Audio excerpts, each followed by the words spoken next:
Hey, it's Dan, and welcome to Unified Gaming.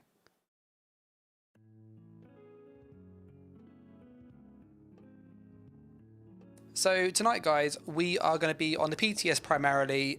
I will probably switch to the live server about halfway through, maybe separate stream, depending on time. But the main focus, as you'll see by the stream title, is I want to find out what is the best sniper for PvP. What should we really be focusing on for next patch? We obviously have subclassing. There's going to be a lot of changes for how we build a sniper, new skill combos that are now possible. So yeah, there's a lot to go through. As part of the testing, we're actually joined by Zelos, who's going to help us today, so that's really, really appreciated. And he's basically making a human test dummy. So yeah, the idea is that we've put on the screen in the top left kind of a flat set of stats we're going to aim for, around 30k HP, about 25k armor. If he uses like the armor buff, so like Bound of Storm, the Dragon Knight armor buff, you'd have 31,000 armor and typical CP. So that way we kind of know this is a typical player if they're in PvP. We could try it unbuffed, so with the 25k armor. We could try it buffed with the 30k armor. If you want to see actually the build when it does come out, then we kind of find out the best answer. I will make a build video, so if you are interested in that, do subscribe. And as always, likes and comments are appreciated. For the first test, what we are going to be doing is utilizing a Sorcerer for the sniper. So one of the weird things with Sorcerer is that you get access to Crystal Weapon, which is incredibly good. You also get Sundering Soul. Now the reason this is so good is because the class Mastery in Sorcerer is bonus damage, which means this is the hardest hitting full up skill you can get. So one of the big perks of being a Sorcerer is that you get access to that class Mastery, which you don't get on any other class. So this is a really, really nice bonus. It's just more damage. We can also access Overload too, which again is another benefit. You're right, Andre. Andre says yo yo. I'm also in Discord with Zelos, so if it sounds like I'm talking to somebody else, that is why.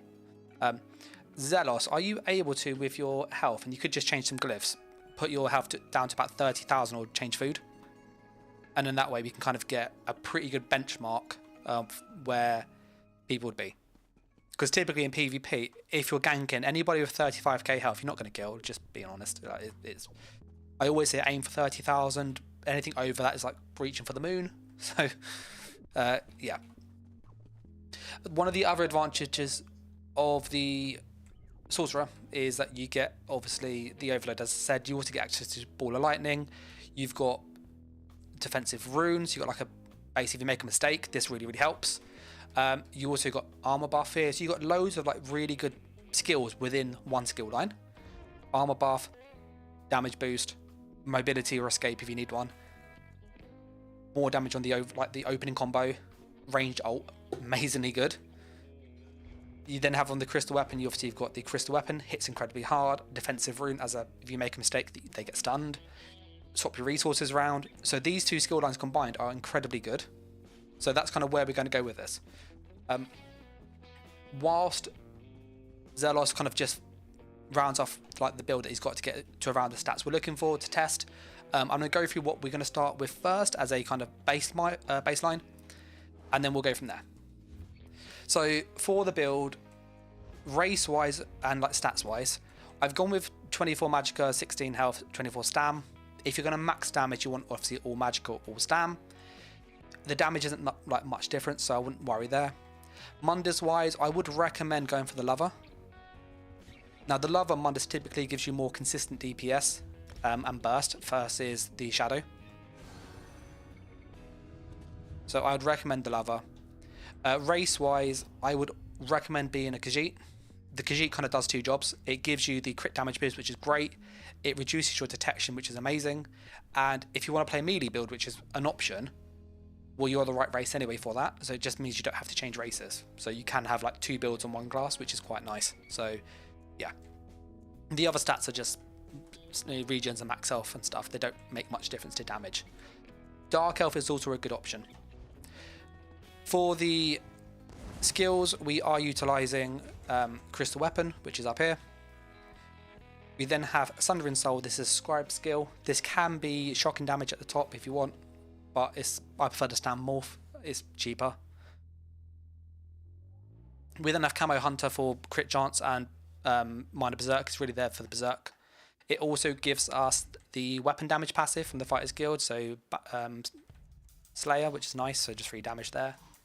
We then have Shadowy Disguise because you want Cloak.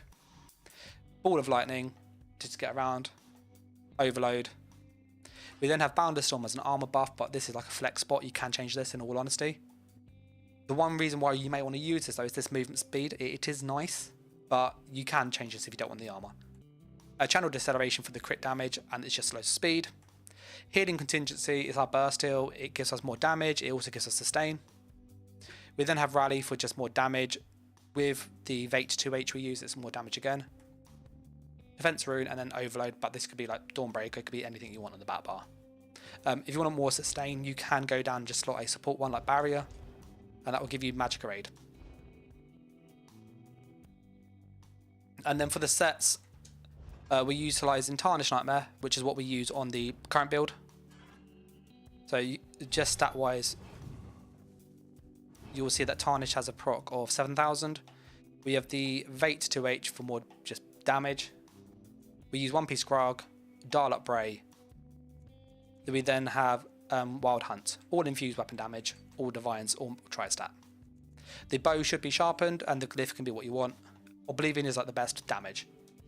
But it is the build I'm using currently on live on a Nightblade, but we're trying on a Sorcerer now. Fane is asking about what 3 skills would I recommend for a Werewolf DPS and Werewolf tank. That is a very good question, and that is something I'm actually looking at myself. For DPS, my initial thoughts, let me get a skill respec to show what I would recommend. I've used a lot of these. Templar has access to, I think it's Adric Spear. It's got some really nice passives in, if I recall. You've got crit damage here, which is nice. Minor Berserk, which is nice. Burning Light, which is more DPS. Balance War, which is more weapon and spell damage. So these are all great for Werewolf, because in Werewolf form, all of your active skills turn off. Pardon me. So you're looking for good passives. 12% crit damage, 6% Minor Berserk. Now this will turn off very quickly, so you won't get that all the time. Burning Light will proc on any damage. This is just a free damage boost. Balance War is a free damage boost. So you're getting 6% damage here, 12% crit damage here, plus Burning Light. So this is a must in my opinion, Adric Spear. If you are thinking of the Werewolf still, I would probably go with the Sorcerer and go with Storm Calling. Storm Calling, as you'll see here, has amplitude, so the higher health they are, the more damage you do. The lower health, you lose that bonus. You get 5% physical and shock damage, and most of Werewolf is physical. You also get some recovery, which is nice because you do need that on Werewolf for the healing. So these are quite nice. This bottom one won't apply. And then you can then pair it with a third option. People would recommend things like Nightblade and Assassination. And you do get like more crit chance if you attack from the flank. So that can help with DPS. Executioner, which will give you more sustain if you kill stuff. You can also get pressure points, but you do need the skill slot, so this wouldn't work. Neither would Hemorrhage, so you'd get these 2 passives, which are good. And then think of the Werewolf DPS. If you want to build around the dots and the bleeds, the Grave Lord has a pretty good one down here. Rapid Rot, so that's 10% damage over time. You get... Oh, sorry about this. And then you just get that one there. I would personally do the following. I would go with Storm Calling for Werewolf. I'd pair that with the Templar's Adric Spear and probably the Nightblade Assassination. And that will give you like a really high DPS set of skill lines. And then for tanking wise, I will need to have a little bit of a think about how you can like maximize that, but it'll be probably Warden and DK ones. But yeah, so that's to Fane just about Werewolf. I think I'm ready my end. Zealous, are you ready your end to start? Yes. Great. So the way in which we're going to test is I'm going to keep it max ranged. We will first try, and I've got combat metrics installed, so we can go CMX. And we will try keeping the distance the same to keep it completely fair, and just do an open combo, change some skills, see what is the best skill combo first, because that's important, and then add in the sets and tweak the sets to find the best all around. Zealous, I'm going to ask if you can stand on this square here. It sounds a bit silly, where I am. And then when he gets here, he'll then face the Munderstone. Because that way I can then stand on wherever I need to be here and then find like the best option. And all I do is I would literally come and just invite you to duel. He'll accept, he'll stay where he is. I will just update the text bit on the thing quickly. So let me change that. It is 31,000.6, wasn't it, I think?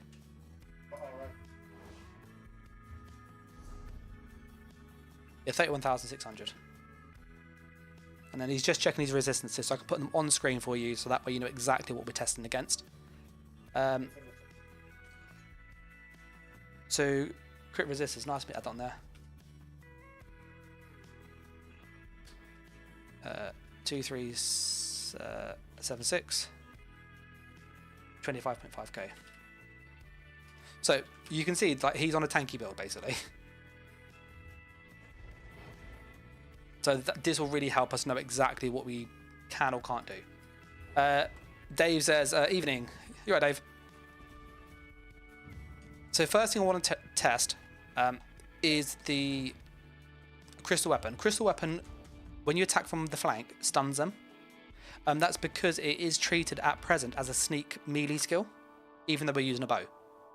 So this was working against mobs in PvE. It has worked in some duels. It's a little bit buggy though, so we're going to sort of experiment with that.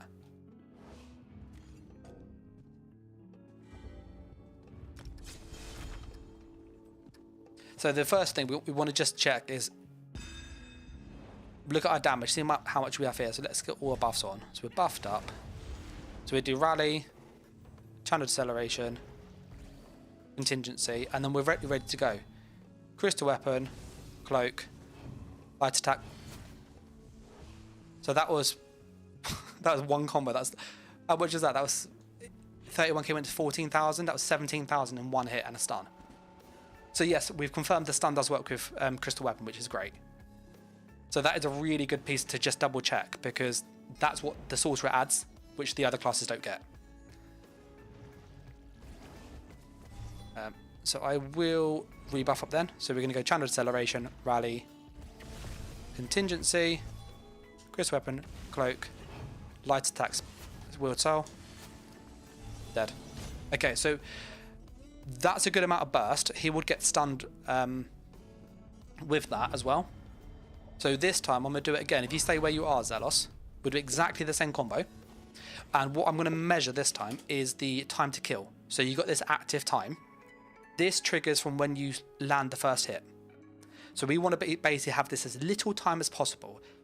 Lots of people, and I don't want to criticize other content creators who make gank builds, but lots of people focus on the big number, not the time to kill. The time to kill is the most important stat, because yes, I might get a really big wrecking blow or a really big lethal arrow, but if all my other damage is slow, it's going to take me longer to kill somebody. So we need to get the shortest time to kill to just make us get confirmed stuff. So that's how we're going to measure it, not is lethal arrow hits him for 15,000 or 20,000, but that's not going to help us here. So again, we'll stand, it was about here we was. So we'll get our overload ready. I love that you can put that in stealth as well. So channel deceleration, rally, contingency, and then dead. Alright, so what you can... Well, you still died. So what was the time to kill on that combo? It will appear 1.5 seconds. So this is a really good baseline. We have a 1.5 seconds to burst 31,000 health with 25k armor. We will try that again, but this time I'm going to go a bit further back to get the sneak to actually like proc the stun, because it does proc the stun normally. And what I'd like you to do, Zelos, is when you get hit once to try and escape.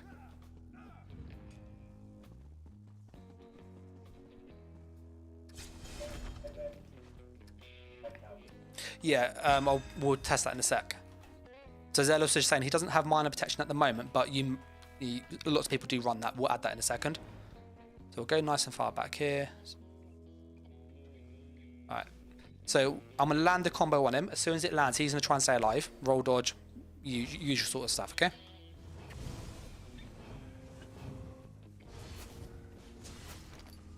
Dead. Okay.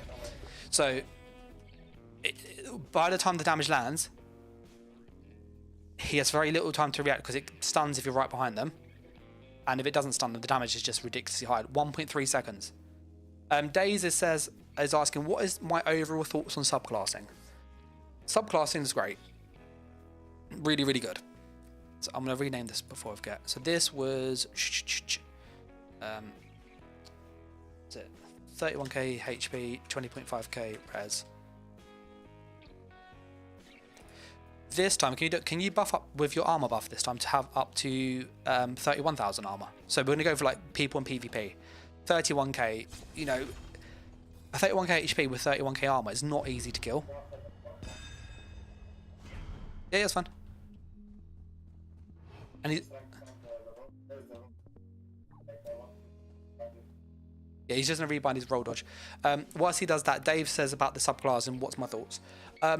My thoughts personally is, if you're somebody like me who likes more wacky out there builds, things that are not like the most meta thing, it gives you much more options basically. Things that are kind of a bit terrible are now viable.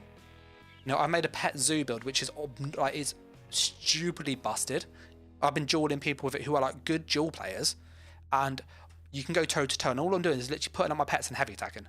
I'm not doing combos. So it gives you options like really wacky stuff, which for me I like all that stuff.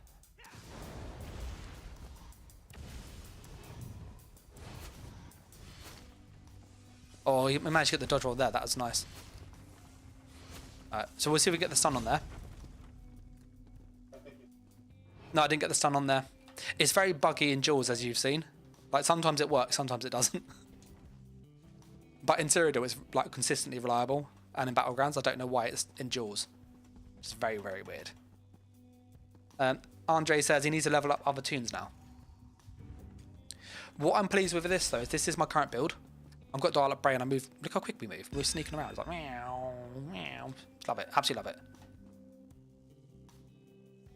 We get a max range. So we're now at max range, and we're going to the shadows as well. There you go.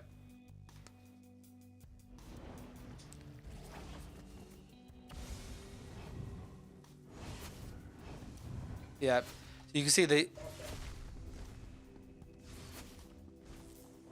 Yeah. Yeah, so the stun's very inconsistent in duels. Really inconsistent.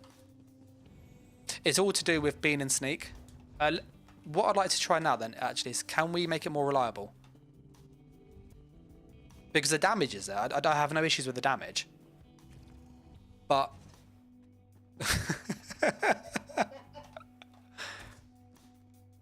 he got up there, to be fair. He managed to get back up. Dave says it's going to be interesting to try different stuff out. So like one person I'm in a guild called the Roses on PCEU. One person was talking about putting the Nightblade's soul, I think was it Siphoning Soul, which is like the skill when you attack people like Legion Strikes, and the Warden Green Lotus. So when you light attack, you get the Legion Strikes and the Green Lotus procs. You get 2 heals when you're just light attack weaving, which I thought was a really cool idea actually. To have like loads of just passive healing sounds really, really cool. I'm gonna try it with overload again. Maybe the overload's causing the bug, like causing it not to sync the stun.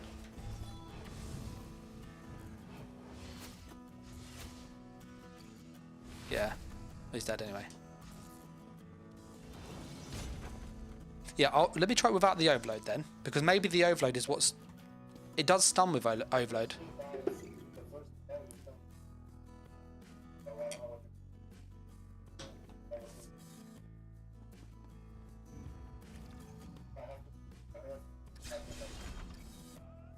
And then Zealous has got to pop out in about 5 minutes, and whilst he does that, we'll then set up some other builds so we can just switch between them, because this has given us a good baseline.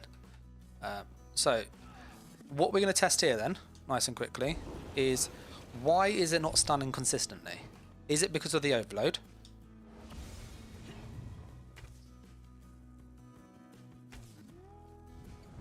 Okay, so that did stun there.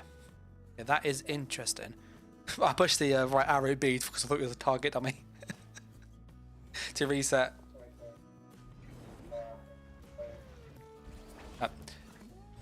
Let me try that again then.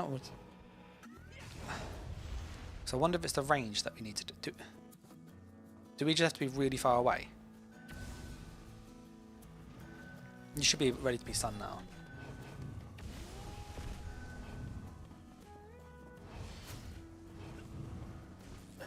Yeah.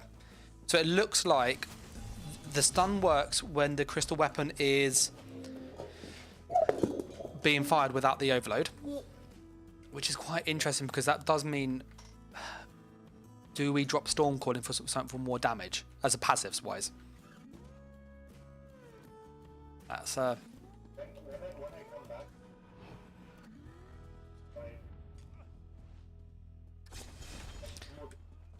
yeah, the Ajax Spade's a good option, as you said. Let me just try, because I can do a heavy attack. This sounds silly, yeah? So let me try this again.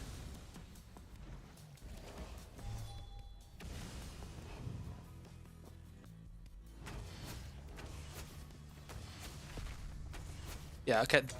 Okay, that might work. Maybe we're going to build around that then, rather than building around the overload, which is what we tried. It's there for great damage.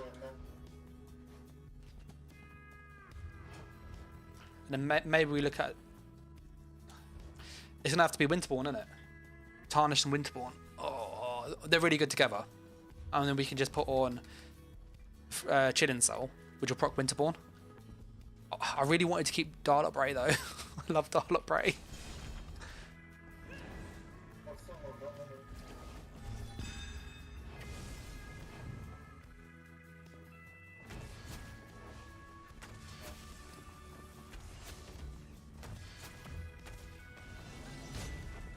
Yeah, so yeah, that's a good amount of burst because he has like loads of resistance. Look how tanky he is. Did you have your armor buff on then, or not, Zealous? Yeah, so in that last one he had 31,000 armor, and after that stun he was almost dead. If you put your armor buff on this time and tried to CC break, I will try and kill you like and do it at full speed. I am also mindful you need to go soon, so just let me know when you need to shoot.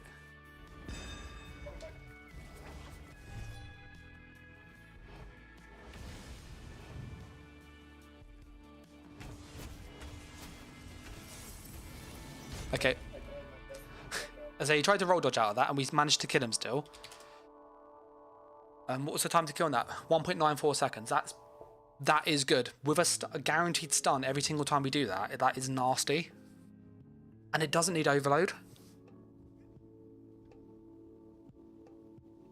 Well, yeah, this is looking pretty good. 3.1 is a K HP. You had 31,000 armor, didn't you? Can I try once more? The same thing. I just want to see if it's consistent. And then I will make some different build setups.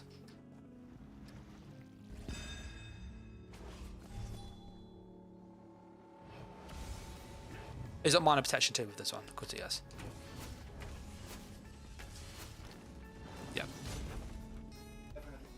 Yeah, that for how easy that is. What was that?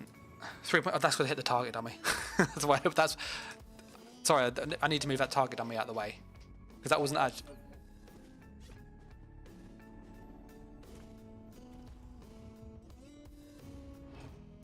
All right.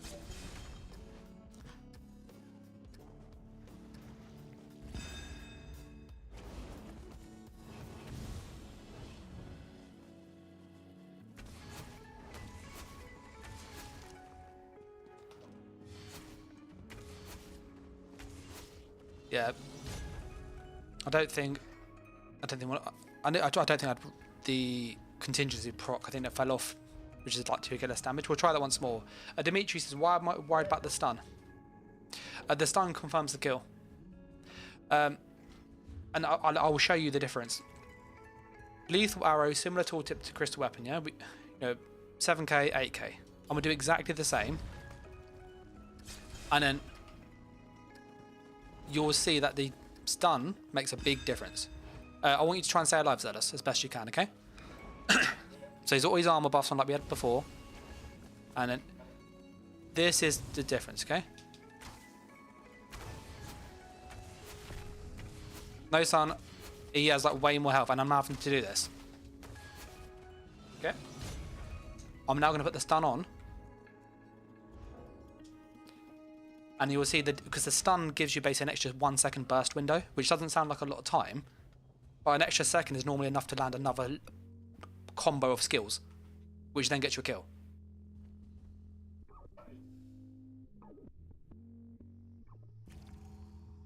Yeah, you tarnish it, bro. Good old tarnish down there. And you'll see in that example we had, what was our crit? We had quite a few crits there as well. So I'll do the same thing again.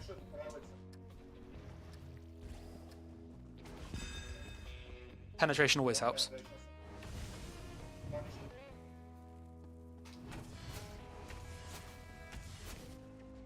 So you can see like he had 4k at the end. Yeah. Yeah, and yeah, so consistently we're hitting 25k, if not slightly more. Now A says, what about the heavy attack monster set, which is exactly what I'm thinking with this.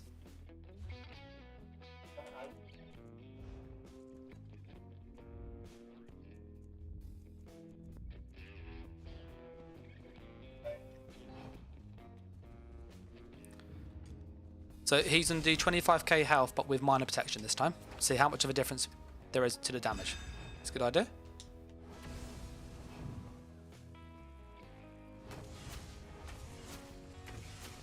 Oh, he's dead.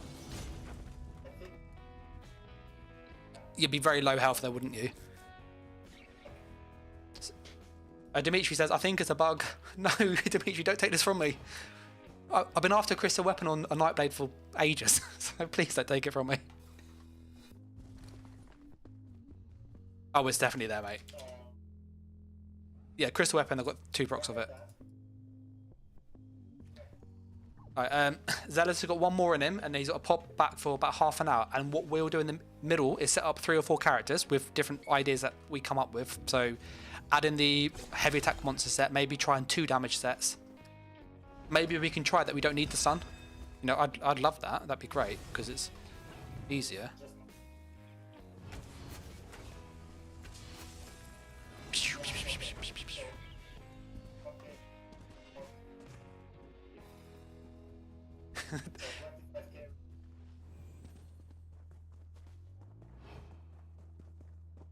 This one more time.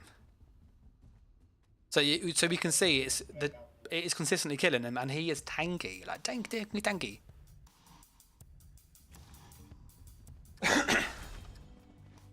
And then considering that I'm thinking now that actually we can drop one of our skill lines to get some more damage on this, because all we're doing is literally heavy attack.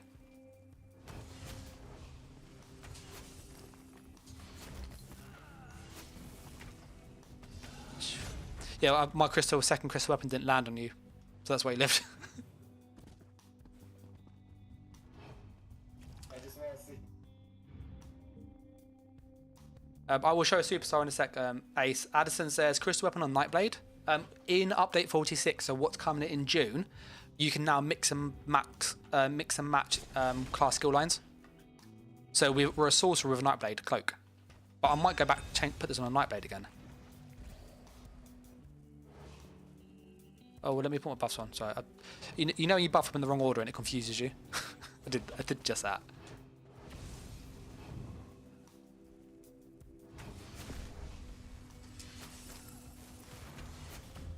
Yeah. Yeah, it's a lot of damage. I'm trying different combos. Can I try one more combo? What I was doing that time round is getting the crystal weapon to then land with the Sundering Soul, but I might have to do Sundering Soul roll dodge crystal weapon to get both to land. It sounds silly, but you end up getting a slightly quicker skill activation. So you'll see what I mean in a moment. So I'll land the same number of skills.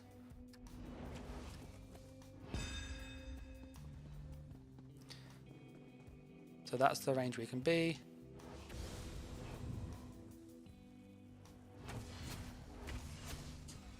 I see. I got the second crystal weapon there, but you saw he went down to like, was it 2K health? So that was a lot of burst. 28,000 burst within like just under 2 seconds. A says the bow does more damage if you're 15 meters close to them. Where is it? Increase damage by 5%. It's not a big damage boost, but that could be enough to tip it over the edge, though.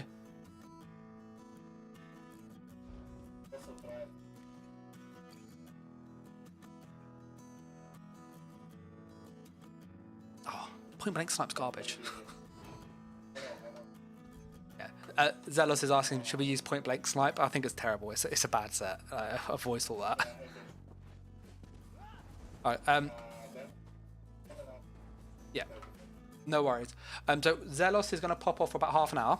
What we'll do in that meantime is we can then come together and use the armory system and kit out 5 or 6 different test ideas that we can have. And then we can then really go, what is the best combo? Maybe you can mix and match a bit further and just really put it through like its paces. So this has given me some really good ideas of what we need to test already. Let me keep that on there actually, and I'll just put a different note. Actually, no, I'll leave that there. So I'm just going to catch up with chat first, and then if I've missed something, I'll catch up, and then I'll go through and make the different builds. So Ace was asking what monster set we have earlier. We have One Piece Krag with Wild Hunt, so this is exactly the Nightblade build that you would see on the most recent Sniper video. So we are using Darluck Bray with Tarnished Nightmare. So we only have 1 damage set. That's all we have on this build, and we are almost one-shot in 31k HP with a combo. Bear in mind, we're just doing heavy attack. Like, I would say a combo. This is like ridiculously easy to do. We are literally just doing crystal weapon, cloak, heavy attack, Sunder and Soul. And then that was about 25,000 damage to 30,000, depending on crits. So considering we're doing almost 30,000 damage with 1 damage set means we can probably get a lot more damage out of this. So yeah, that's kind of what we started with. Stephen says, is disease damage good for PvP or PvE? Disease is really good for PvP. It procs the Defile debuff, so minor Defile, which reduces healing and also shield size. So it's really good against like Sorcerers or like Templars. So it's still worth utilising. We then have Red asks, what's a good subclass for Arcanist? So when you subclass, now the way in which the subclass system works is that your base class, you always have to keep 1 skill line. So for example, my base class is a Sorcerer, so I always have to have a minimum of 1 Sorcerer skill line. That is non-negotiable. The other thing that's also a part of it is that you can't have 2 different subclasses of the same class. So for example, I can't have 2 Nightblades on this Sorcerer. If I want to have 2 Sorcerer skill lines, I have to be a Sorcerer for that. But you can have 3 different classes altogether. What we've seen with this test in here is that Overload is fantastic, like stupid burst, but you don't get the stun. For that reason, I might drop this actually. Because if you look at the passives, 5% damage boost, nice. More damage if they have max health. So that starts at 10% damage boost. That's quite good actually.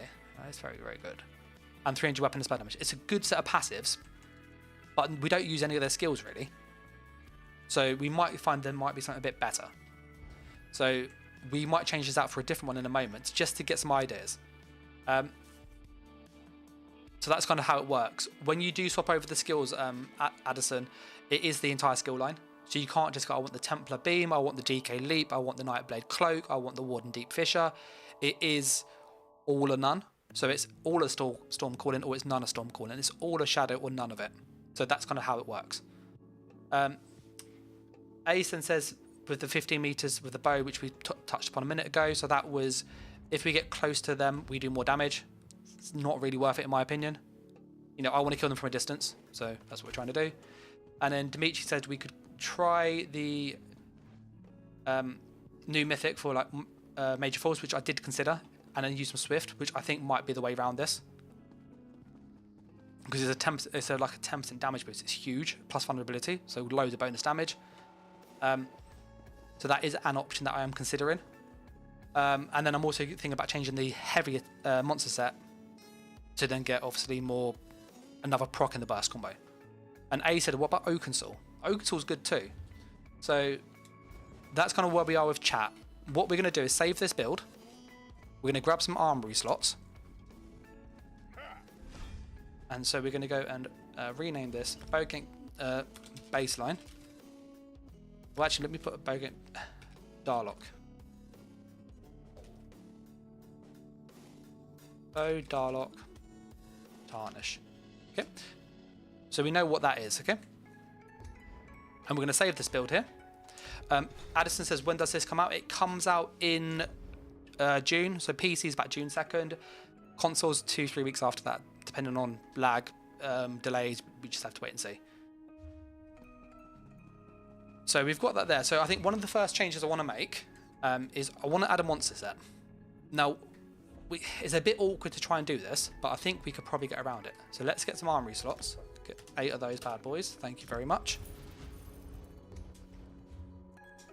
So one of the first monster sets I think is a no-brainer is the heavy attack monster set.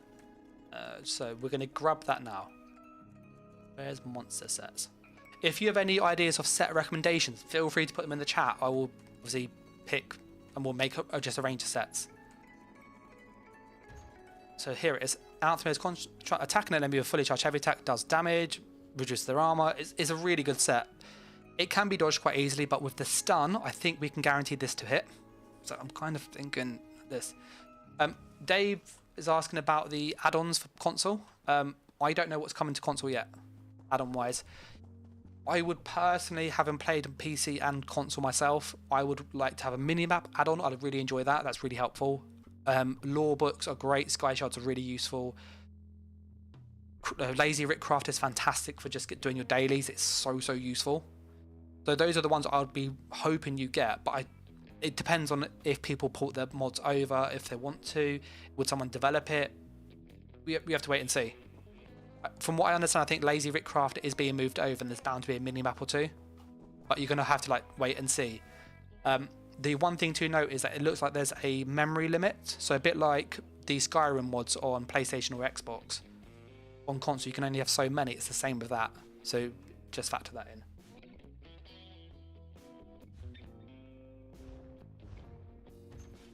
So we're going to grab some medium for this. Yeah, the Master Writ add-on is called Lazy Writ Crafter. So we want that one and that one. We'll chuck these on now. All divines, obviously, because we're just maximizing damage.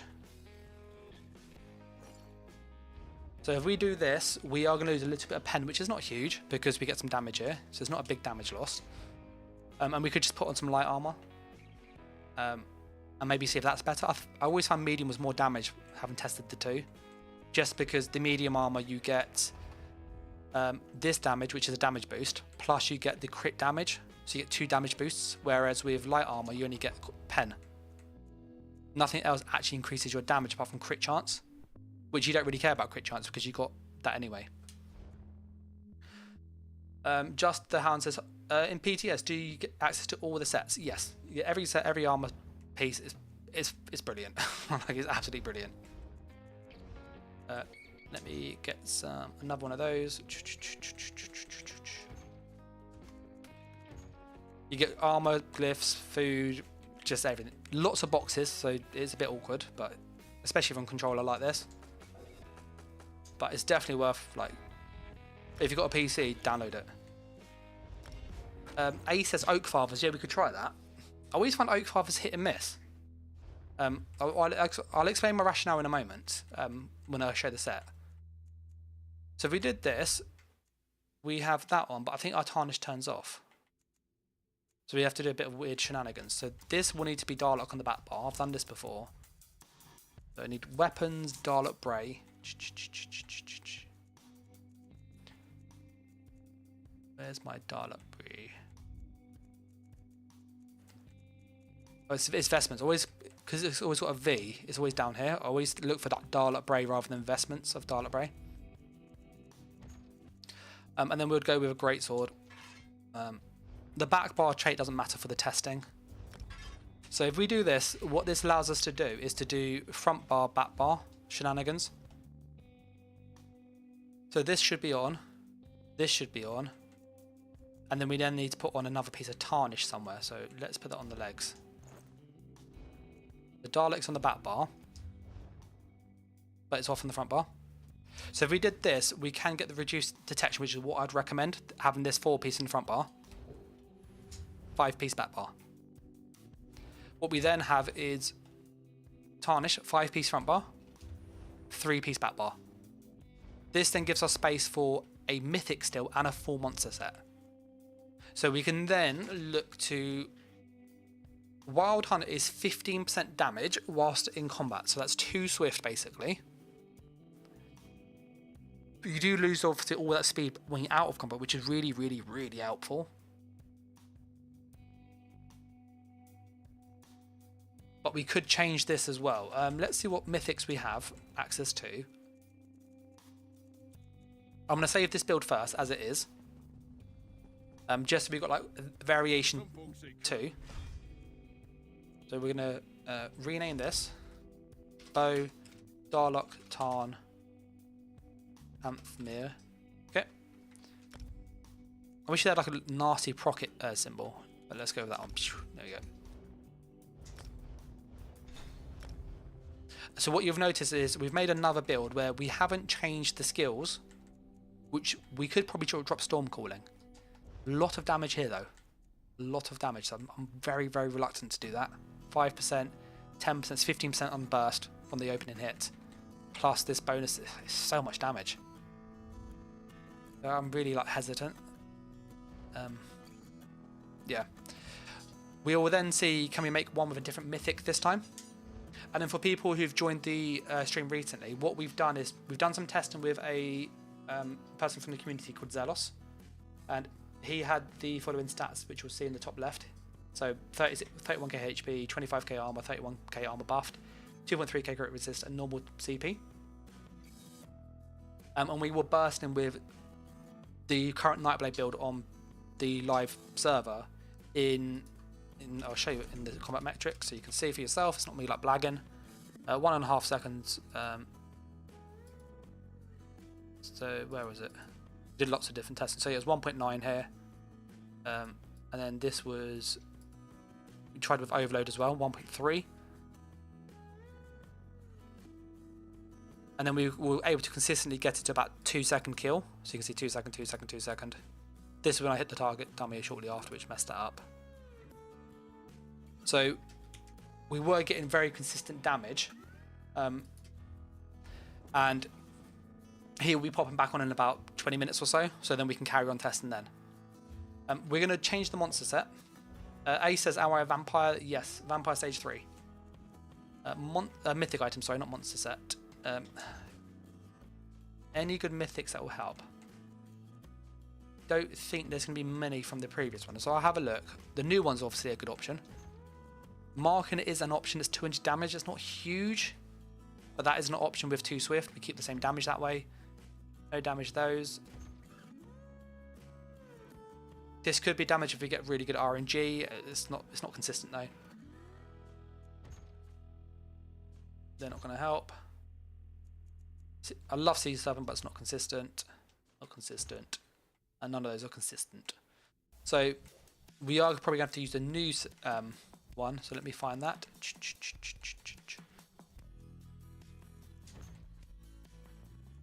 Let's find what they call it. Is it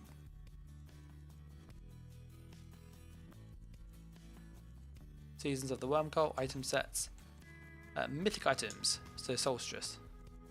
So we could use Monomyth Reforged. This is really, really good. While in combat, you get Major Force, Minor Berserk, Minor Vulnerability. This is just awesome. While in combat on your second bar, you get Major Protection, Minor Vitality, and Minor Timidity. Minor Timidity reduces your ult, so it just slowly drains your ult. We're not using ult often, so it's just loads of free damage and defense when we need it. Really, really good mythic. Like, this is goated for PvP, in all honesty. So we're going to try this as well. I think this is a good option to try. Let's swap that out for our Wild Hunt. Look how slow we are. Look, that's how, it's such a speed nerf. Oh, it's so depressing. So depressing. Honestly, it's so... I hate being this slow on a gank build is awful. Yes, we can use this, and look, we're a little bit faster. So we'll definitely put some Swift on this, because I can't be that slow. So we'll try it a few ways. A says you could use the Frenzy from the Vamp to get more damage. You can. I personally don't like it. I don't think the damage is nice. It's like bonus damage. I don't think it's worth the loss of the health and the ease to play. It's another thing to line up to get right. And I tried to make my builds to be like accessible and easy to use. So if we do this, we lose a little bit of weapon damage. So that's 7, 8. So it's basically 100 there with the buff. It's probably about 150 per piece. So that's 300 damage we're going to lose total. Is that going to be worth 300 damage? Probably. This is where like testing, you know, is really, really key. Now let's get a damage glyph on there. We can put a spell damage glyph on because it is physical and spell. It doesn't matter about the regen. We don't really care about that. So we'll chuck that on there.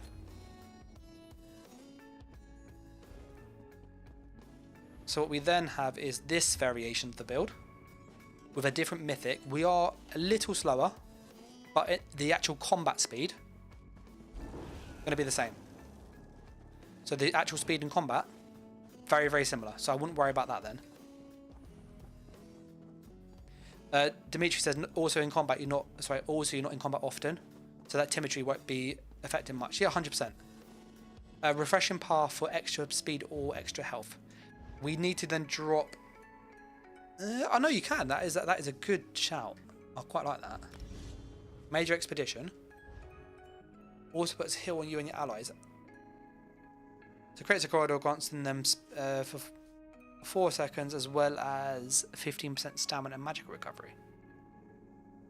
That is not a. We got the minor regen buffs anyway. So at this point, I don't really think that's needed because we've got the armor buff here, which gives us speed anyway.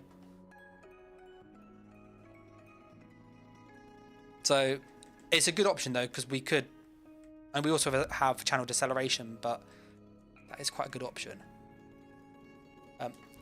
If we are dropping, I'm just thinking out loud now, if we're dropping this, the evade to 2H, we don't need rally anymore unless it's the burster. The burster's nice. A said siphon. The siphon in Skillland doesn't have any damage for what we need. I feel like the storm calling. Let's see what option storm calling has. We'll save this as version. So this one to check. We'll save this here, and this will be bow, Darlock, Tarn, new myth, new M. Okay. So what you'll see here is I am deliberately trying to keep Darlock in the build, as you've probably seen, because I love that set so much. Let's use that one as well. So these are our new ones to try. So there's some slight variation here. Dimitri says crit surge instead of rally. That's literally what I'm thinking. Crit surge is passive healing. Rally's a big burst still. I think rally's better for this build. Only because when you're in combat, it sounds silly. When you pre-buff up, you put on your rally, and then by the time you actually open up on somebody, so if you then make a mistake, your rally's ready to go. And you got a big heal. You got like 10 seconds already of a big heal. So I think that's probably more easier to play if you make a mistake. But I think crit surge is probably better overall, just because it gives you like that more consistent healing. And we have loads of crit chance anyway. Our crit chance is like really, really high. That 36, so it's pretty decent. Robert says Darlock to boost stealth, crouch, recovery. Yeah, Darlok's fantastic. Really, really underrated set. Really, really good. So we've got those. What we're then going to try and is look at changing the skill lines and putting another damage set. If we do another damage set, we do lose all of that sustain from Darlok Bray, which means you can't sneak around forever, but we have way more burst. The only concern I do have is if we do that, is that it's 3 procs that won't then... There's a 1 second cooldown between each of them. I don't know how they're going to sync up with this combo, but we will check that out. I'm going to put on Winterborn. It's a bit of a weird set, but Winterborn's like brilliant. Really, really, really strong set. I'm going to Wield Soul, Frost damage. Class Mastery still, because that's just 3 damage on Assault, and Breach, it's just more damage, like, yeah, great. Robert says Bloodthorn instead of Darlok. So one of the big benefits of Darlok, and I have mentioned it before, but probably not clearly, is when you sneak around, your stamina recovery goes to 0 as you sneak. So if I took my Darlok Bray off for the moment, took this here,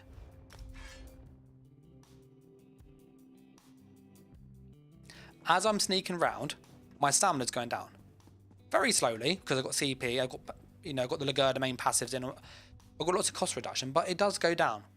And by the time you get into a fight, you're missing 2,000-3,000 stamina. Your stam recovery does not work whilst you're sneaking, which means you then are forced to run around like this, which means you're vulnerable to being killed. Darlok Bray, however, because it's not considered recovery, it just gives you flat resources, which is more than the sneak cost. And the other advantage of Darlok Bray, which I haven't really mentioned it much, is if you haven't leveled up this passive here, Lagerda main, improved hiding, your sneak is incredibly expensive. So what I'll do now is I'll show you how expensive sneak is without that passive, and then you'll see why I used Darlok Bray. So let's go and turn that off quickly. I'm just going to grab some more crown ones. We are going to try Winterborn as well as another combo. Utility. Oh, I don't want that one. I want that one. Let's get 99 of those. Thank you.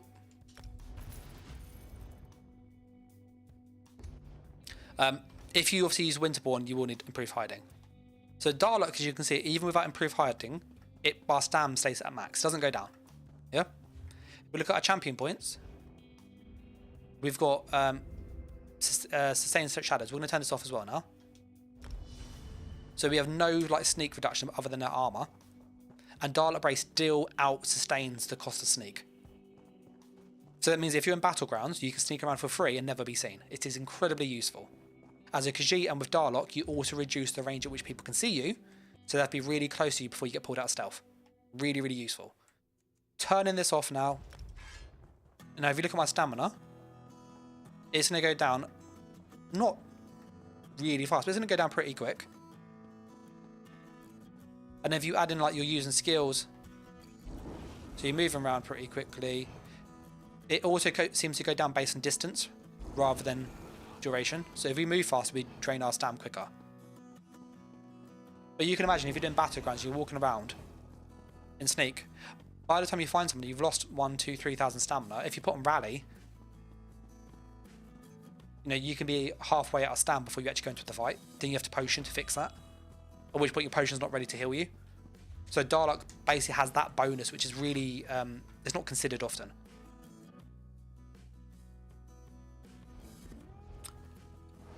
So yeah, I just like Darlok, as you can probably tell. We're going to put on Winterborn though. We've done the skill here, so let's try Winterborn with this. If we use Winterborn, it is a set that you have to farm from Maelstrom Arena. It is a bit annoying to farm. So it's an arena set. And what Winterborn does is when you deal damage with a frost damage, it has to be like a skill, can't be an ice glyph. I've tried that before. It will then proc this ice pillar that does damage and it snares people. Pretty good. It's guaranteed to hit, you can't dodge it. So it's really, really good. It is a bit of a pain to farm in all honesty, but what can you do? If we want to maximise the damage, we will probably have to do this.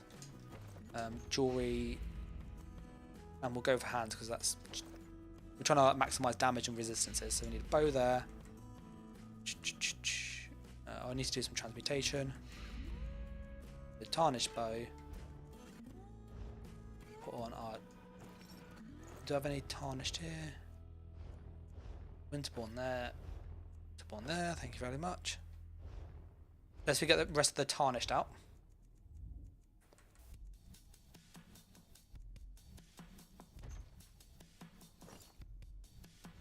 So we should have all of the tarnished to go with it.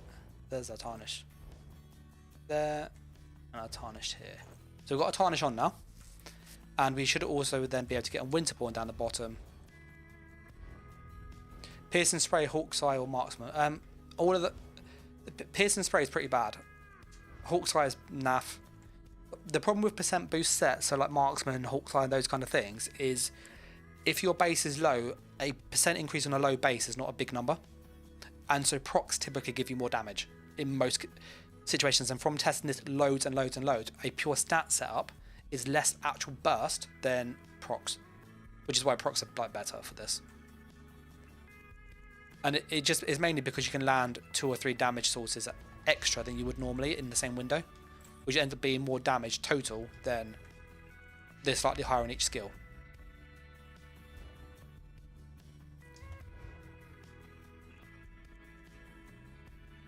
So let's go to our bow. I won't put a Winterborn. Yep. So that should be 5 there. That can just be the whatever we want. That's not going to work, is it? We're going to have to drop the mythic. We need Winterborn down here. I'll see if we can keep the Winterborn. No, it's alright, Robert. Where's Julie? Winterborn.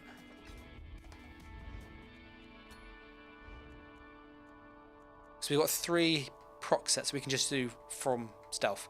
This can be here for just more damage. So our sustain is going to be pretty bad, so we will put those passives back in straight away for the Lagur domain, because, yep. I do have a guide on the channel. It's quite old, but it is valid, and it is one of the best ways to farm it. I will probably update it in probably a week or so on how to level this up. It takes about a week total. It's really quick. It's all linked to like daily stuff, sadly. Let's transmute some of that jewelry quickly and get our ult back. And then the matey boy will be back soon, so we'll be able to then try these combinations with him. We're going to go all infused, put the damage on. So then we have we've got like 3 different options to test. Pure procs. I will make a pure stat build just to show it, because I think it's good for people to see that it's not me being mad, or like down just being arrogant or proc focused. I want the best damage, and if it's procs, it's procs. If it's not, it's not. Bow or staff with Winterborn. I like the bow because I can roll dodge, and it kind of is. It says sniper in the video, but you could use an ice staff in all honesty. It comes down to the passives at this point. If you did an ice staff, you get obviously heavy attacks. So you get a big shield when you open up on somebody. That doesn't really apply, to be honest. That doesn't really help us massively for damage. That doesn't really help us massively because it's blocked down here. This doesn't help us here. So then what we could then do is with a bow, you get loads of crit if you're above 13 meters, which we are. So it's loads of crit chance, which means we hit harder because we crit more. More crit here. So that's 2,600 crit there, which is a lot of crit chance. That's like Mother's Sorrow. It's like a 5p set basically, this combined. Plus it reduces just cost reduction. Lights and heavy attacks do more damage, and we're doing heavy attack from stealth. So as we're doing this, it will charge and charge and charge, and then our follow-in attacks will then do more. And then we also get the expedition, which is just great. If you did skills rather than stuff, then yeah, maybe an ice staff would be better, or you could use, like, you don't need an ice, you could use a lightning staff. or an Inferno. Now, using an Inferno stuff, you get the Trifocus passive here. You get more dot damage, but you lose all that crit. I think the bow's better personally, but we can try it out. Let's get some more jewelry glyphs going. So we're going to go to the Ura enchantments here, jewelry. Delete those old ones and grab some new ones.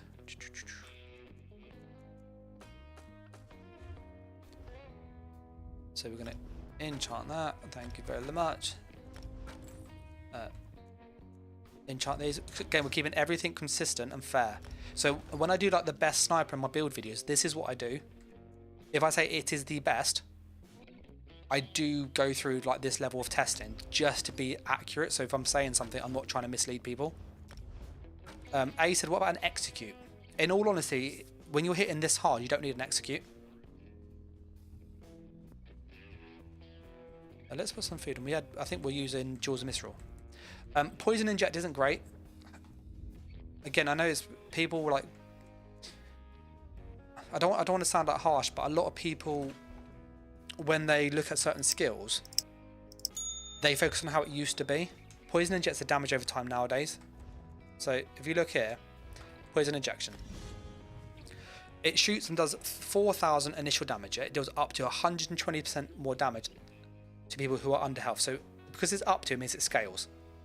So if you said it had the pure 120%, this basically doubles the tooltip and a little bit extra to about 10,000. It'll be about 9k roughly. This is 7,000. This is 7,000 plus 1,800. So that's 8,000, almost 9,000 already. This is the same amount of instant damage as poison injection. The only advantage is poison injection has the poison status on it. But this assumes that you have that full 120% boost, which means they're at 0 HP. They're not going to be at 0 HP. If they're at, say, 25% HP, you only get 60% damage boost. So then at that point, you've got 4,000. You're getting about 6,000 tooltip. Well, this is 9,000 combined. This is significantly higher. So this is just better to use this than to use this skill. So that's why I don't use poison injection as an execute, because it's not that good. You're better just using a spammable. It's the same with like the Impale from the Nightblade. Impale, the range one, because it scales from 25% health or lower, by the time they're at 25% health, they're going to die from a spammable anyway, in most cases. So it's not worth using. What I want to test here, we'll just try it here quickly to see the timing for all the procs. Robert says, have I looked at the Warden crit passive? You do need to have the skills slotted though for that. So what we're going to do is just put this on here and just heavy attack and see how quickly it procs. Okay, so that's interesting. Tarnish did not proc. Is Tarnish active? No, it's not. Okay, I thought I was going mad then for a minute. I thought I was going absolutely mad. This should be Tarnish, that's where I was going mad. There we go.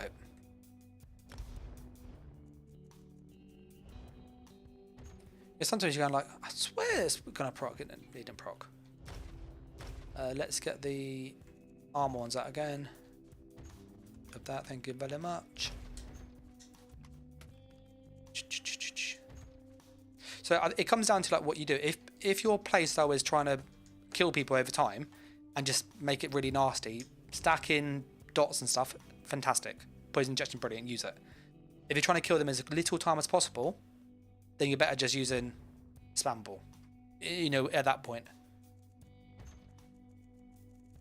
Let me just check. There's not. Yeah, we'll use the try ones on these just to keep it consistent.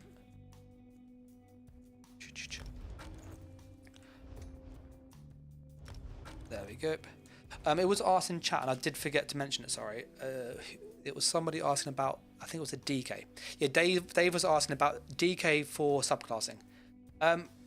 It depends how you play DK. If you're going to go as like a dot build, maybe look at the Gravelord from the Necromancer. You get 10% dot damage. You've got the Sacrificial Blast Bones for 15% dot damage there. They all work with all the class dots, which works with the DK dot, so fantastic dot damage that way. If you're going to go with like Burst, you could put something on like the Templar's Adric Spear, which will give you access to Power of the Light. which is physical damage. It's also delayed burst skill. It gives you access to beam, so it's an execute which you lack, which is really useful. It gives you access to the Live in Dark, which is another good heal over time, especially with DK passives. Great. Like, why would you not do that? So you've got a few good options that way. So I'll probably go look at the Necro or look at the Templar. If you want for just pure burst, the Necro gives you Blast Bones, Stand Morph, which is amazing. Hits stupidly hard. You could also use something like the Sulk and go with Storm Calling, which I have over here. And the Storm Calling will give you access to mobility, which you lack, damage buff, so you could swap the class that gives you your Molten Weapon for Ball of Lightning, Crit Surge, for passive healing. You got the dots ticking this constantly. You got Overload. Leap's very good though. You got armor buff here. The only thing you'll kind of miss is like the Petrify and some of the good passives. So those are kind of ways you could do it for more damage. Let's try that again to see how quick do they all land on each other.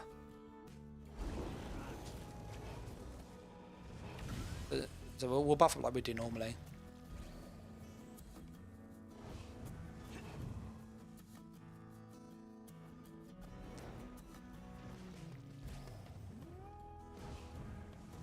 Okay, that's quite cool. I didn't know that. Okay, so that's how long it took. 1.7 seconds for every proc to land.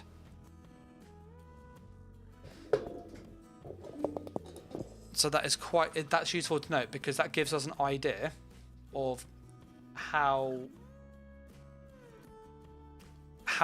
quickly will they land within each other. It did feel like quite a long time, I'm not going to lie, between it hitting them and not.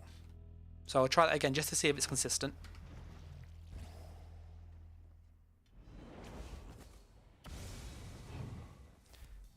Hey, you're epic. These are question marks. I'm messing around with a Nightblade. I've been using Winterborn, which I've used for quite a while.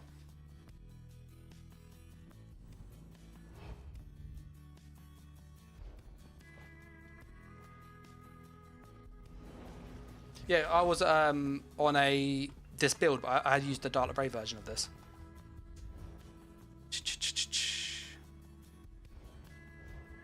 Where is it? There it is. So I don't. You obviously, I know, I've seen that you obviously make videos as well. What we've been messing around with is Tarnished Nightmare.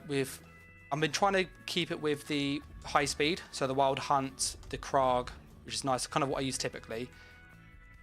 The heavy attack mythic's too good not to use with the crystal weapon proccing stun from Sneak.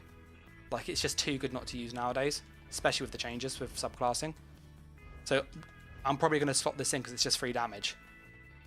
I just worry about using 3 damage proc sets about the window for the procs all syncing together, because you've got burst proc here, burst proc here, burst proc here. There's a 1 second between each of those. Well, in theory, if the game works properly.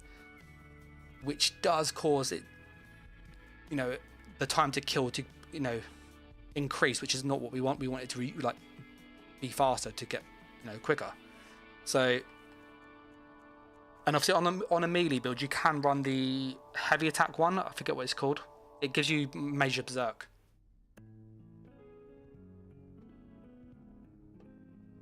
Yeah, Epic says he needs to do some testing with the heavy attack mythic. I was looking at this mythic, the Monolith Reforge. This looks goated. This looks like stupidly good. Yeah, the Thraka Strike, that's really good. That is for melee heavy attack with the lightning one. Is it Valerians or something it's called? Where you heavy attack and you get lightning on you and they get lightning on them and you land together and it just blows them up. That's really good together. Because Major Berserk's great. Yeah, see, that was my issue. Is while in combat, so it wouldn't apply on the first hit, but it would apply on the subsequent hits, which is why I'd need to see if this is slightly more damage or not, because you have to follow up to burst people, and that initial hit is all of the burst. So I am really questioning, you got Markin there. if I look at the damage we had before, because we were testing against another player earlier. So we're testing against him. You see our heavy attack was doing 5k. You know, if you're getting 50% on that, it's like an extra 2.5k. Well, that was my problem. It's a shoulder piece. Because if it's a shoulder piece, you can't run this, and this is probably better. That's what my thinking is. Using this is going to be more DPS than running the heavy attack mythic. Because this is stupidly good. The problem why I didn't use this before is because when you use it, and you've probably had this issue yourself, is when you heavy attack with that monster set, it travels. And so people can normally roll dodge it if you are really far away. Ganking has become a math equation, 100%. Like if you're trying to, you want to find the quickest way to kill somebody, I'd rather have that. Whereas with the crystal weapon now, you can heavy attack, and if it's from behind, it stuns them, which means that axe is going to hit them. So then this becomes really, really consistent, whereas normally this misses all of the time. So I'm going to save this version as like version, I think it's 4 to test, version 5, there it is. Bow, Tarn, Winter, Anthill. Let's put the icy one. I'm going to put on a stat dense like Oak Fathers. Yeah, I don't feel Tarnish is great on this build either. Epic. It is my like.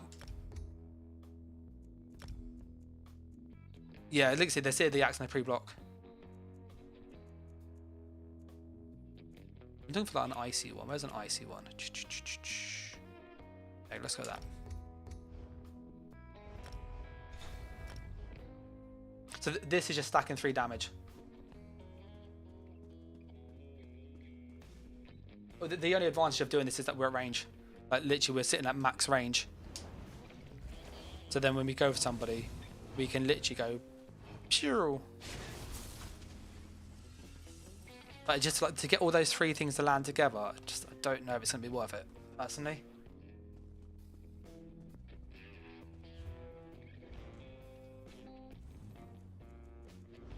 See, Oakensall was suggested earlier, and it's one I have used before on gank builds. Where's good old Oakensall? It was High Isle, wasn't it, where they just scammed everyone.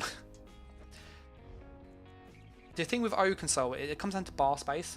That's the only issue with it. Like, it's a great mythic, just bar space becomes the problem.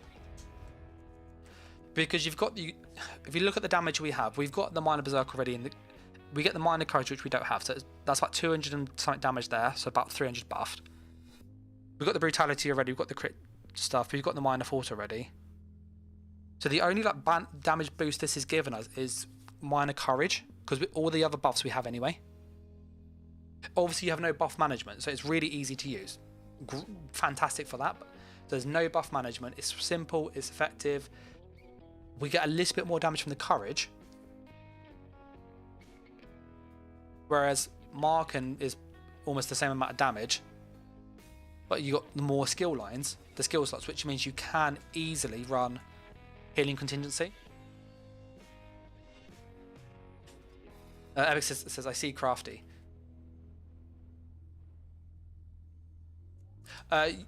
Max Mag ganks are fun. I haven't messed around with them fully yet because I was looking at like ways to stack Max Mag. And with like Overload, because Overload scales really well if you use like the CP. Which one is it?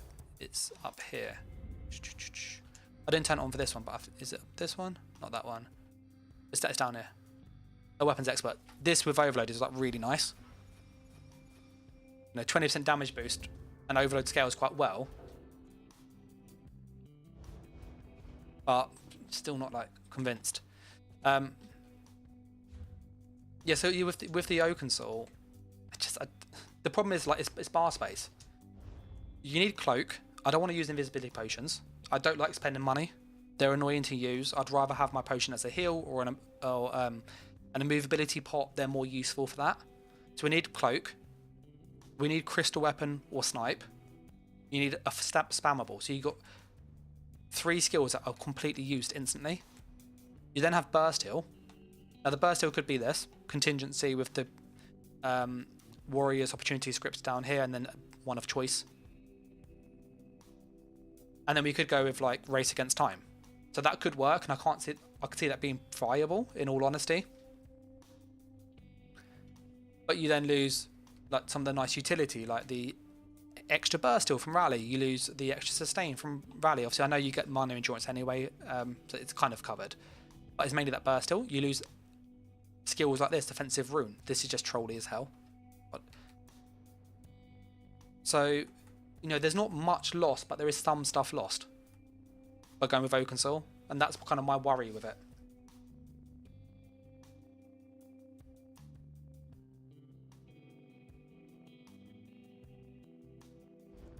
Alright, we're going to make a stat dense one quick. You lose 1 set too. Yeah, the other set loss is pretty bad.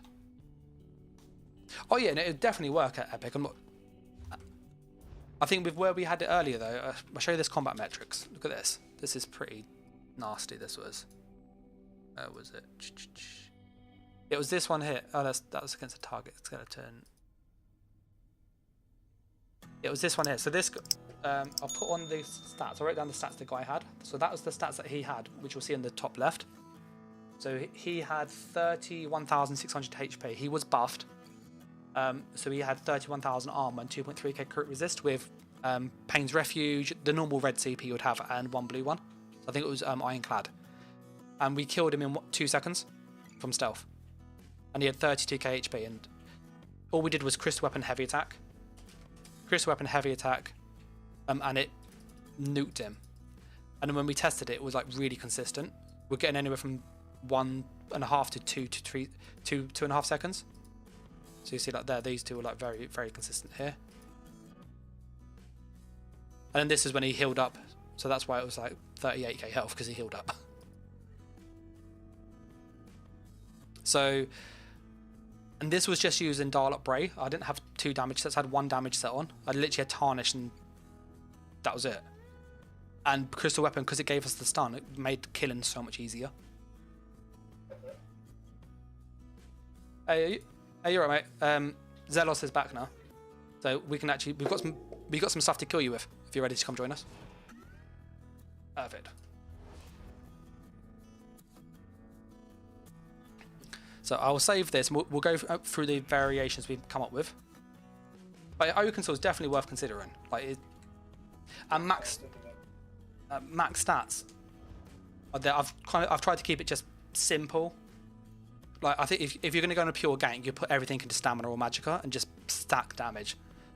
If you're going to go for, if you want a bit of breathing room if you make a mistake, this would give you that. So that's what I've tried to do here. Robert says, would bow hit hard enough to gank on a max mag build? Seems like a max stam might do a bit more damage. The max scaling for stamina and magicka should be the same. You're in the group Zelos already. So your max resource should scale equally whether it's stamina or magicka, because it takes the highest max pool. Some skills are a bit weird, like Sorcerer Shield for example, that only uses magicka or health. But typically it's your highest offensive stat is what's used to scale the skill's damage. Then that's the same for like heavy attacks and light attacks. I'm going to equip the build. We'll try this build first, because this is a good gauge.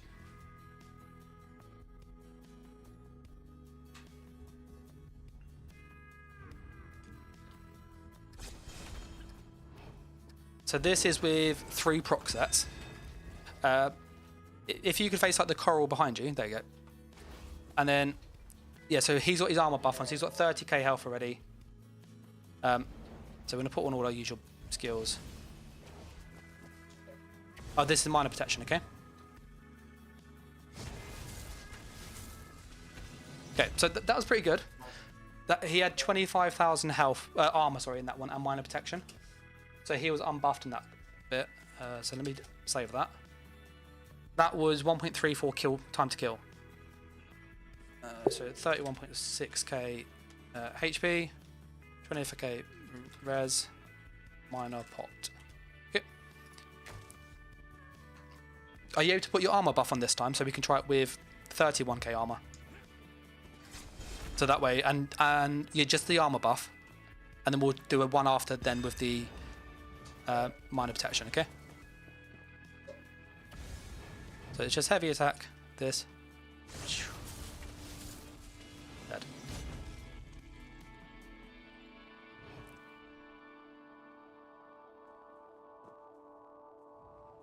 Light attack weaving's pretty dope. With some procs, it's pretty like nasty. That was again same kill window. Look, literally same time to kill. That's actually silly. That is. So that was tarnished. So that was the same 31.6k HP, and then that was 31k res. The burst on this is very nice, very nice.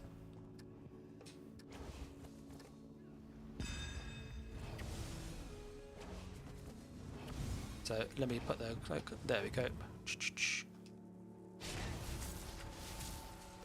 Oh, not quite there. He's Zelos is in chat with me, and he said his health showed as 0% on his screen. We'll try that again. So it feels like if you've got the minor protection on and your 31k armor, you may survive if I have bad crit chance. Because I didn't get as many crits as I did last time. Oh no, I didn't get many crits there either. 79%. 71. It was less, to be fair. A said, did I light attack weave? Yeah, so what I'm doing is I'm opening with the heavy attack and then a light attack between the full up soul. PTS is a bit laggy sometimes, so it might not always land. But you just do this. Yeah. Were you fully buffed that time with the armor and bits? Yeah, so Zelos was fully buffed that last one. That's good to note. So that was 31.6k HP, 31k armor,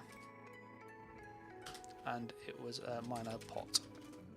So we can say quite confidently, this bursts tanky people. If you could, Zelos, sounds a bit silly, could you go into the crown store and then go into the upgrades and get the vampire skill line? And then I'm going to ask if you could use the shrine and put on the vampire ult and actually like use it. I want to just see how much damage it actually does as like the combo. I feel like we're kind of around the cap anyway. Ace asks, what are we at crit damage wise?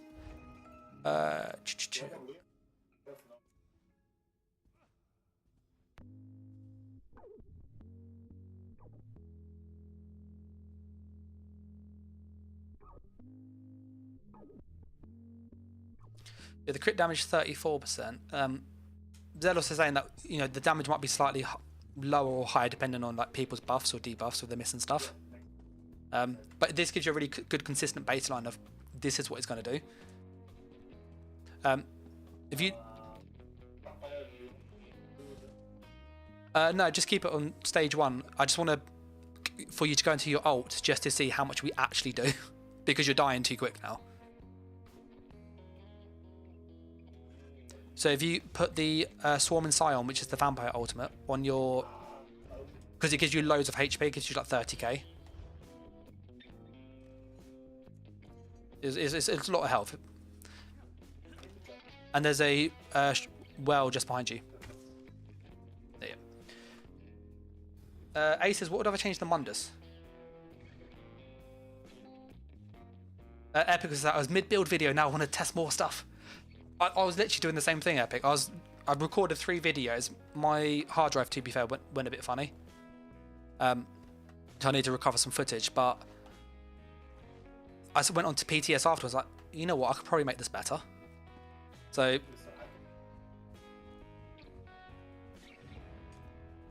ideally it'd be good to keep it the same stats, just in the sense that it gives a comparison between all of them. Yeah, if you could, and then go into your vampire ult. So he's at 42k health. Let's see what we can do.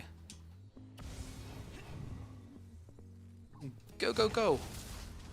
Oh, the light attack didn't go off then. See, that's where they lag on the PTS. That's annoying, that is. Latency. It's 100. Oh, it's a lot of damage, but I want to kill you quicker. Alright, you ready to do that again? I'll see if I can get the light attack in the middle. Let me change my glyph as well. The glyph isn't the best glyph, it's just a crappy one, to be honest. But we should... The absorb stamina.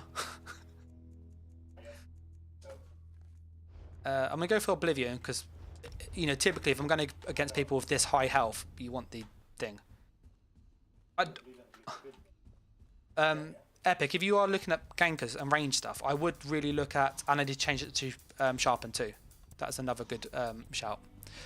The tarnish one was sharpened. I forgot to change it. So yeah, let's quickly change that because that's going to make a big difference.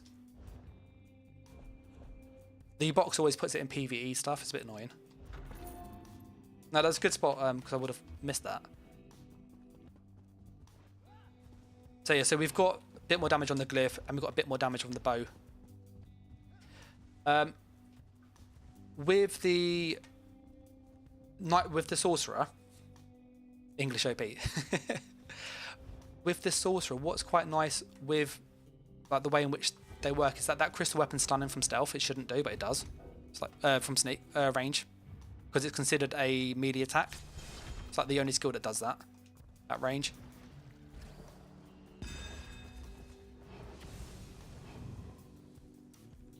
Phew. Oh, that was decent. The other thing that's nice with this Sorcerer is the class script. This here just gives you more bonus damage than you would normally. This is really, really nice. So, like, I think any... sorry, was that Zealous? You might not have, because of the Vampire ult being a bit weird. It might have detected me. Do you want to try that again?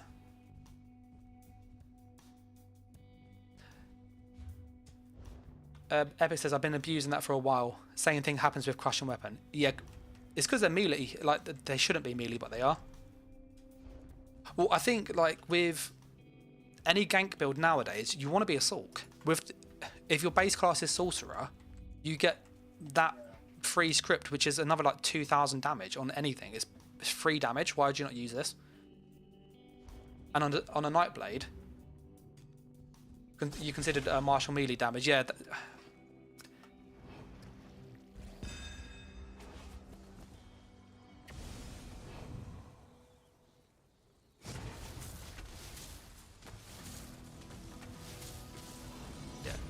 Yeah, your vampire's not getting you stunned because you're detecting me.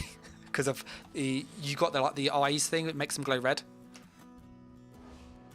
But that's fine. But it still gives us enough idea of the damage. That's what I wanted to see.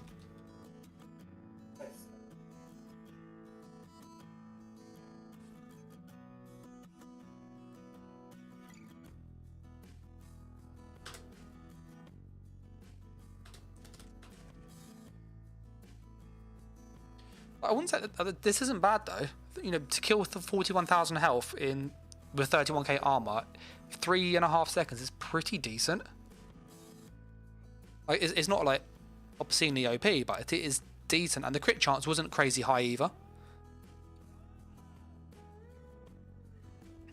Epic, what I show you, you're saying about the Sigic one, I think they fixed it. I know elemental weapon doesn't count. So if you just Zealous stay in human form this time.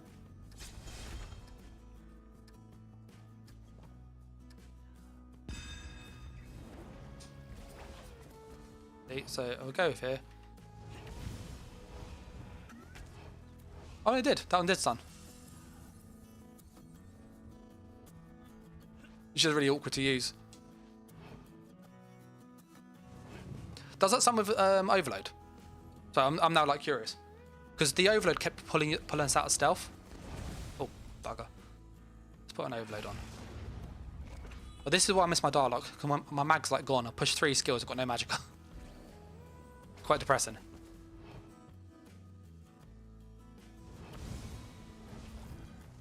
Nah. Let me try a bit further away. Oh no! Yeah, you can get the stun with that. That might be the way to.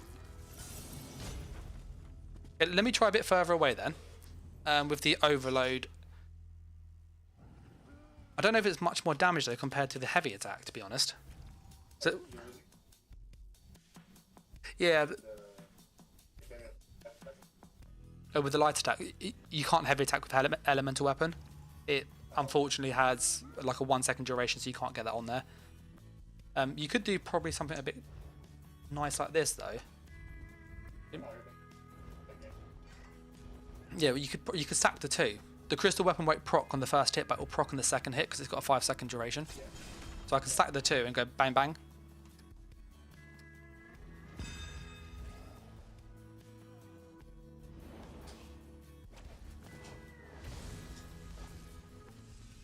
Yeah, so the crystal weapon proc there instead of the elemental weapon.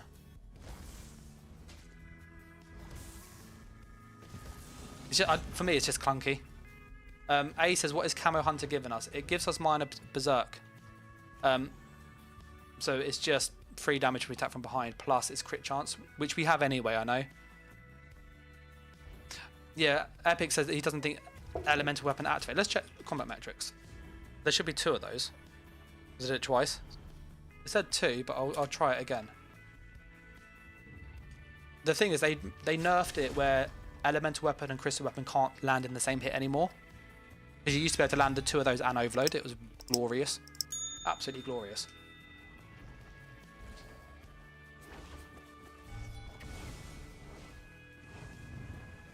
Yeah. I wonder if it's doing skill priority. Let me just think about the skill. I think it's because I've casted crystal weapon first. Is it using that debuff first? Is what I'm wondering. Whether it's going from like left to right. Because that, if I push this, that's on there. That's on there. So let me. Might have to like mess around with my bar slots.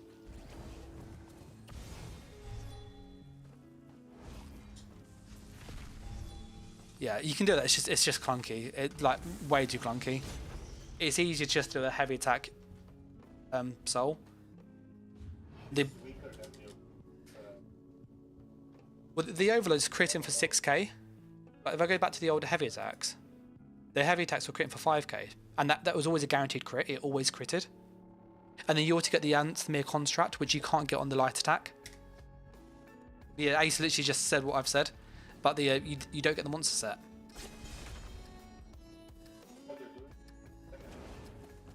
Yeah.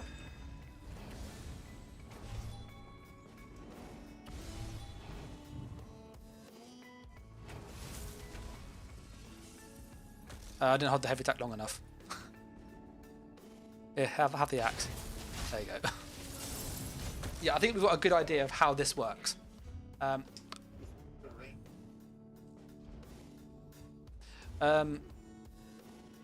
Is there a range for the axe? It's, from what I recall, it's at 28 meters roughly. It's like the range of a heavy axe. Might be 30 even. So it is really far away. It's basically, if you can hit them, the axe will fire. Yeah. Yeah. There you go. So what I'll do is we'll buff up like usual.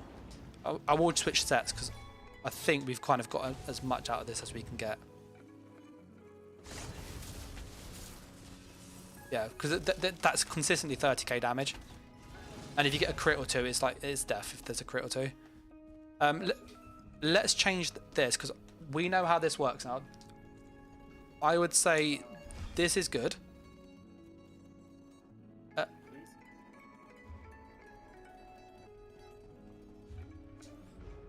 we can try that. Let's try that now before I change. Stupid UI thing.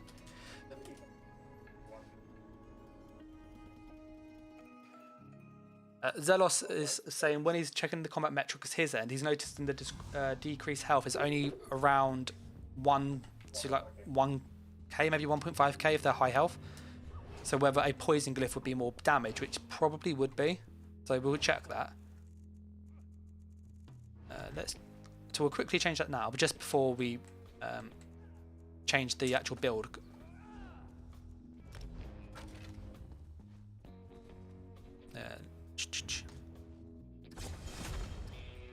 I did put it on. I didn't think I'd put it on then. I was going mad.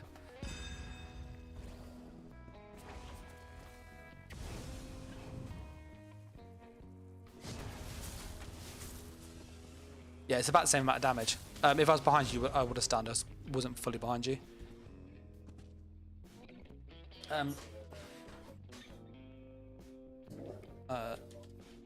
The poison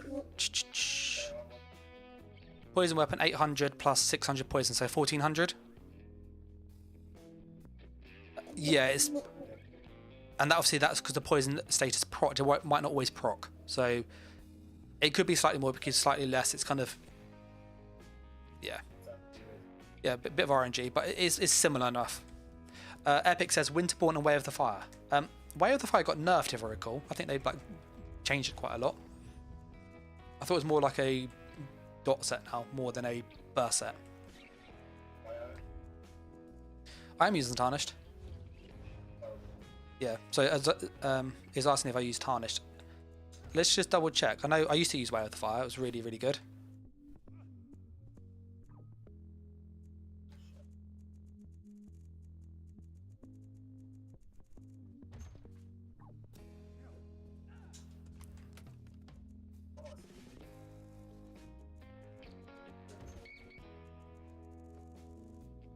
There it is. So when you do damage with a light or heavy attack, you deal an additional 3000 damage.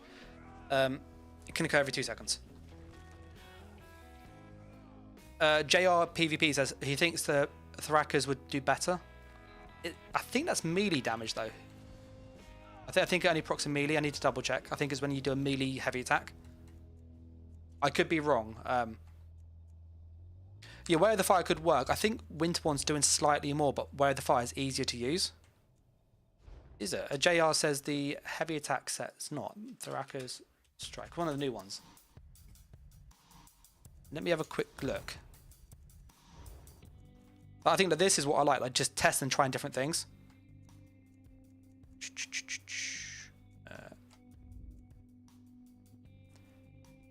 A says no, it goes off randomly from damage across all people you're damaging. Where is it? Yeah, I've got Way of the Fire. Way of the Fire is decent. Doesn't proc on weapon dots anymore like it used to. That was the nerf.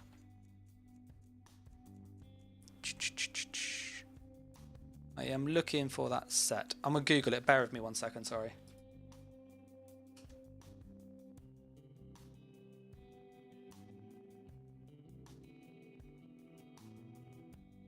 Dylan fully charged with a heavy attack grants you major berserk. It's craftable from Westfield. Yes, it's craftable one. I'll be here for ages looking for that. Crafted sets. Because maybe that's better. Maybe that is got DLC crafted.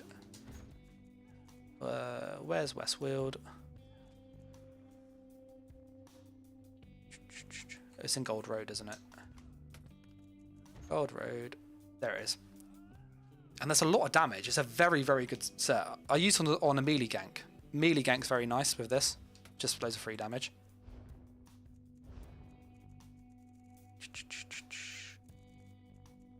Let's grab some jewelry and weapons.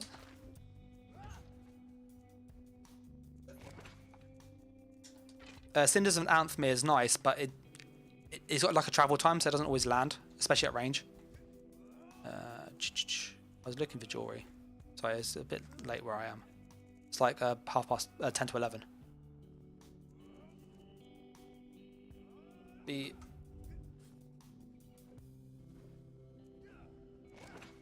got the bow, or need some jewelry.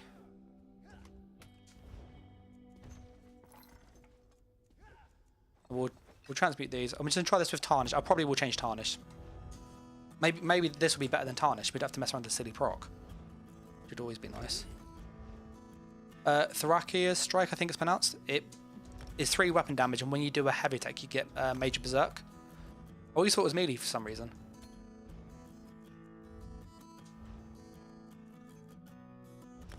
So let's transmute all of this quickly.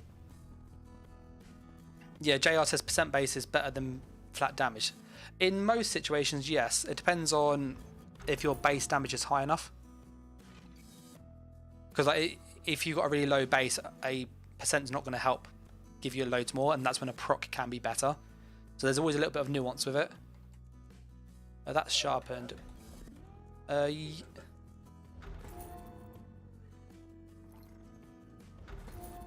We'll try this as well. So Zelos wants to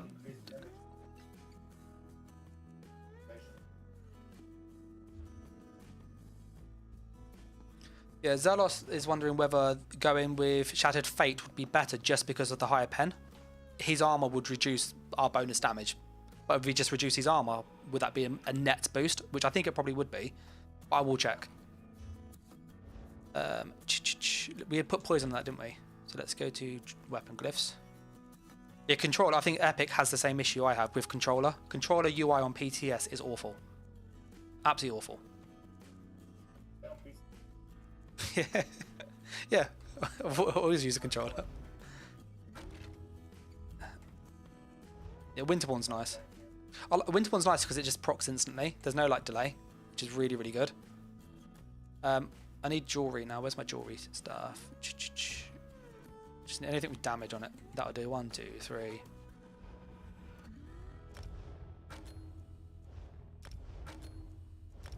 So we've got 3 damage there. Poison there. Tarnish is still on. Okay, let's try this. We could change Tarnish to be Winterborn. You'll get a similar like damage between the two. I think Winterborn's slightly better, personally. Cheers for the sub. So, we're going to see how this does. My feeling is I think this will be less damage, is my gut feeling, but I could be wrong on this. It's actually very, very similar. That time to kill, what was our crit chance? I've just put on the Berserk, so the major Berserk glyph, sorry, set. The crit chance was 65% on that. Out of all, like, yeah, I'll do another one. I will change it to the pen set in a moment, Shattered Fate, just to find out like what, because he has such high resistances. He's got 31k. He is tanky. I'll put that in wrong order.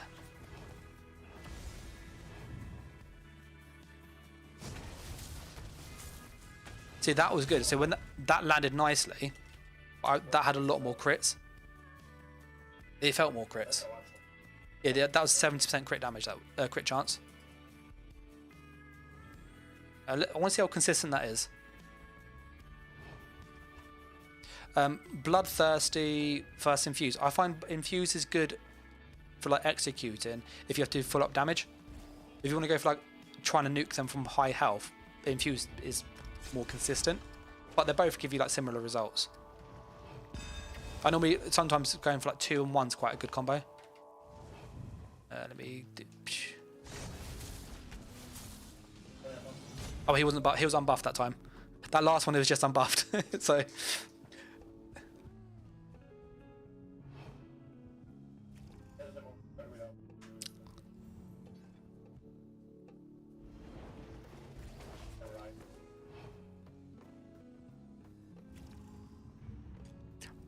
I still reckon we can get Darluck Bray in this.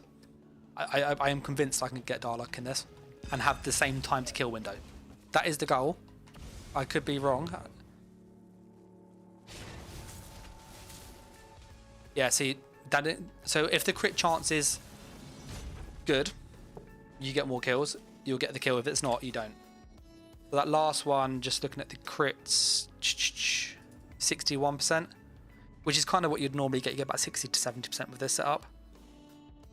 So it feels like this is similar DPS to Winterborn, as in the amount of damage you're getting in the time to kill window.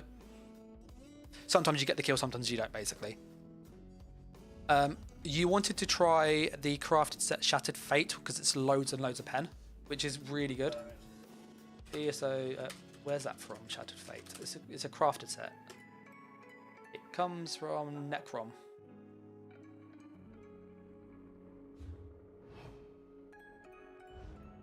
Jay, I'm happy to try all sorts. I'd rather go. This is like the setup we use. You know, that's kind of why I'm doing the stream. So if you've got an idea, just put it in the chat and we'll chuck it on. It's a DLC set, isn't it? DLC crafted set. Necrom. Where's Necrom?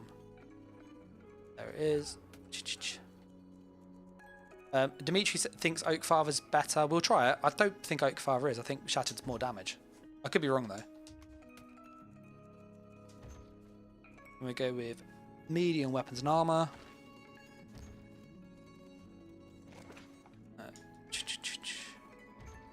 Jewelry. 1, 2, 3. Yeah.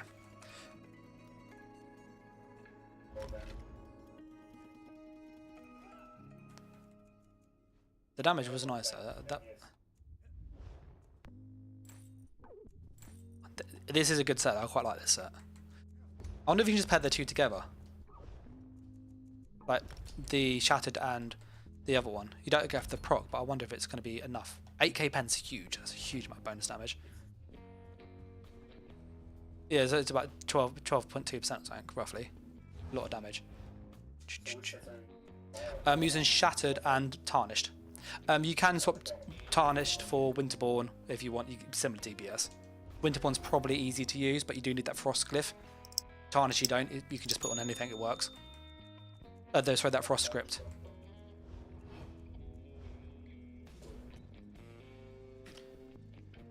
I will try Oak Father with this as well, Dimitri, just to really rule it out.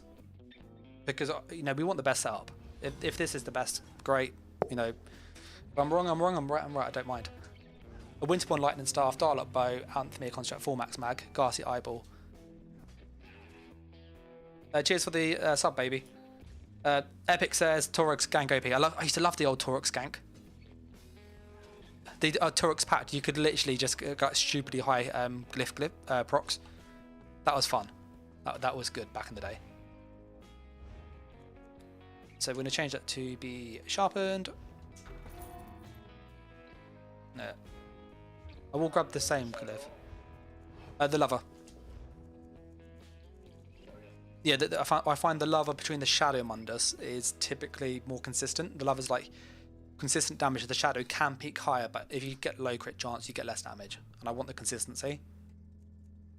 You know, your mileage will vary, but that's what I find is better. We need a weapon glyph.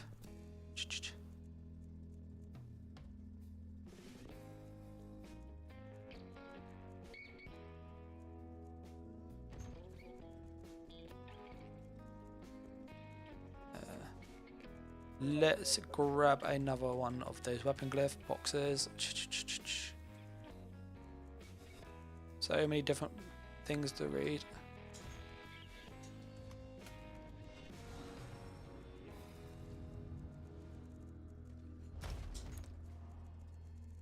Where's Bazan?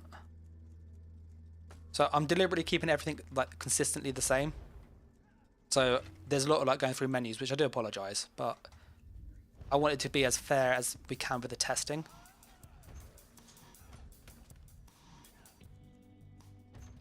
A good old Night Slayer. I was waiting for someone to mention that. I know people will ask, why am I using magic glyphs? It gives you weapon and spell damage, so it doesn't matter. Okay, we don't care about the recovery. It's literally exactly the same. So these are all on, so everything is exactly the same as we had a minute ago. I think this will be quicker DPS. Should we test out? And just to show it's all the same, sharpen there. So when we switch that set turns on. That's still on. That's still on, and these are all there. Okay. So we have exactly the same like number of sets active. Thundercaller used to be good.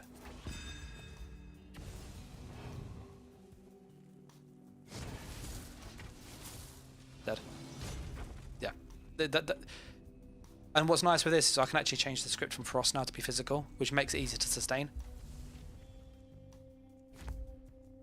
Let's go back to physical, because I don't pull on my Magpul as much. I wonder if we could just use this in Darlock.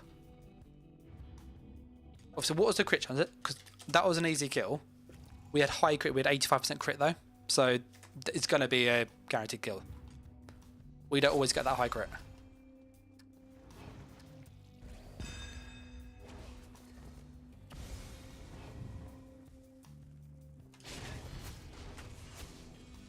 Yeah, so again, what was the crit chance on this one?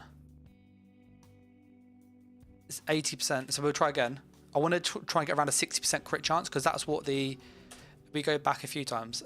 Epic saying, a resto gank with bow heavies.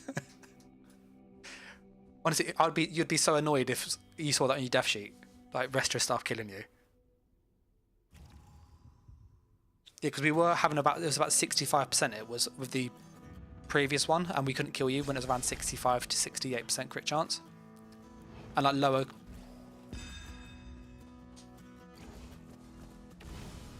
Like this is ridiculously simple with how much damage you do for how little effort we do.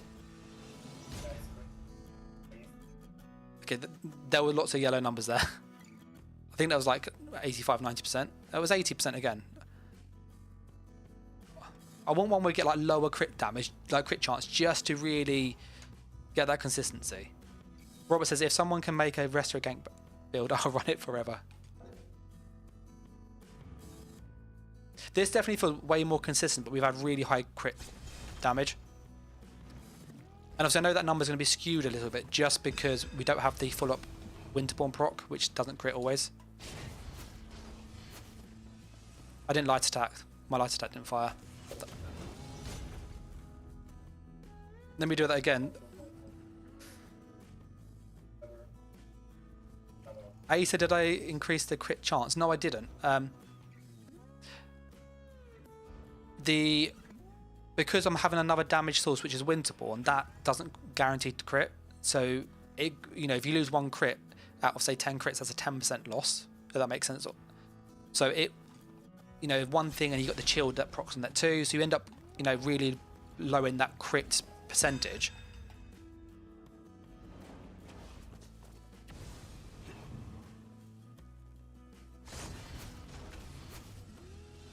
So that looked more normal. That did. That looked about probably 65%. It was 82. Everything just keeps critted.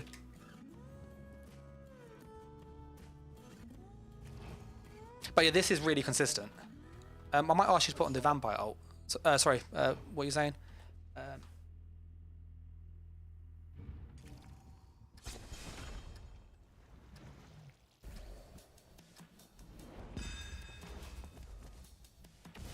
Epic's gonna jump on to run his own stream.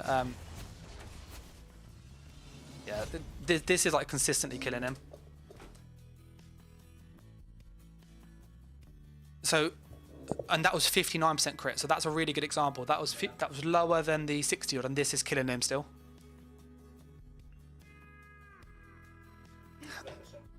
Epic's going, this is your fault. I want to test more stuff.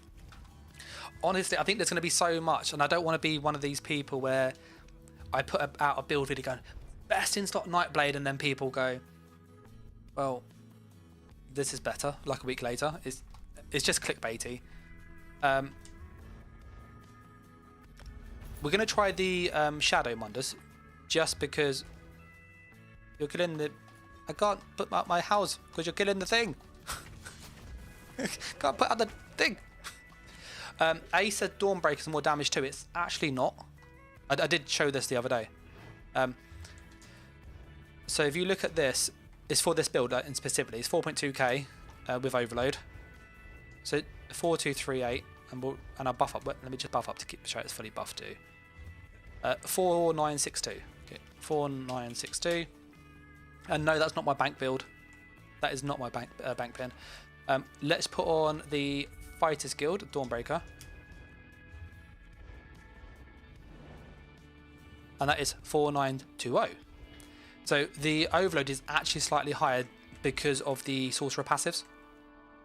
So that's why you ran that. It's not much higher, but it is slightly higher. So yeah, let's try the Shadow Mundus, which is what we were going to grab. Just the Hand says this looks like a great distant gank build.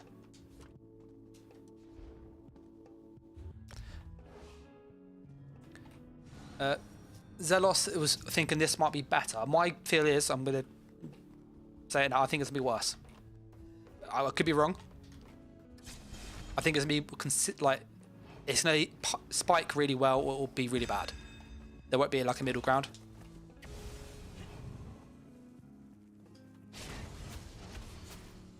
Yeah, see, not dead. And I had loads of yellow numbers there. And because the crit chance felt around 70%, then I'm going to double check. But it was 72%. So it was higher crit chance, as in like 72% of my damage crit. On the previous one when I had, it was 59%. I killed you with 59%. So the lover is better. Yeah, like pen's always better in PvP typically because of it's because of the scaling. Yeah.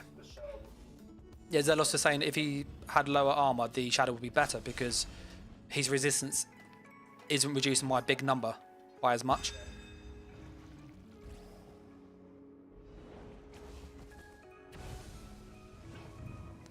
But yeah, this is like stupid. Like the fact that we can do this, it's like it's consistent. It is.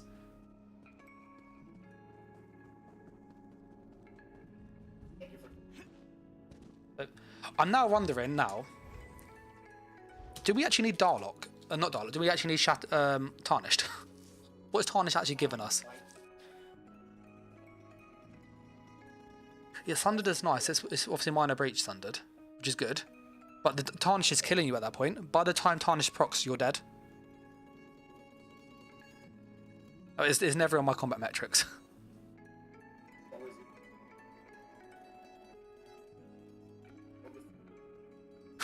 He says, to be a lover, you have to be a fighter. Yeah, my fear is I reckon we can... Dimitri says somehow range gank feels stronger than melee now. Range, let's try that. Let's put your vampire on. If you want to get some more roll. We'll see if we can... Can we burst? He's at 40 odd K.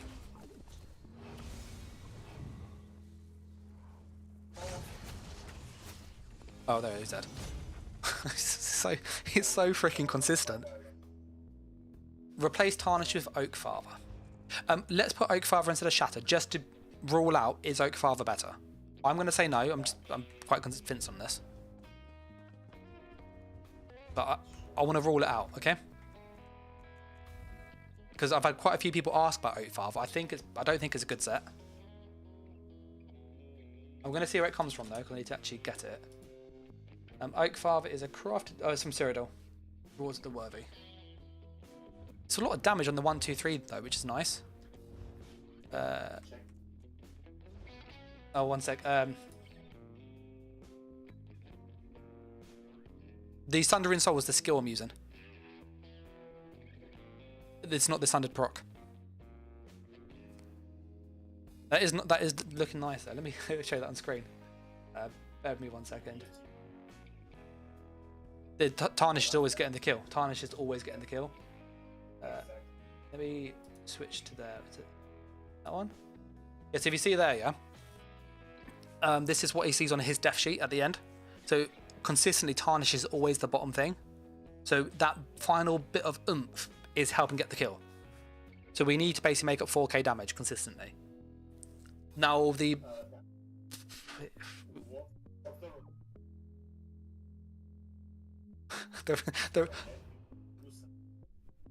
all I do is I push Crystal Weapon, I hold Heavy Attack, and I push Sundered while Heavy Attack's going off, and I Light Attack Sundered and you're dead.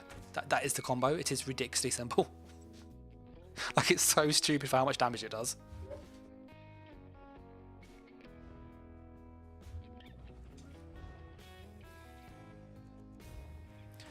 Let's get the Cyrodiil set whilst find that. Crushing Weapon?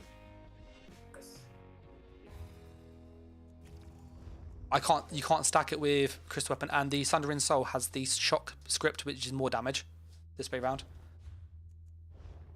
Let's grab the Oak Fathers though. It's Cyrodiil, isn't it?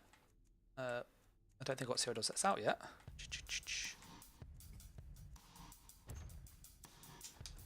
I think this is going to be less damage. I'm like convinced on this. Is it a medium armor? The Oak Fathers.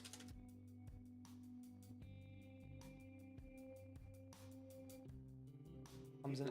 Looks like it comes in every way.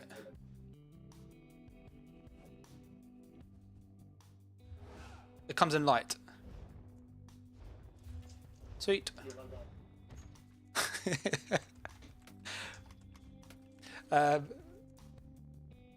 Zelos is going. We're not going to get the kill with it. I think he might be right on this, but we'll try. Yeah, it's definitely like I'm just wanting to see if it's one of those weird ones. So, I'm gonna have to mess around with all the pen and stuff again, all the sets. That's annoying. It's down here somewhere.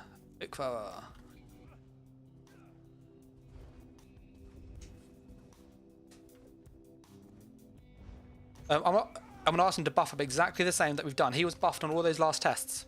31k armor, minor protection, and we killed him consistently every single time. It was actually quite stupid how consistent that was.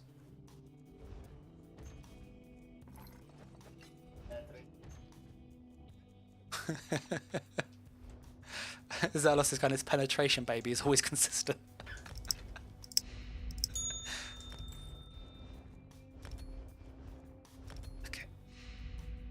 Are you, this sounds silly, before you do your thing, can you buff up a sec, Zelos? And just count how many major buffs you have? I always feel like this gives you about 4. Yeah, does it like you got major brutality, major sorcery, major resolve?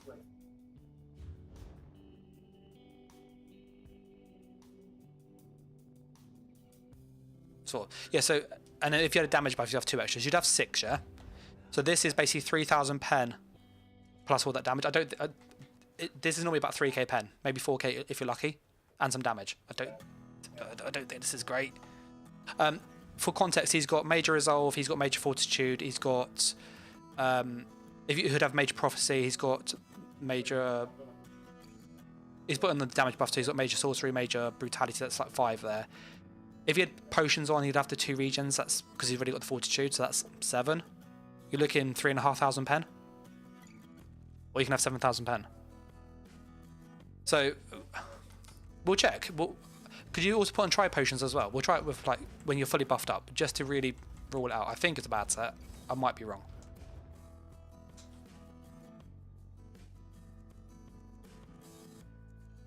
We want the poison glyph again. Again, keeping everything exactly the same.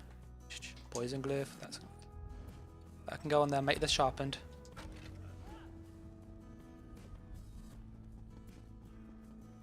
I think we needed more transmutes at this point.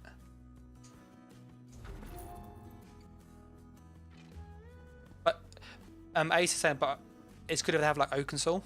But if he has the same buffs on, we can ask him to put on Oaken Soul in a moment to try it as well. Like, that's the easiest way to check. He's going to look for his Oaken Soul now.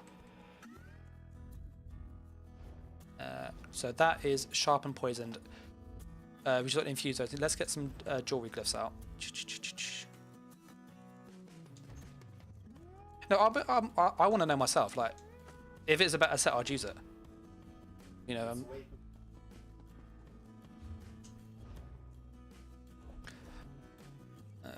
Infused.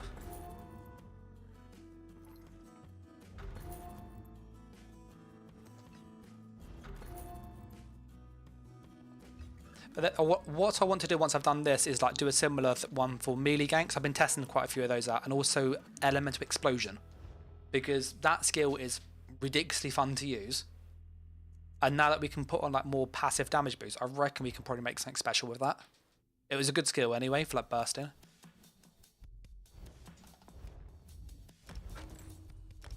So we have all damage there. Everything's exactly the same. All we have is this one. Are you using Oaken Soul for the moment, Zealous? Yeah, he's just grabbing Oaken Soul now, so we'll try it. I'll then switch back to Shattered with... Because if you've got Oaken Soul, and they're like all the buffs you're going to have, basically. You know, you might have potions as well, but that's about it. You're not going to have many more buffs on there.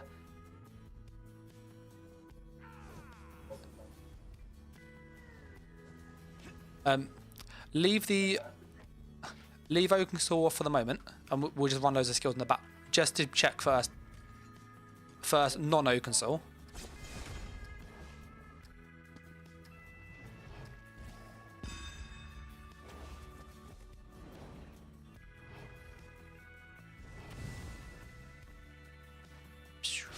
Oh shit. So I looked away and it still attacked you, sorry. This already feels a lot less damage. Yeah, if you use Winterborn, isn't there a skill line that boosts cold damage on the Warden? Yes. But you got to bear in mind, like, you got to look at the trade-offs. You need to have Shadow, in all honesty, because you want Cloak. It's the only class skill line that has that. Storm Calling, in my opinion, is the best for ganking. As a skill line, you get basically, if they've got full health, it's 10% bonus damage to their full health. Most of your damage is physical and shock on a gank build, typically. So you get 5% plus 10% there, plus typically 200 to 300 weapon spell damage. So at that point, you're getting loads of free damage from this one skill line because of these three things. Plus you get recovery. it's no brainer. Yeah, go on.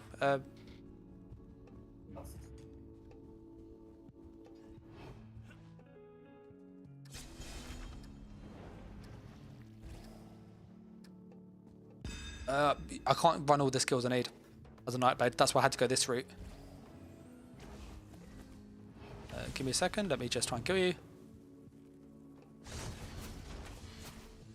It is. It's slower. It's way slower. That is way slower.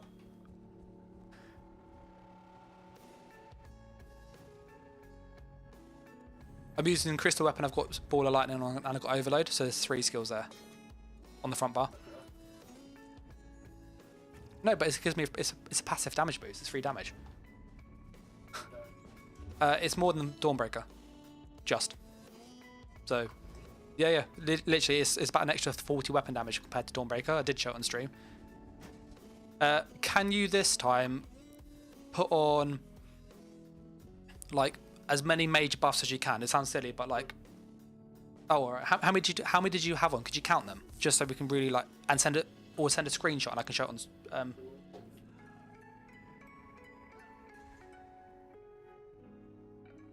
Yeah, if you could send a screenshot of your stat page, or like just the buffs in that Nightblade chat, and I show it on stream, just so people can see how many major buffs he actually had on, just to really answer that question once and for all: is it worth it or not?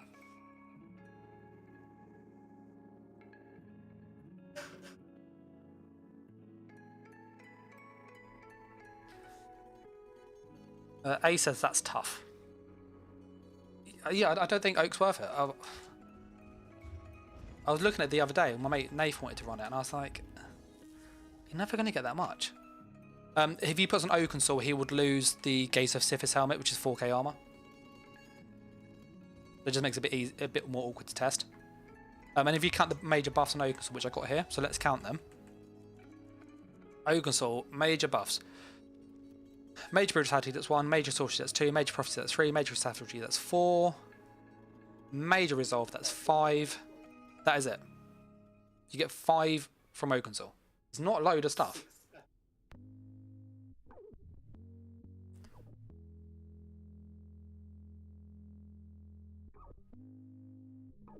You got 6 of those, and you got some minor. Can you put on Vigor as well? Because that's minor resolve too. Because it's even more armor, but yeah, this is what he had, just so people can see what he had on before. So he had 1, 2, 3, 4, 5, 6, which is what Oakensor is, plus minor brutality. So like the damage is, it's not consistent. That's the problem with Oakfather. You need to get into those really niche situations where at that point they have so many different things on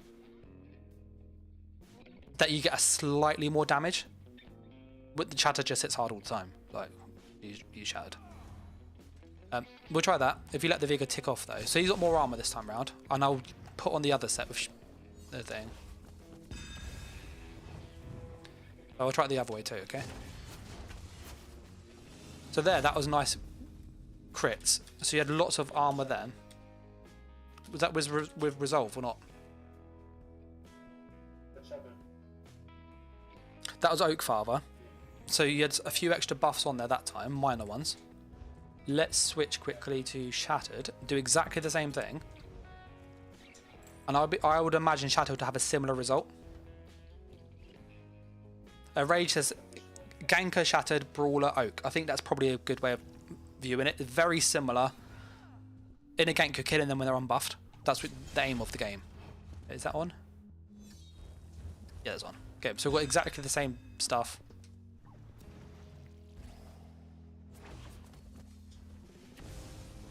He's got exactly the same bit, so we'll try that again. Yeah, so because of the extra resistances, what was the crit chance? That was felt quite low then. Because when I hit you with the other one, it was 86%. So like almost everything critted. That was 54. I will redo that just to try and get close to the 86, just to have it comparable. Like if it's 5% off either side. But if I'm killing you at say like 63% crit, then it's going to be better. Because I needed the 80 to kill you.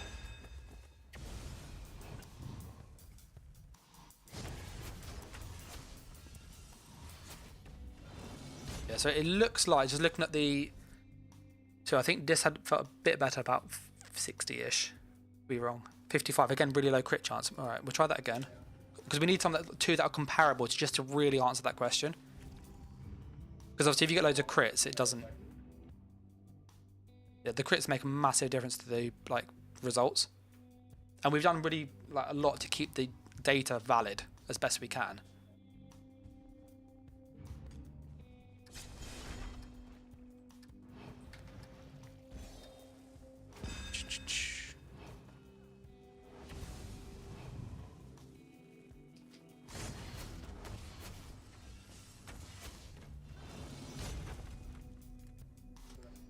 Yeah, we're just playing the RNG game at the moment. That felt again like 50, 60, 45%, that was even lower. Because when this had Oak Farm, and that high crit was roughly like 27k of my damage was crit. Only 4k wasn't.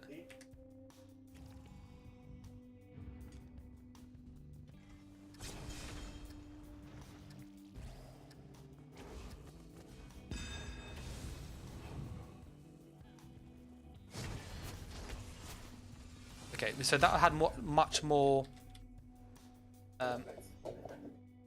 crits. So on the 86% with the... So this is Oak Father. That was a Oak Father. And this is Shattered. Okay. So Oak Father, Sundering Soul, crits for 4.1k. I had a crit there to guarantee that. On Shattered, it crit for 4.4k. Which means the Shattered hits harder than Oak Father. We also had 71% of our damage in this example. Sorry, 76%, sorry. Crit. Whereas we needed 86. So Shattered typically is more consistent damage. Unless you run into situations where you're fighting squishy people and you over-penetrate them. For context, my penetration on this build is 16,000. Who realistically runs less than 16,000 armor? No one. Everybody runs a minimum 23, 24,000 in light armor with buffed. So we're never going to overpen that there. We've got Major Breach, which is 6k on this build. We've got 22,000 armor. We're still not overpenning there. And then with the Minor Breach, 24k. So even with Shattered thing, we have about 24,000, maybe 25,000 penetration. It is going to be rare when we over-penetrate somebody.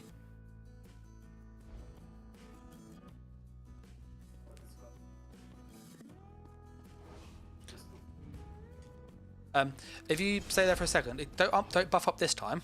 Go on low health, because like he's got 25k armor roughly, yeah. He's got 25k armor, so we're still not over-penetrating him. And he's dead. Does it matter if we overpen someone if they die in the same amount of time? No, they're still dead.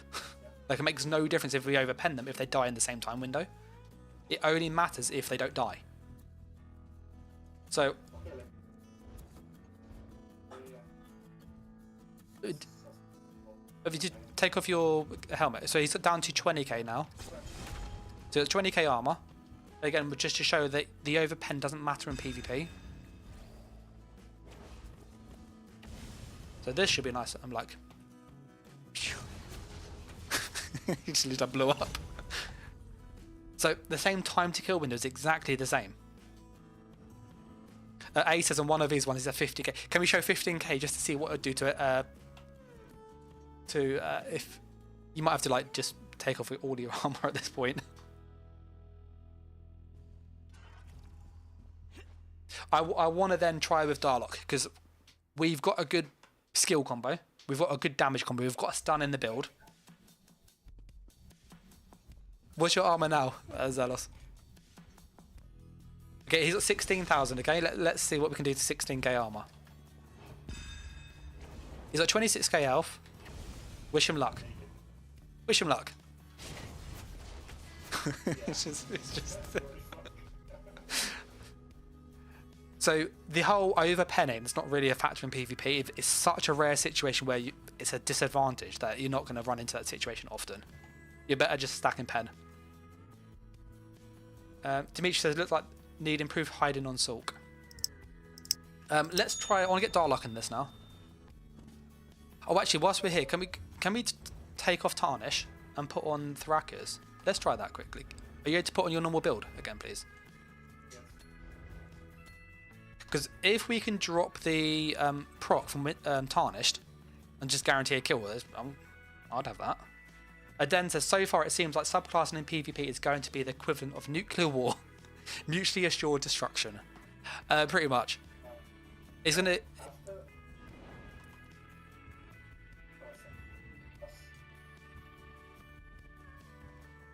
I've got a night bed set up with this, so... yeah, so it won't take too long. I just need you to invite me when you're ready. But do we... I'll put a poll up just to see... Hopefully that answers the question about Oak versus Shattered.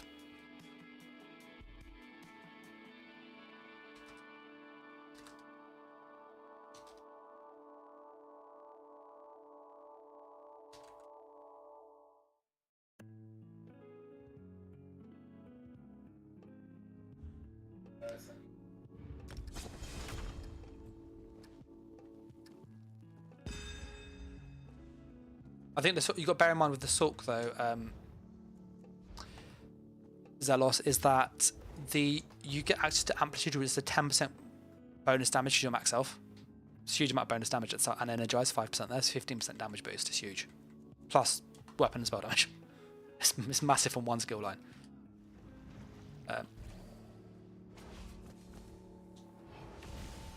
So can we kill him without any procs? Just use.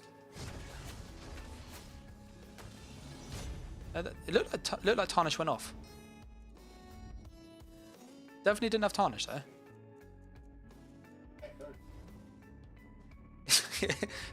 Did Tarnish go off?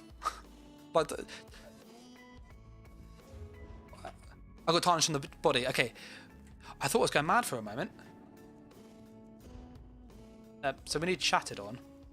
Okay, let's put our Shattered back here because I can get. They're both crafted sets. Okay, we've got our Shattered there. So I did have Shattered on. Because this is very similar to that one. So we'll keep the Shattered on here. And we need that Thrakius set, where it's called. From the body. Cheers for the sub, Dan. Rage says, I think the pen stone is greater than the crit in most cases. 100%. Yeah, pen's generally more consistent. That's what I've always found in my tests, and I used to do loads of this, like on streams and stuff before. I just did it off camera for like the past couple of years because people weren't interested in it. But now there's a lot more changes, so there's a lot more to find out. We need that weird set. Strike, it's like strike, isn't it? There it is. Medium armor. Oh, nice and easy. Nice and easy to put on, sweet. Let's just swap our Tarnish out.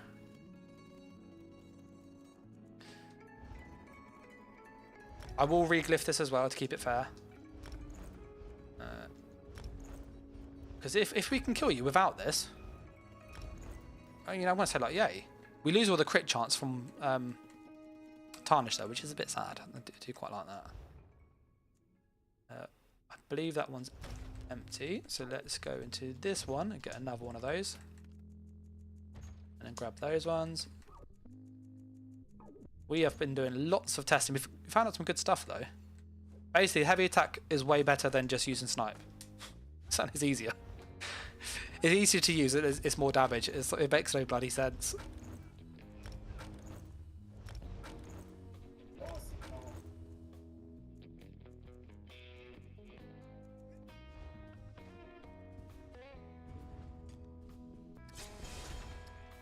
Okay, we'll double check that all on. So that's all. Front bar, that's on. This is on. This is on. Okay, so they're all on. I don't know if the major berserk applies to the initial hit. That's one of the things I've always worried about with this kind of stuff. Because sometimes it does, sometimes it doesn't. It's a bit weird. Alright, you ready? Incoming the damage. Oh, that looked very nice. That looked really, really tasty. What's the crit chance on that? It was 85% crit. So let's get a bit lower crit, and then we'll test, because almost everything crits.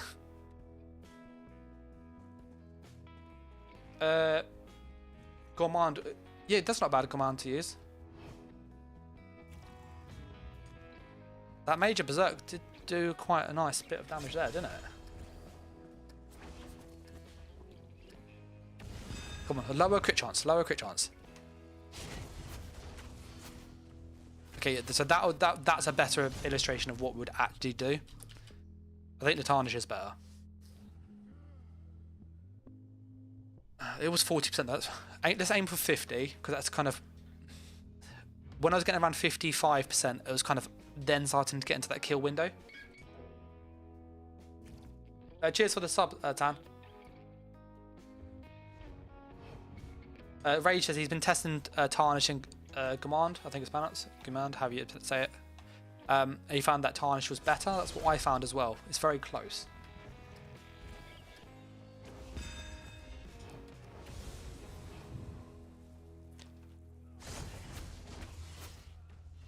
That was loads of crits.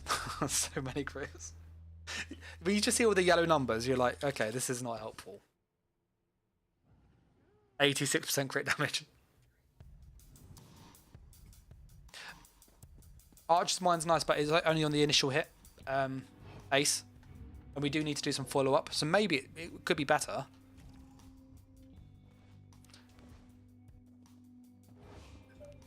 Yeah, sorry about that. There you go. Let me do that again. And I want to find out what I can use with Darlock, because I want Darlock back in the build. I missed the sustain already.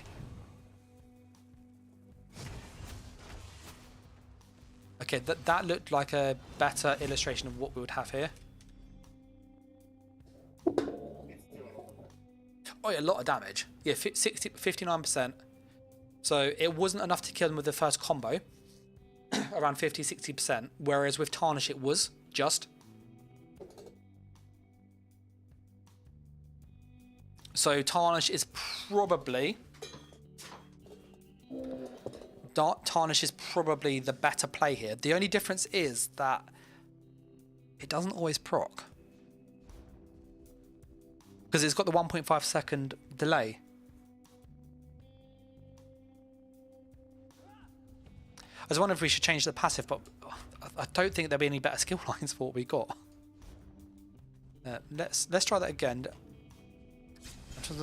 Can you put on Vigor this time? So you're like basically armor cap. You'd be on like sort of 35k armor almost at that point.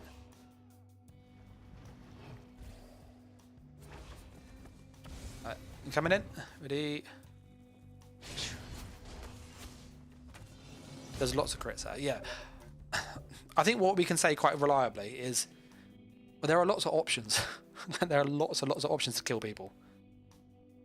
You can go down the no proc route. Obviously we're using a proc here, so ignore that, but generally the no proc route. And hit stupidly hard. Rage, does that set bug out and is it all in one hit?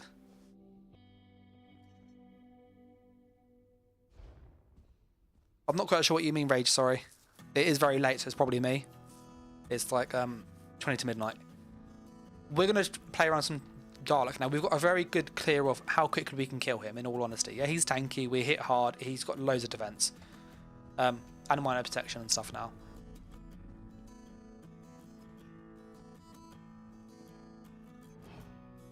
with a lot of those percent things, they normally apply on the initial hit and then it turns off. So like with Archer's Mind, it will apply on the first damage source and then the subsequent ones then reduce back down to 8. And I have tested that before, so that's why I don't use Archer's Mind anymore. Archer's Mind's only really good on like lots of builds that stack dots, because loads of things crit really fast. Dimitri says, high stam food. You could do that. The reason I've done this is just to make it easier to play. But we've been able to like prove that we can consistently kill him.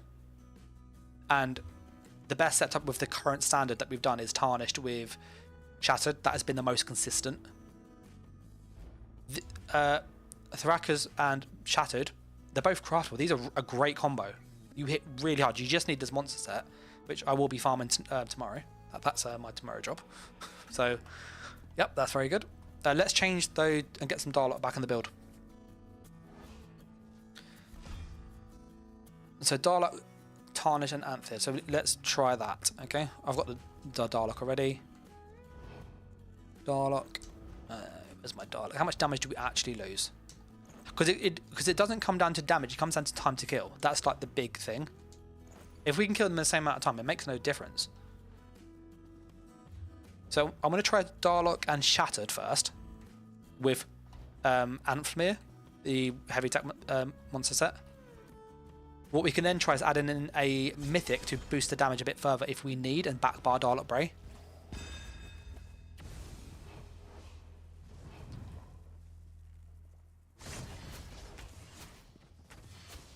Yeah, so that is less. That felt around about 70% crit chance, roughly. I could be wrong. 62. So we can say this is less damage, yeah? On the other build, we will possibly get the kill. Or thereabouts, depending on which thing's critted. I'll try this once more. And then I'll try it with Tarnish instead of Shattered. Because we've got the combo. This is by far the best way to get the combo.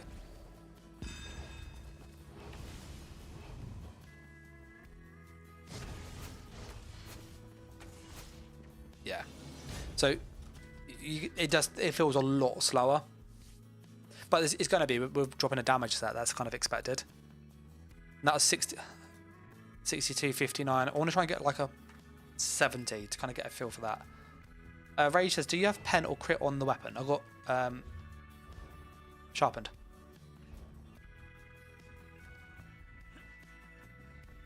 Could also use Winterborn. The only problem with Winterborn is it would have to proc on the follow-up skill, which we land now because of the stun, so that's not really an issue anymore.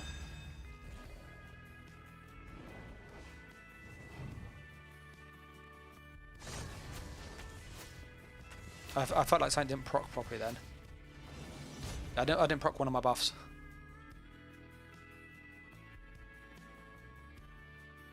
I do have the Monolith Mythic on me, which is down here. Epic Butler did note that this only applies when you're in combat, so it would only apply on not the initial hit, but all the other damage afterwards, which could still be a damage boost. So we will try that as well. Because these are all still infused damage.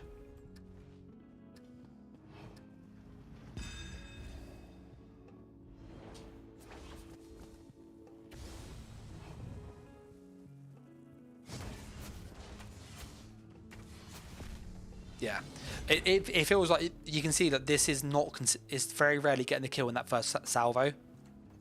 So we can say that this isn't. I don't think the Shattered is helping us personally. Let's put the Tarnish on. We need to transmute the Tarnish back to Infuse though.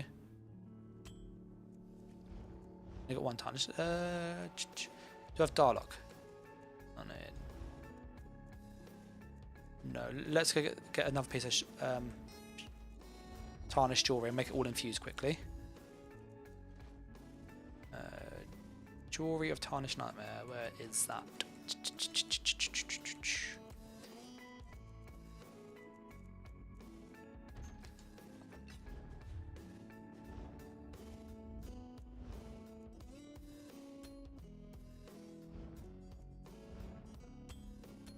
Tarnished, tarnished, tarnished. And good old tarnished. I'm just going to infuse these quick. Because I want, personally, I want Dial-Up Bray in the build.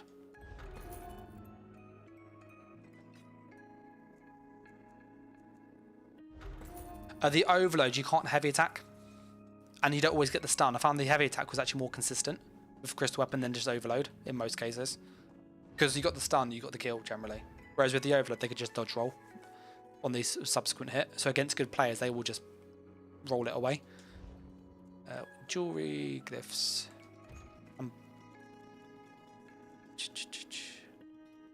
I want weapon glyphs. I don't want to put jewelry. I want jewelry as well. Sorry, I want both. Do we have physical damage here? No, we do not. Let's get rid of that one. Let's get a new one out. Almost done. Okay. And then weapon glyphs. We need poison. Again, to try and keep it consistent. Do we have poison on here? No, we don't. Let's get do one of those.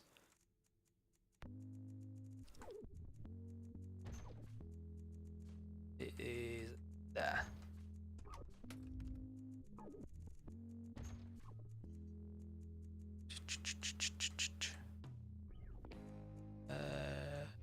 Poison, there you go. Okay, so we can put poison on here. There wasn't much difference. I had the wrong glyph on there. I don't think that'll make a difference to getting the kill. So, I need another damage one.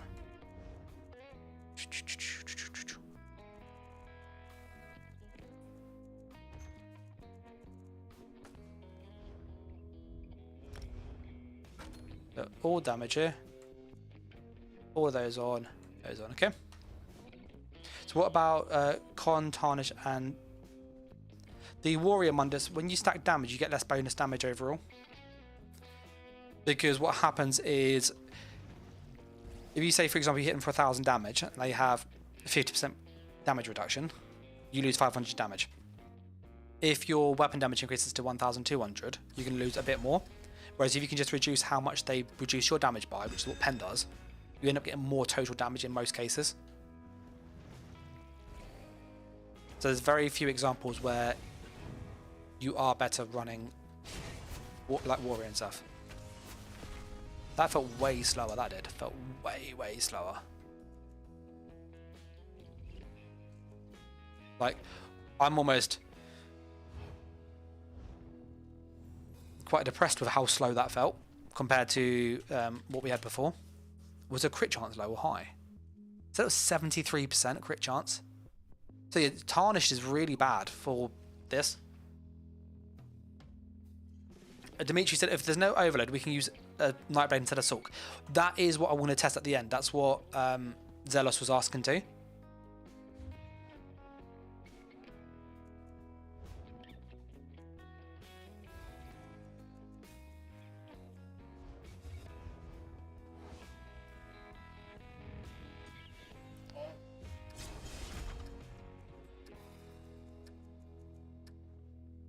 Yeah, everything else is right. I'm just double checking that I wasn't going mad. I'm going to redo that test once more just to check that I didn't miss a buff or something on my end.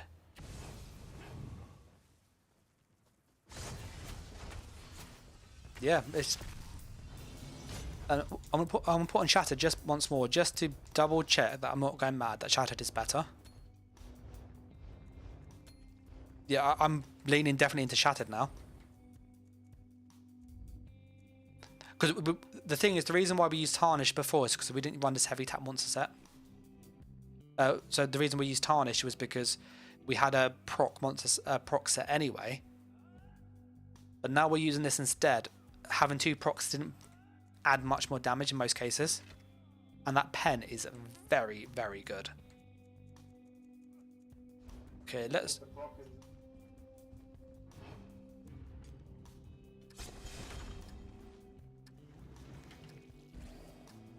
I'm a little bit sad with how little damage I have now compared to what I had earlier.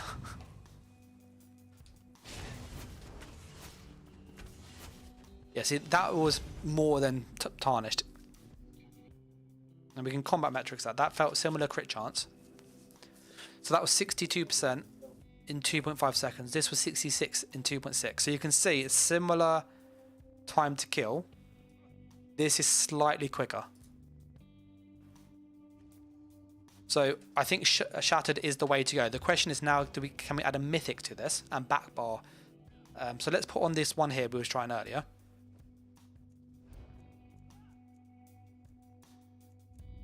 I'm going to infuse that. I'm going to back bar Darlock Bray.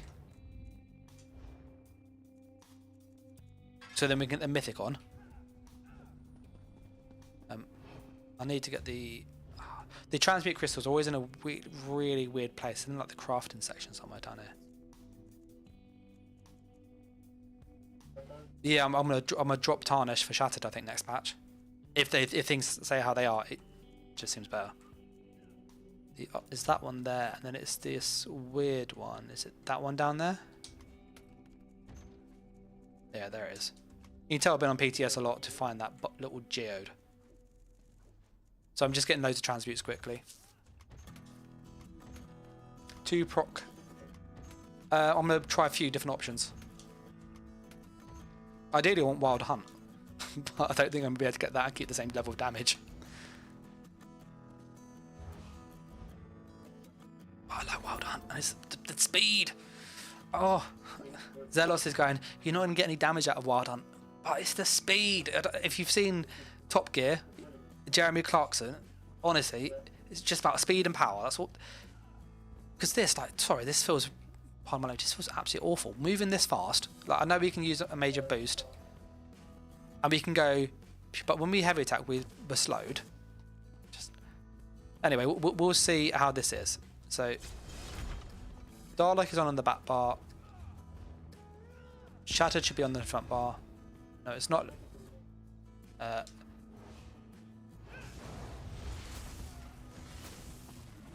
Overload does fix all the damage though. I'm not gonna lie, Overload's disgusting. So disgusting. You just can't get the stun. I need to just double check all the stuff in the right places. So I need one piece Shattered down here.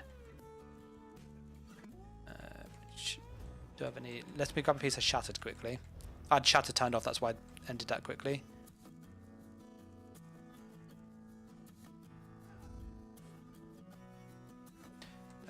Medium armor, let's just grab a waist. I'm not going to reglyph it because it makes very little difference to the actual damage. It's a tiny bit. I'll go. I'm going to reglyph it. I've done all the settings so far. I want to keep it valid. Do I have prismatic on already? I do. Oh, sweet. Okay, that's not too bad. So Shatter's on the front bar. Darlock is on the back bar. Okay, we are going to turn Overload off. We don't actually use it. It's just a passive damage boost. And if you've got a tanky player, you can just spam Overload because you'd have like 300-400 charged if you're not using it often. Which would actually be disgusting. Actually disgusting. Cheers for the sub, Dr. C. So I think we're ready to go. Let's get in sneak.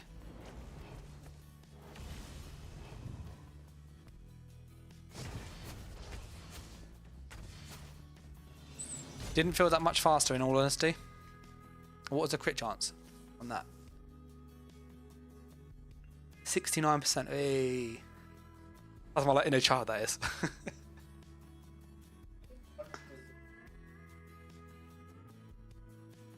Tarnish was doing less than Shattered. The mythic we've got doesn't increase our damage enough. So we know this mythic is not worth using.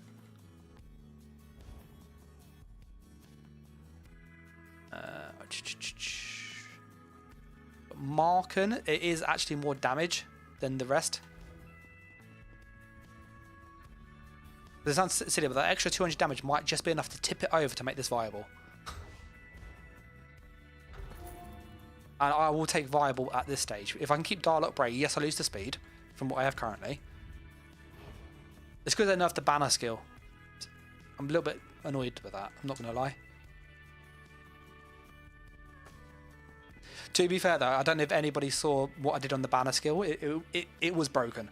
Like 100% broken. And they did nerf it. Still sad though, not going to lie. Tarnish and Construct. Shattered and Tarnish and Construct was very good. But I want Sustain. I want to find a good middle ground. I have hopes about this one.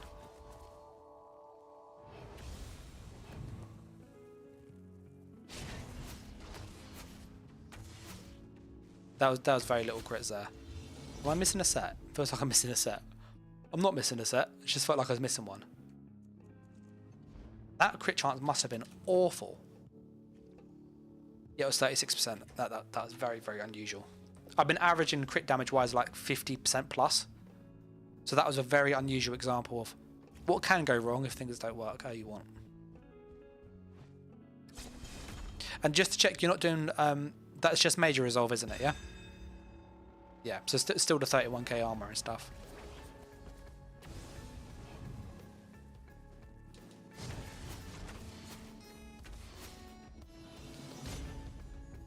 Like, I mean, it's still fast. Like, for how quick and easy that is. It's 2 seconds, 2.5 seconds, and you got stun in there, guaranteed stun every single time. How else can we get more damage? Mundus is the lover. Got sharpen there. Got poison on it. I want more damage.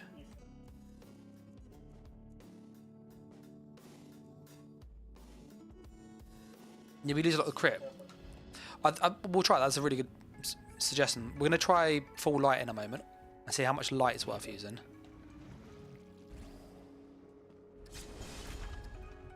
Yeah, but your crits hit for less damage though.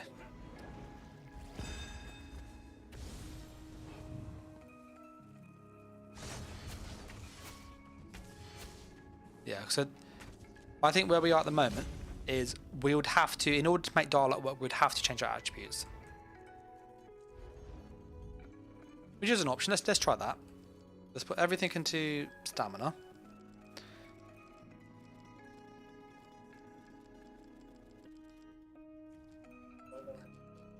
We'll try that as well after. So we'll try everything in stamina first. I don't think it'll make much different. We'll try full light and then half and half. Because we're on full medium. You bear in mind we'd obviously have. We could actually change that as well. We'll change that too. Does this make enough of a difference? It's not a big change.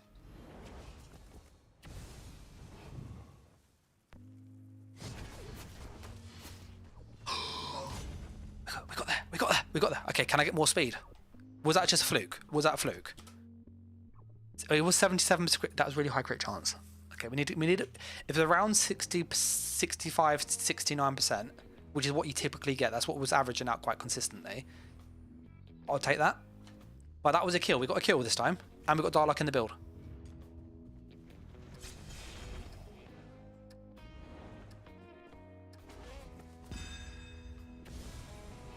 And like, he is tanky. Don't get me wrong. He is like freaking tanky. Oh. I'm happy with this. Look at that. I just changed my attributes and put them all in stamina. I had 16 in stam. So now I put 64 in stam. That was 80% crit chance. Okay. We've seen if we get crits, we guarantee a kill. Epic says sugar skulls. Yeah, that's not going to be the next one change. Because if you've got Darlock, we don't actually need that. I'll probably go with like the lava foot or something. The one that gives you loads of stam. The rabbit thing, I think it's called. Yeah, that is like really, really consistent. Let's change the food. Because that is going to be a good... where's the tester's lunchbox? It's up here. I think the blue rabbit would be what I'd use. Yeah, loads of stam. A bit of health. You know, we're not using magicka really. Darlock pays for our sustain as it is.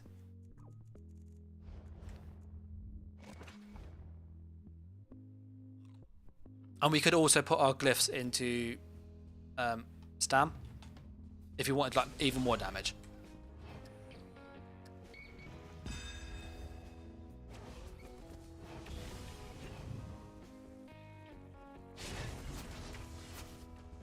Yeah, that is looking. This is looking more. What's that crit? That's only 63% crit.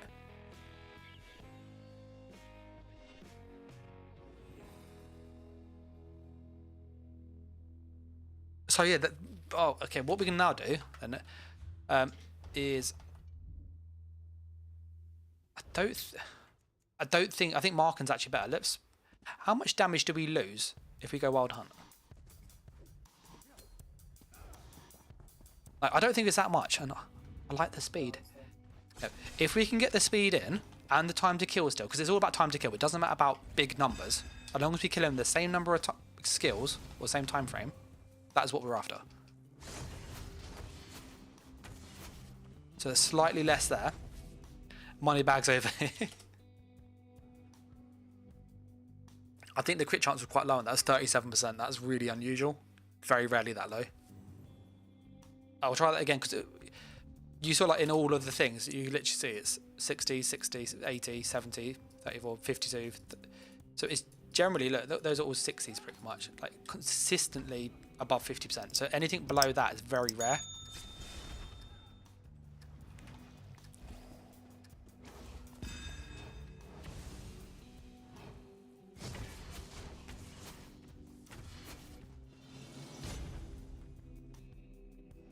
Yeah, it's the monolith.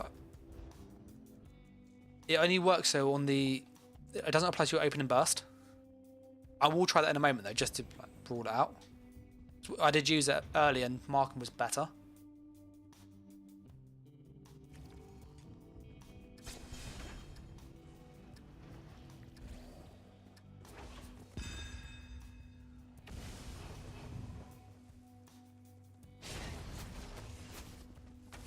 Yeah, so this feels consistently like using the Wild Hunt. It doesn't have that final oomph. Like, I know our crits have been a bit low, but that was 64% then. We should have killed you. Whereas with Markham, we would have. So I think this was the Markham where we killed you. Yeah, this was with Markham and we killed you with 63% crit chance.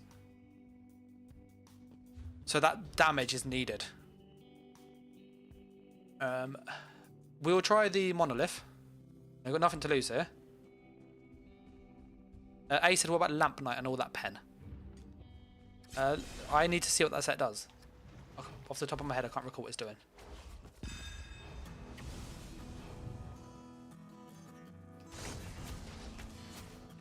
Oh, that was quick. That's really freaking quick. What was the crits on that? 86%. Yeah, but you're not going to get 86% crit. Like, all your damage doing that much crit is unusual. I literally had, I think it was 2 things did not crit in that entire combo. That is not going to be normal.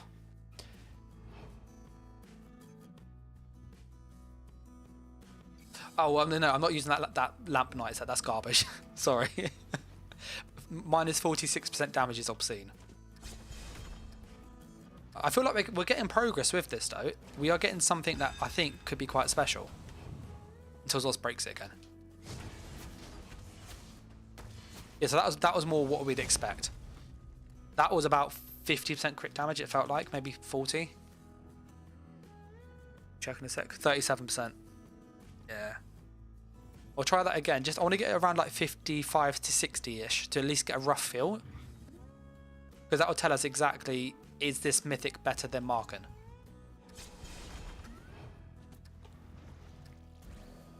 Is that new one?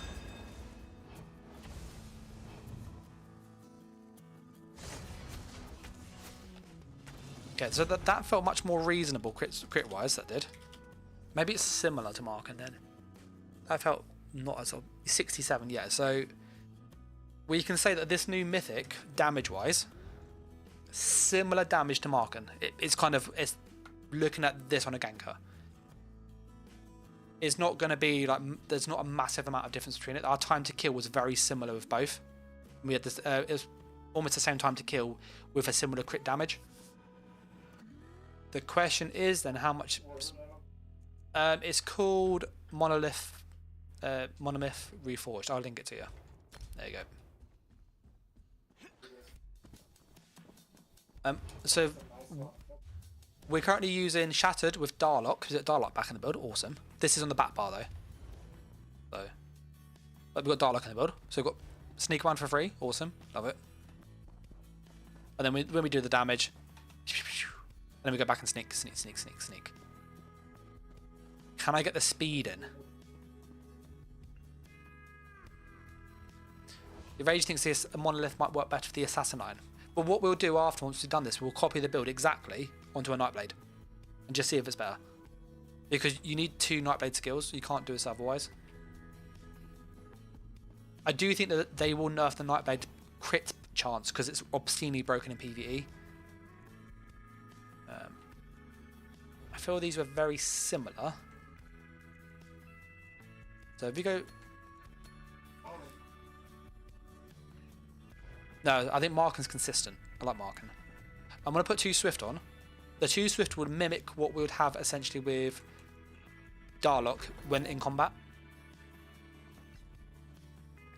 I want to see how much damage we lose. Can we kill you within a decent time frame?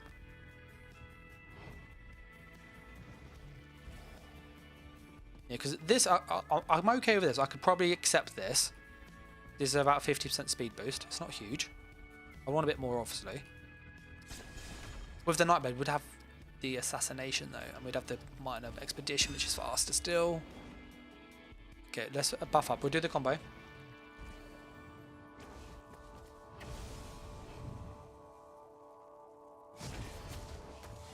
Yeah. It's just a little slower, and that crit chance seemed about 40-50%, maybe even a bit higher. 56%. So yeah. Dimitri said, "What about Storm age or experience instead of Storm Calling?" I think Storm Calling is really, really good.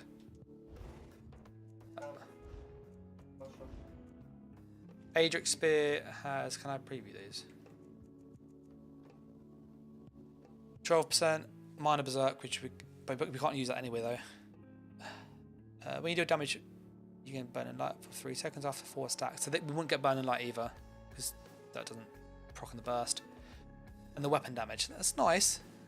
6% there, plus that could be... It's definitely worth looking into.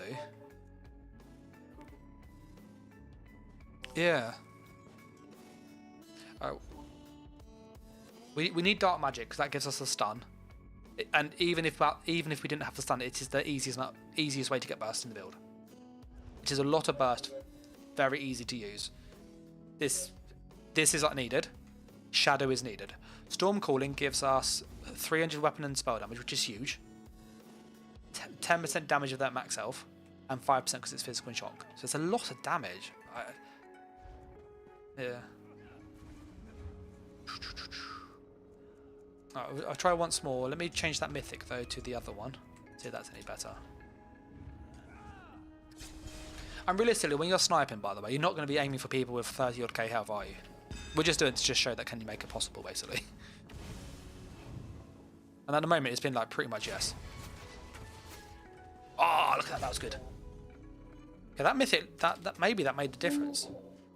Was that better crit though? We changed the new one. 68. That's decent crit.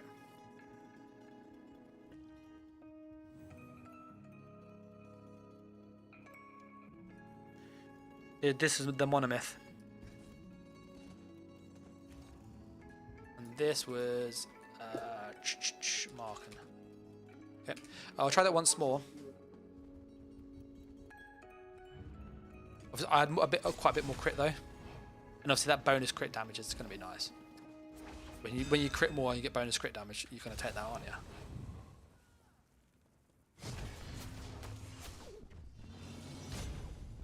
Yeah, I feel like this might be the way we're going to go with it, guys.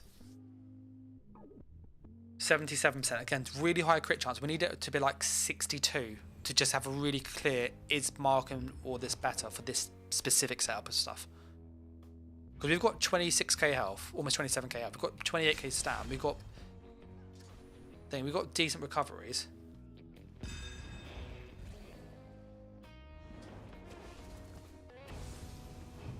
And what I like with this stuff is that almost all of this is available right away. I didn't get the light attack in. That would have ruined it.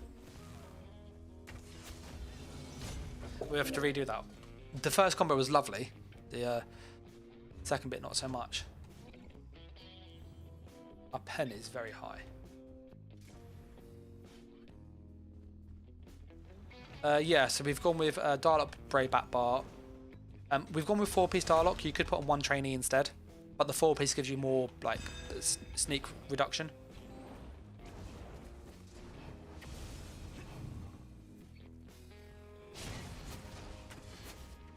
Yeah, this is consistently hitting hard, and you know we're killing in the same number of skills, so that's what we're aiming for. If you want a bit more damage, we can obviously put on Tarnish with this instead of Darlock, and you will get more burst. That's not deniable. But we move quicker. We have infinite sustain if we go on the back bar. We can sneak around easier. It just means you're always ready to fight if you just walk around with the greatsword. Yeah. I'm gonna do one more just to double check the crit chance.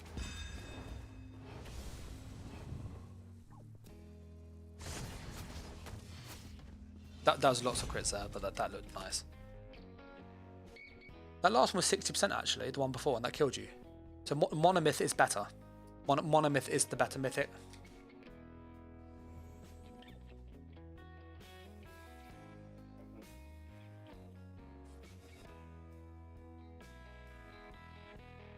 So yeah, this is looking decent. Can I put on another Swift, do you reckon? I don't know if we can get away with it. Like, I want to really find out how close are we to everything. Swift. I just want speed. Like, I want speed. So we've got Swift. So we've got 2 Swift this time. Okay. So rather than 1, we've got a bit more. Oh, you need to invite me.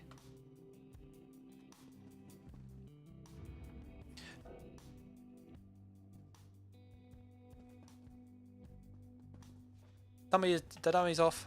Oh no, you. Yeah, he's gone now. Okay. It seems that the best for Soul Nightblade Ganker. I want to put this exact setup on. I'm going to try 3 Swift in a moment. This is 2 Swift.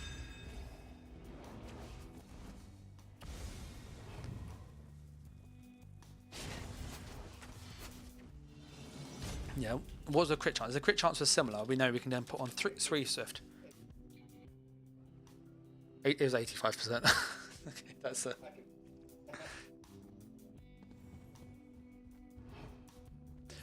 We're using infused, which gives us more damage. I would prefer the speed. I'm not going to lie. That's for me personally. I want the speed.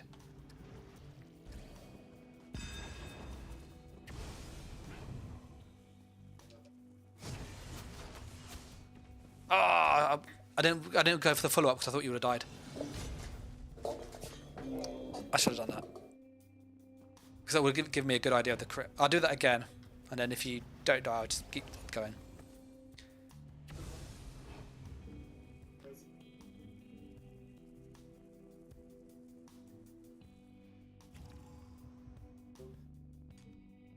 Dimitri's asking, how is this compared to the current sniper? The current sniper in the next patch is broken. Not because of the build, it's just because I was actually nerfed the build. What I was doing, they basically said you're not allowed to do that anymore. So, the current build, the sets are fine to use, but you have to change the skills to adjust it. So, what we've found is Darlock Brain with Shattered is better than Darlock Brain with Tarnished if you're using Crystal Weapon. So this is slightly more burst and it's easier to play because you get stunned now. This was 70% and 2 seconds. He didn't quite kill you though. So I do worry if we go for 3. I can do the Bloodthirsty. I don't think it'll make a difference. I'll put on 3 Bloodthirsty just to... No, I'm more than happy to like, you know, eat my hat as such if I'm wrong, but...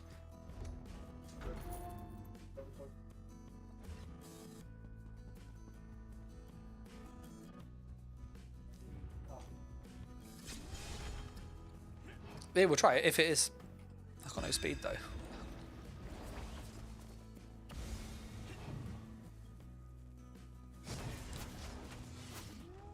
Nah. The opening burst is not there. Because you got to bear in mind the Sorcerer is giving us 10% damage on our initial hit. There's 58%. So it's very similar. When I did the testing before, Infused was typically just edges out. Because if you go, you get 90%, so you get 350 when they're below 90%. Yeah, this normally sort of starts to cap at about 50-40%. But at that point, they're down to like killing it territory anyway with Infused. And like that's always the issue with PvP. Like on small hits, Bloodthirsty is amazing.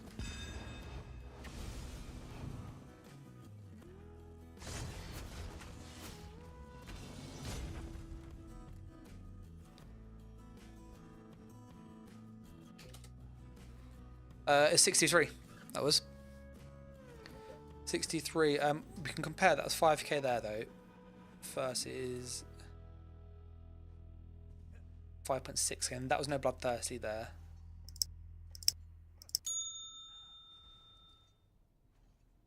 It doesn't look like it's adding much extra damage. I would just recommend using Infuse because it buffs your healing, basically. You said 2 Infuse, 1 Bloodthirsty. So we can try that. I definitely feel like we've got the best sets. Having tried all the different set combos, this is like the most consistent. With Dial-Up Ray. I do want the speed though.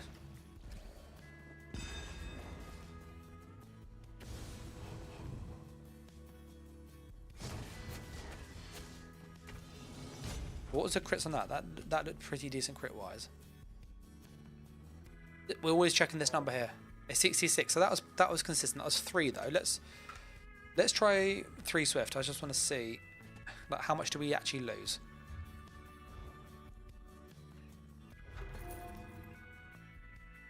That mythic is definitely needed though.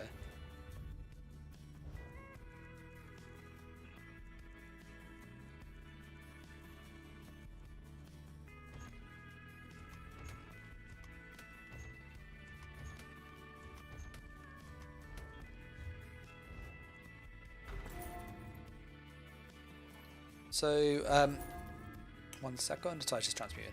I can't multitask. Just so Zealous was asking, if we go on the Nightblade, is it worth using Impale or not? My view is no, personally. Impale, because it's such a low health percent. Let's say for example, you're 31k health, yeah. Half of your health is you're looking about 16k, yeah. Half of that again's 8,000. Now my spammable with a light attack, spammable is 6k. My light attack is 1.6, yeah. So that's 7,800 almost. That's almost 8k already. With a glyph or something proccing or a status event, you're already dead. If you're just above the, but if you're just above the 25%, you lose loads of damage. Like the impale is pointless at that.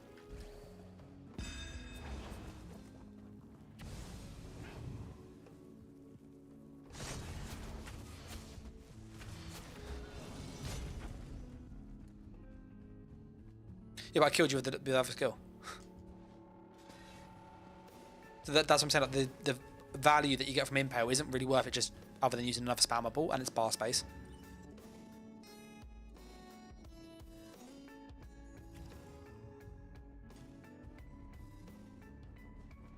Yeah, Rage is saying about let's put on Minor. That was going to be the next thing to get on Minor Expedition. Can we get that?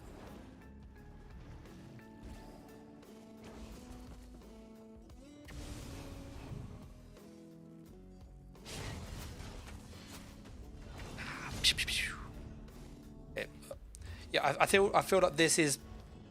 I think this is as good as we're going to get this with Darlock. Can we just get some more speed on this? Which I think we can. Rage was suggesting that we swap Boundless for Hurricane because it's Minor Expedition. How long is that for? Oh, you get. I don't think it does. Only if it hits. So we can. You just don't hit an NPC.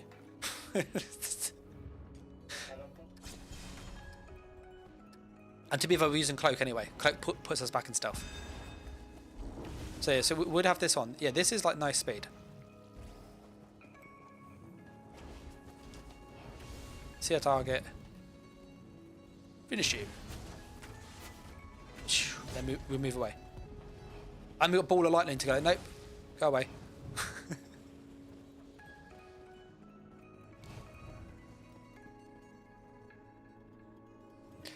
Ace said if you tried swapping Dial-Up for Tarnish, you'll kill faster. So we did that, Ace. And what we saw, though, I don't know if I can go back that far, though, is that the time to kill was still 1.3 seconds.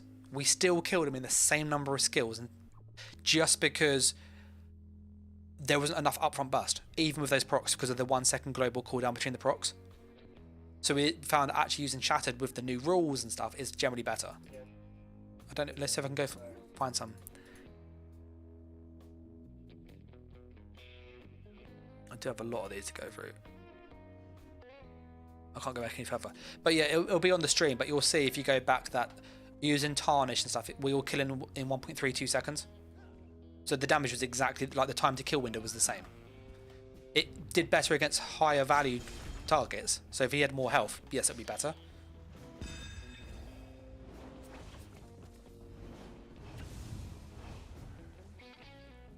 What about if we do that? Yeah, so I didn't start with Cloak just to see if we don't have the guarantee. Hey, you're epic. The value of the resource from Darlock is the big, and the value of the Tarnish is the big. I love it. Darlock is really underrated. For ease of play, it is such a strong set for ease of play. Because you'd always be moving around like this, you would. So you're always fast, you see a target, book Cloak.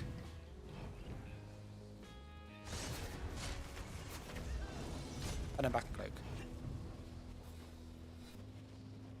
And then what's good with I'll show you this.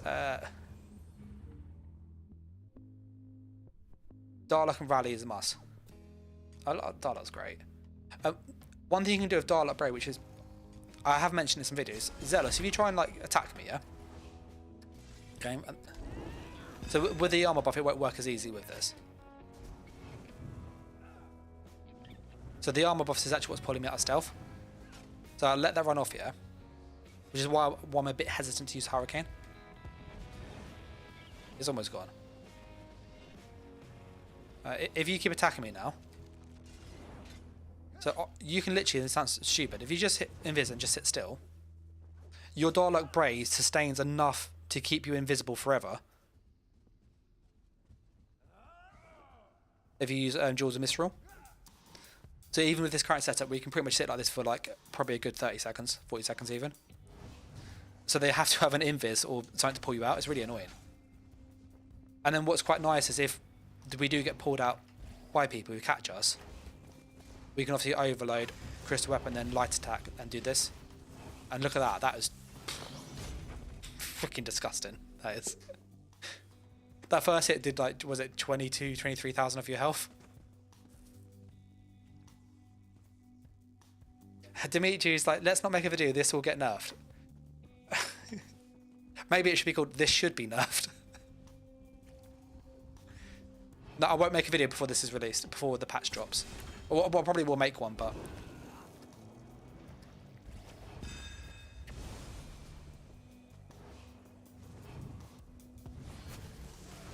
Dead. You can also do that as well with Overload. So... 1 week looks at Buck. We've seen the test here. What was that time to kill there? That was like actually disgusting with the Overload. 1 second. Okay, can you buff up fully? I want to this time. I want to abuse Overload with our speed. Because we move so freaking fast, we can probably get 2 to land with it almost at once. So we see our target.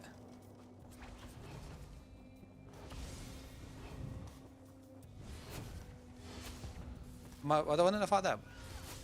For some reason, my 7-1 didn't fire properly. I'll try that again. But yeah, I'll definitely make a video on this at some point.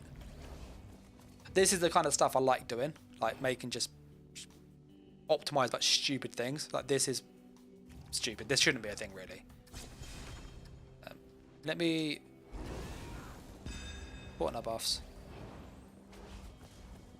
Our overloads now. There we go.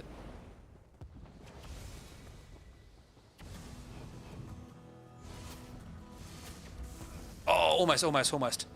So if you get some crits, you're going to get the kill basically. If you don't get the crits, you won't. Oh yeah, that overload is horrible. Right. This time, what I'll do is I'll go for the gank, yeah, Zilla. So if you like, could you put on the vampire ult this time? I'd like turn it on. And then what I want you to do, it sounds silly, yeah, is to like chase me after and like try and hit me. Because one of the reasons why this Sulk's very nasty, yeah, is that you can put on this skill, turn it off. So I'm going to buff up. Sorry if I did the buffs in the wrong order. I'll let you get your vampire ult again. No, just avoided it because of his transformation.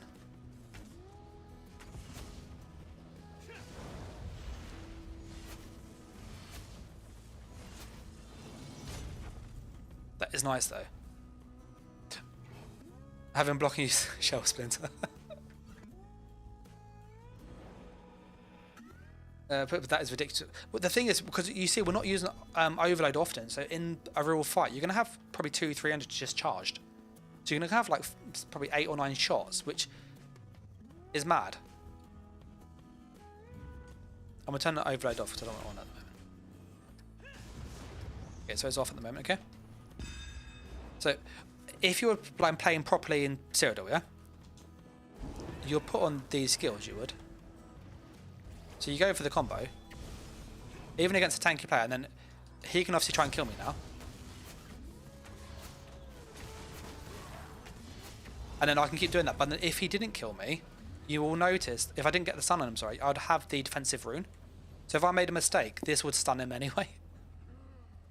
So it's basically like this defensive rune is like a anti being killed button, because anybody who tries to counter gank you gets stunned. They hit you, which is really annoying to fight against. So it just makes it so much easier to play as a Sulk, this setup, because you got this storm calling, and you got the like. I was doing this when I was in BEG. Butker was in there as well when I did the streak, and I just went into Imbers. Like it's really as a combo. You put your dial up Bray, you just sneak, sneak, sneak, sneak, sneak. See a target.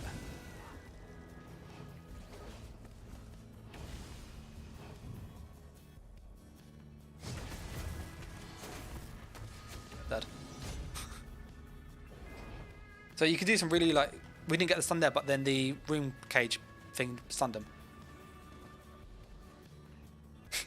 he said he tried to hit me back and he got stunned by the defensive rune. Right, I'm happy with this. I'm going to go and make the same thing on a Nightblade now. So what I will do, if you are in my Discord, I'll put a picture of this in. Just bear with me one moment. Here's my Discord. I love dial-up, bro.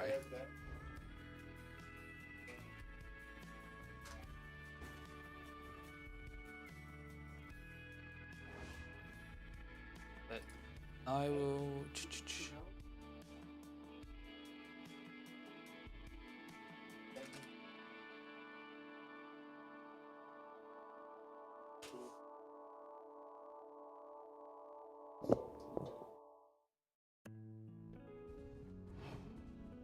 Yeah, this is solid. We're going to switch. What I've done is I've taken a superstar, which I've sent to these Zelos as well. We're going to go into Nightblade. I know what the best sets are. I'm going to put them straight on, and we'll see what do we pair with it. Do we pair the Dark Magic and have the Crystal Weapon? Do we pair? You know, is it going to be as good? I don't think it is. I think I'm going to have to make a Sorcerer Sniper, which sounds like incredibly depressing.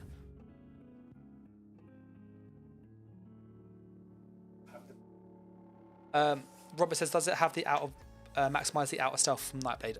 From Vampire. Yes. So we utilise the thing. Oh, well, I made this. Look at this. This is stupid. This is speedy. So I was trying to make a really fast melee ganker, which I was working on. Yeah, it's that fast. No, actually, let me come out of here. But yeah, look how quick it is. Meow.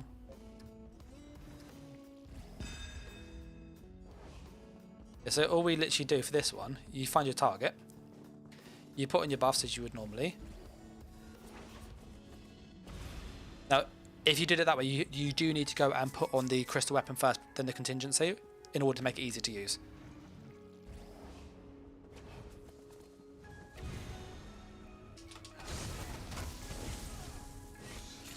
I didn't get the thing. Let me land that again. I don't think I landed both of them on at the same time, the overload things. Where's that set? Damage caused.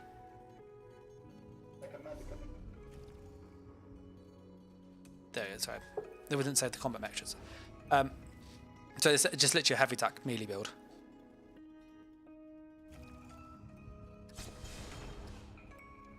So I put on Dial Up Bray and Wild Hunt with this though to be like super quick.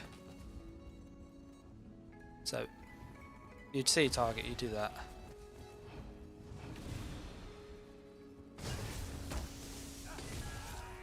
And then you can go for the execute there. But you can it has about 28k burst with an ult. If I put my ult on it, it's a 1-hit kill. If you put in your buffs, and I'll do it with an ult this time. I personally don't like having to gank using an ult though, that's just me. I like to be able to just do it.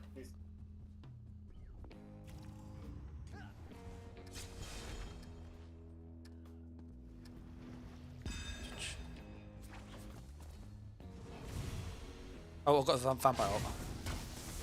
Dead. That was with no ult. Let me put on... I'll put an in-cap. The damage is nice on it, like for how simple that is, and it's very fast time to kill. What was the 1.5 seconds he's died? I'll do it with in-cap this time. It's even quicker with in-cap. You get like no time to react because you probably could have maybe survived.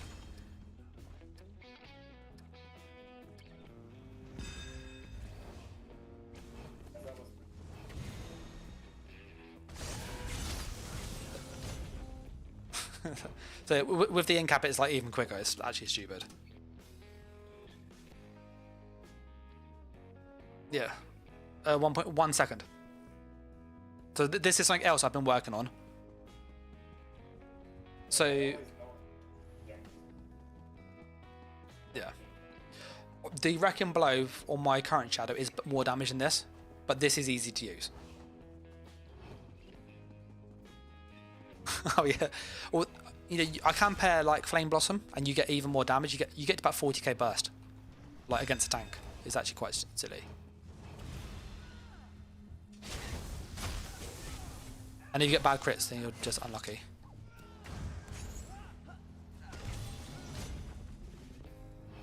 So yeah, it's fun. Like you've got enough damage to like blow people up, especially if they're unbuffed. You're just gonna melt them. I'm in medium. Oh, do you want to check that quickly on the other one? We forgot to test that. Do you want to quickly just try the light armor?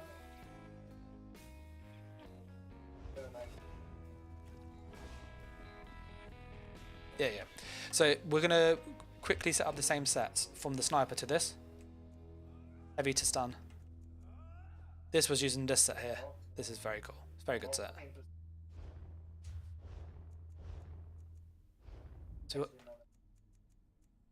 So Dial Up Bray, put in this new mythic. Oh, Epic's trying his tests. It'd be good. Be curious to see what you find out. I'm going to be over here, obviously. Feel free to join my Discord, Epic, if you're about. So yeah, so we're going to quickly grab some sets here. So Shattered Fate was crafted, wasn't it? And that was from Westfield. From Necron.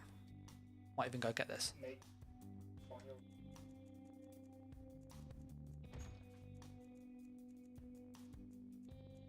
No, but I want the speed. I want the speed. I will try. I will make it fair, same speed and stuff, and then I'll add on the speed afterwards. I'm more than happy being faster. More than happy being faster. Shattered Fate. Shattered Fate is goated. Such a good set. So we're going to go for jewelry and weapons. This one. And one medium. But I would like to know what is better though. Like is it better using all light armor or mix of medium, or like what gives you? Like, is all this kind of testing that I'm really curious in to just go what is the best thing? I use the same set should work just as good. That's the plan. That's what we're going to try. I'm not too convinced because that Sorc passive is really goated on that storm calling. So let's switch there. So and then we'll put on dial up. Let's go get.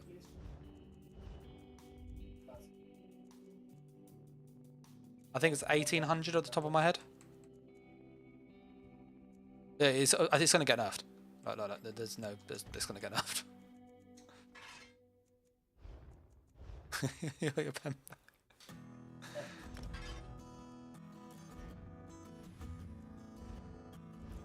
Oh no, sorry, it's 1900.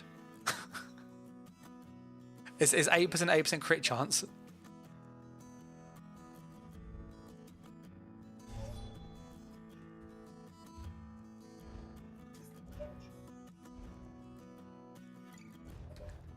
We had that there, didn't we? And we used the scribes. We can't use the scribe skill though. And that scribe skill was giving us extra damage. So we can, but we don't have the bonus class script because the Sorc class script was better. And the Nightblade class script is a piece of crap. It's absolutely terrible. Oh, when I've done this before, I know, and I've done this a lot. Silver Bolts is the best second one you can get for raw damage. If you want to get the penetration, you then use the scribe skill still. So we're probably going to go for the pen because it's better full up damage. And you're going to linger in torment with breach. So this is the best we can get here. Rage was asking about using focus aim. We will try like snipes too, but we found the crystal weapon gives you the stun. It's the only way to get stun, like reliably. It's really easy to play with. Let's put on Sunder and Soul here. We had Camo Hunter. Fighter's Guild. Where's Fighter's Guild? It is late. Fighter's Guild goes there. And then I think I'd ball a lot. I'd streak, didn't I? So I got a spare skill slot for something, basically. We'd run spec bow. You'd probably just use that, wouldn't you? Battle bow would be concealed weapon for that passive speed boost. It's free there. It's nice. Burstial damage buff here. Yeah, I'll probably just do these. So I don't need sustains if I'm using Darlock. So that's on. Let's change that to a poison glyph to keep it fair.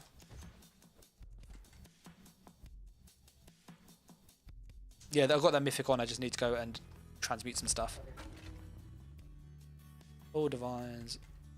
Oh, that needs a glyph on somewhere. Yeah. And then Darlock will turn on. We go to the back bar. Got Darlock. Front bar. Darlock's off. Yeah, that's fine. This should be Darlock here, really. There you go. And then they just all need to be damage. Jewelry. 1, 2, 3. That'll do. Thank you very much. It has been very interesting though. This has been, as a content creator, like it's been a lot more nuanced and a lot more in depth than what I first thought. If that makes sense. Like I knew Darlock's good. I knew Tarnish was good. I like seeing what has the slight edges over one another is actually quite interesting. Like infused or bloodthirsty, swift or not. So I'm going to try all infused first, maximise the damage. A said focus aim takes too long to hit, 100%. Focus aim also has a 1 second channel time, rage. And then what happens is they've changed the projectile speed so that what happens is the focus aim hits just before the light attack crystal weapon, which means you don't get the stun. I did test that loads, it was really bugging me.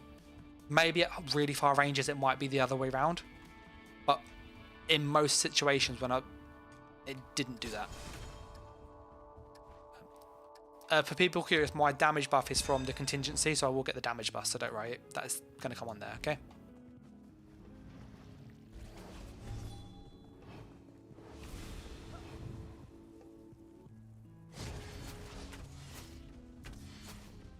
This is way slower. This is way slower. Yeah, I thought it would be slower. And that's all the same.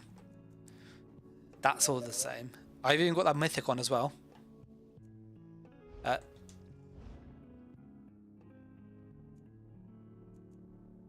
That's all the same. Like, it's significantly slower. Look, what's a crit chance? Maybe we just had a really bad crit chance. No, that was a heavy attack. Waiting for the other one. No, that wasn't. That was it. Okay, our crit chance was 82% then. It was so freaking slow. Yeah. 82% of our damage did crits. Yeah. There's a reason why I went that route.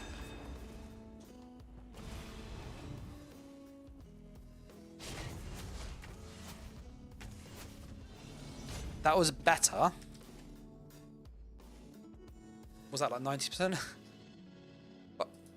85%. But on assault ganker, you'd get a kill. You'd kill them every single time. Anything above 70% was a guaranteed kill in that time window.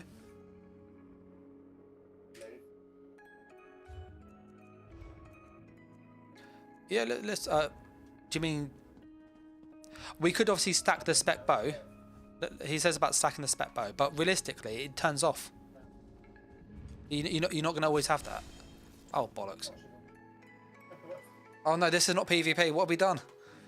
What have we done? No matter how much Brian says this is PvP, this is not PvP.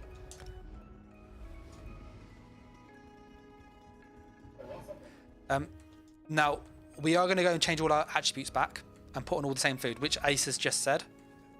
So maybe it's just a difference with the food that we were lacking. So we'll put on the rabbit food, and I'll put all my attributes into stamina like I did before. There it was. No, I thought I changed it, but I forgot. This is why it's good to check, because it's very easy, especially when it's late, to miss something. I left all these tries out. I never changed those, so that's fine. And let's change our attributes as well. Yeah, I hope maybe that's made the difference. I love though how like with this system, you essentially both are very similar. Like you can actually make this work on a Assault Canal really well, or on a Nightblade really well. There are differences between the builds, but it's actually really viable. I got 9 stacks on Merciless Resolve. So here it is. 9 stacks. Is this like giving our weapon damage? Let's have a look. But is it like applying to our stat page at the moment? We've got 4.3k. Let's shoot. We just come out of stealth, so that's not a... We need to wait for that to turn off. Yeah, it was. So actually, we had more damage than we should have, because that was at 9 stacks.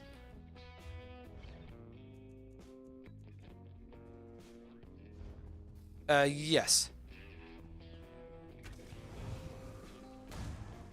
So we should be at 0 stacks now.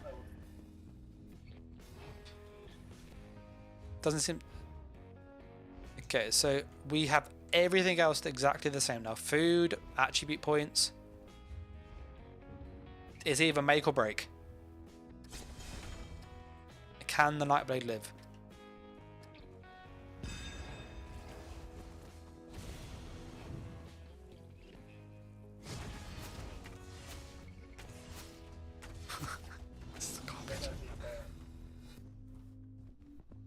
Now, is this sharpened? Oh, it's not sharpened. The bow's not sharpened. Okay. Maybe that's why we're crit loads. Let's change that back then. See, this is why I need you guys to help as well, because it's so... It's a 20 to 1 where I am, and Zelos is in Europe, so it's like 3 o'clock almost. So I really appreciate, obviously, the help testing.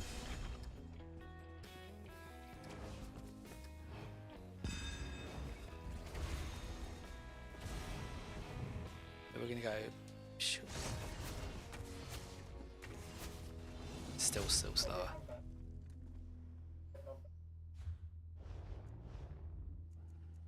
I had 9 stacks of Merciless Resolve. There's 2.2 seconds. It was about a second slower almost.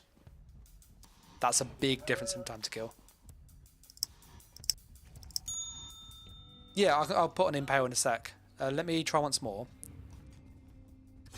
What I'll do is I'll just get my thing up to 10 stacks, okay?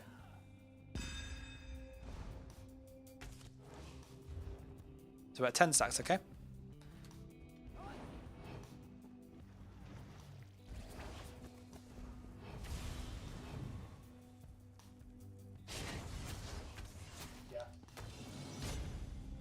Yeah, but there's no impale, that's just normal spammable.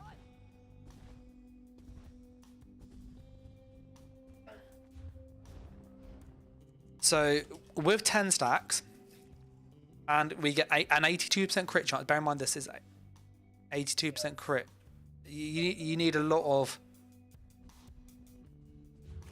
And the other one, bear in mind, had more speed, because we had 3 swift, so we had 21% rather than 15. So this is slower. The other one moves faster. Now, I could use, obviously, the spec bow. The only advantage of this, but you've got overload. Like, overload is just as disgusting. And you can spam it more.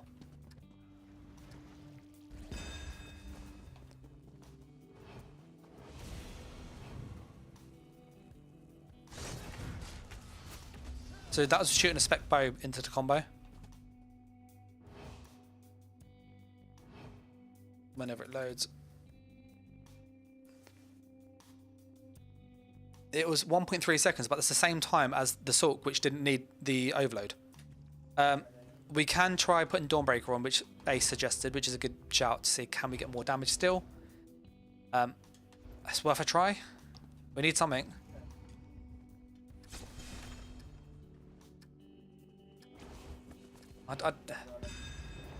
I really don't. You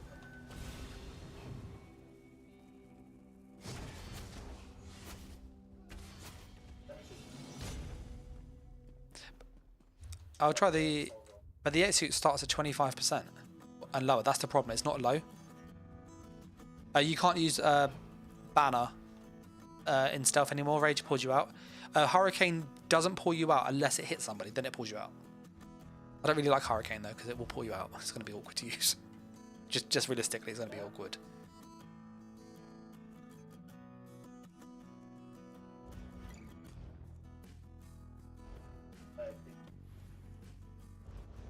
Let me try this. I'm going to try this quick. I'm going to try a different skill combo. So that can just go there.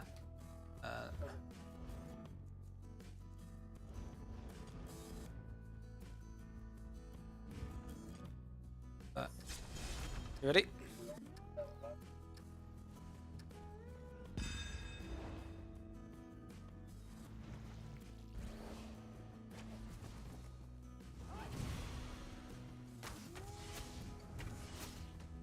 No, that was using Snipe. You lost on us. The Snipe's not worth it. The crystal weapon light attack, heavy attack is just more damage than Snipe light attack.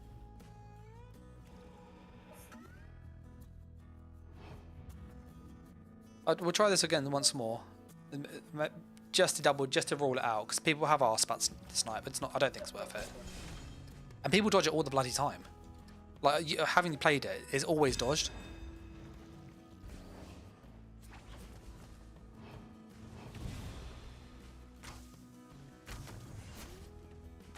Yes, that's freaking garbage. Sorry. Snipe is like not worth it. Heavy attack crystal weapon, goated. Even if they took the stun off. A says it seems like you need 2 procs on the night. It does. I need to use 2 proc sets. Or shattered and tarnished.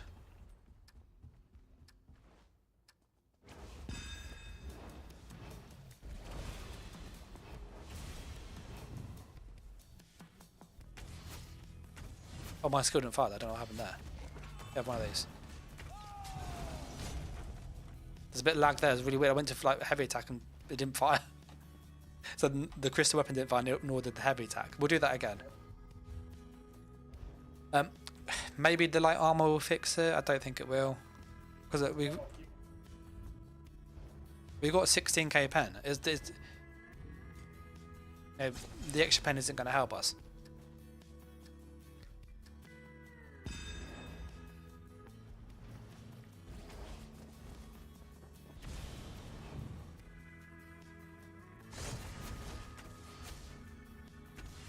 I have to do the 3rd follow-up every single time. Whereas on the other one, it was only initial hit and 1 follow-up. It wasn't initial hit, follow-up. I'll try the execute instead. I'm gonna go out on the limb here and say that I think this is not gonna work.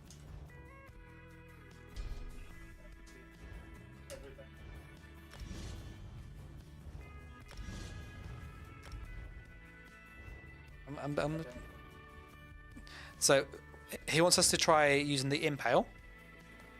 So we'll try a few different combos with it. The opening combo will be the same, obviously, because that's like the good burst.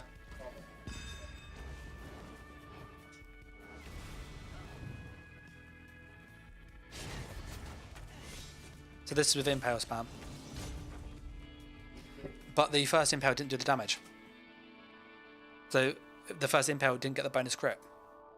So the first impale was 4k, the last one was 15k. And that's the problem with impale. If it scaled from 50% down, it would be brilliant. I'd definitely use it. Even 30%, I'd use it. But that 25% is just too low. 80%?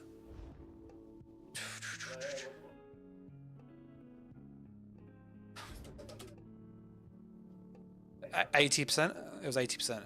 Still freaking high. Yeah. Honestly, everything's like... maybe let's try with Adric Spear. That's what Dimitri says. And we're going to drop Assassination. It's garbage. It doesn't do enough. You need crystal weapons. That's non-negotiable. So let's drop... Let's... I feel like I'm going to be like hurting my Nightblade. And God knows how I'm going to do thumbnails with like a... Make the little character have a bit of Templar and a bit of Nightblade and a bit of like Sorcerer on him. It's going to be interesting. So we want to go to Templar, get the... So he was saying Adric Spear. In my mind, I'm thinking Dawn's Wrath. Got Beam. That's my execute. That might... We'll try both. Bye-bye Assassination. We lose the speed boost, though. And we're only going to run this literally for passives. We need to run one of the skills. 12% crit boost. Pretty nice, that is. Minor Berserk, which means we can drop Camo Hunter. We won't though, because it's just there. Burning Light, we're not really going to proc. We might proc that on the actually if we got enough. 6%. What would we run on here? Maybe.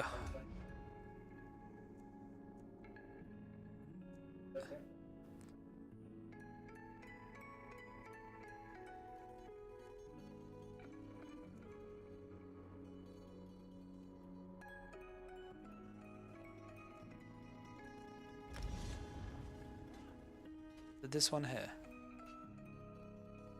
Where's the one that ignores armor?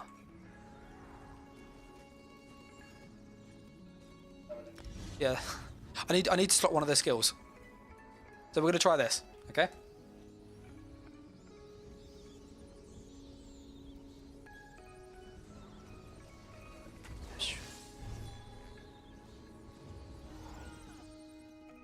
Timothy says, I want to do assault Necro Nightblade. Don't care if it was stuck. Just want the 3 classes. Love their skills. Oh, you could probably make something. We've got the sun already, Dimitri. But I'm going to see if that becomes an execute because of the armor bypass.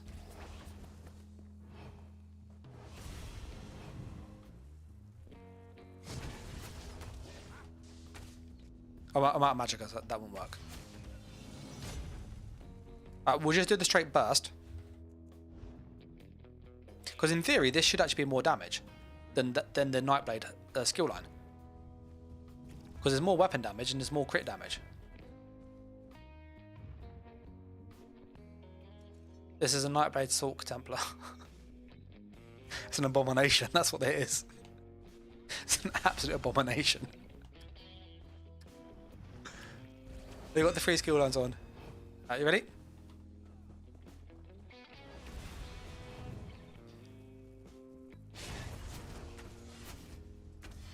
It's better than the Nightblade. It was better than the Assassination because we got you much lower. You almost died then in that initial salvo. What was the crit chance? And it was, yeah, I did. It's down there. It was 77% crit chance. That was high crit chance as well. So that's not enough to close the gap. Okay, so Adric Spear, goodbye. Goodbye, Adric Spear. Cheers for the sub, Timothy.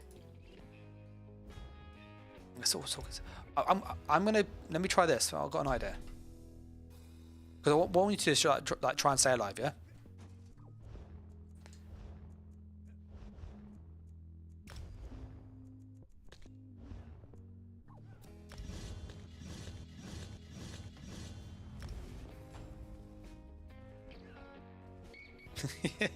We're trying to find a way to make this work without making a new character. That is like the goal.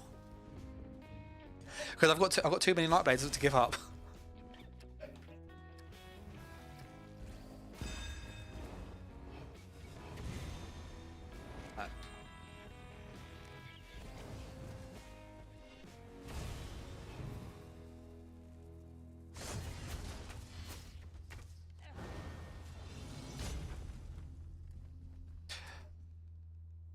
It looks cool, but it's not that effective. I'm not gonna lie. Because Radiant Impression can be dodge rolled now. So you could just dodge roll that. We'll have a look. Someone says Bone Lord maybe, which is worth a try.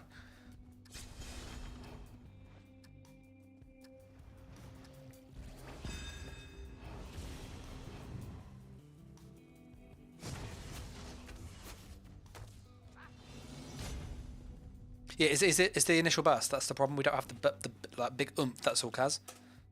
Because Sorc has, it's got that 10% passive. That 10% passive is so strong. Plus the 5%, plus the weapon and spell damage. It's huge. The execute was nice though. But it's... well, I think we can say Templars a no for this. So that's... Necromancer... So Gravelord, what does a Gravelord have going for it? It's got Rapid Rot, which is damage over time. That's not going to help us. Pen, 3k pen. That's pretty nice. Plus crit chance when they're low health. That's just a load of garbage there. We have to run one of these skills that day. They're all crap. Like all these skills are absolutely crap. For what we want to do.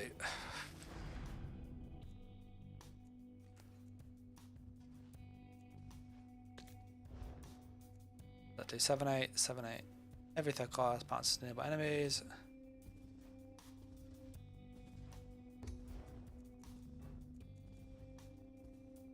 The Skeletal Mage puts you in. It'll pull you out of stealth though.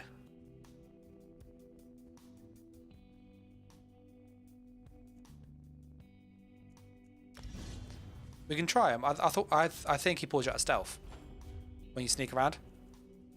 The Arcanist. This has Sorcery and Brutality on it. The Arcanist is AoE, I think. I'll have a look in a sec. I just want to see if we get pulled out. Pets are really clunky in PvP. Are really clunky. Especially with Sneak. With sneaking around, maybe this will do it. Who knows? Because as soon as I get detected... No, someone could have seen us then, our little pet. Go on, little skeleton, go on! The skeletal archer is typically more damaged, but the other one's AoE. We'll change it. So we got the weapon and spell damage here. We have this buff anyway from the contingency, so we're getting. It's not doing anything for us. But we'll give it a go.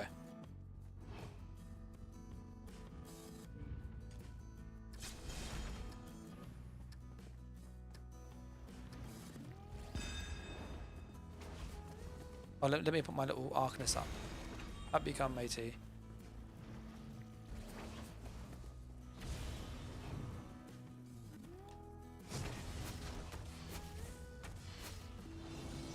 Didn't really do enough.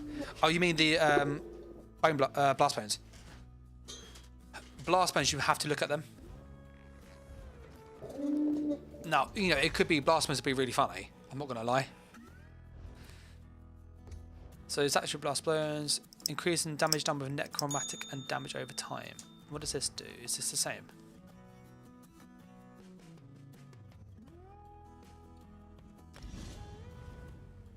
We can try it. I think it will look stupid as hell, but it'll be quite funny. Because you might as well run the beetles at this point. Get animal companions. We can try that. That's quite a good skill line, actually. There's some good stuff in there.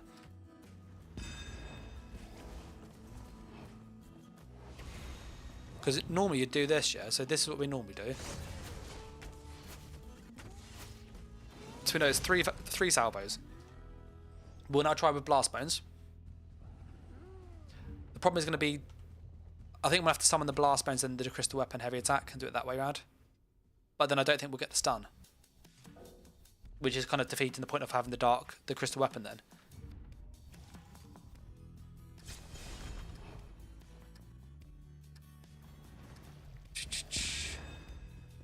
I could put on a ghost on the back bot. I think it's just whilst it's slotted for the pen. I don't think it needs to be out.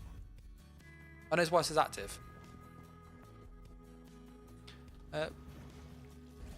We did have that earlier from the...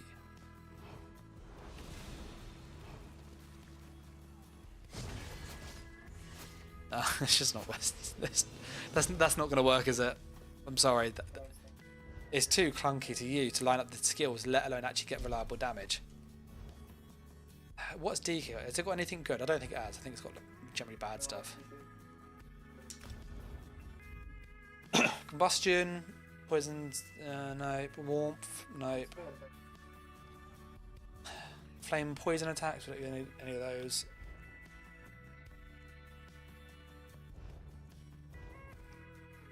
Kind of power. Block, resistance, health recovery, healing, that's not going to help us there.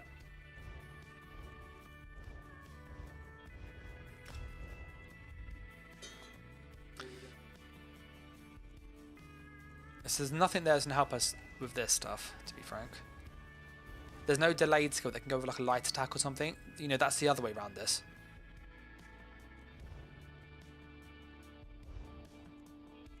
Yeah, there's nothing that would really help with what we're trying to do here from there. Warden.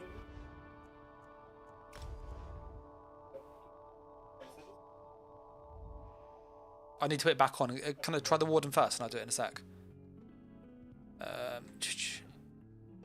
You got the... It's just loads of crit damage. I don't think the Warden's going to be anything there. It's just 2%. Leap did cross my mind, I'm not going to lie. Do the combo then leap on them to finish it.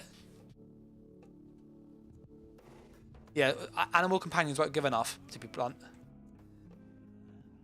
But if I'm doing Warden and Winterborn, I'm playing a different build. And if I'm having to use 2 proc sets, when I don't have to do it on Assault, Assault's just better. And if I did it on Assault, it's more damage still.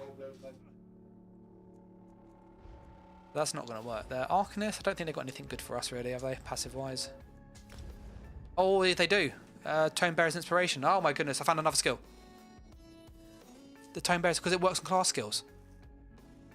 It doesn't work on art. Oh, we're going to do this. We might actually have something that's going to work. Which one increases the damage?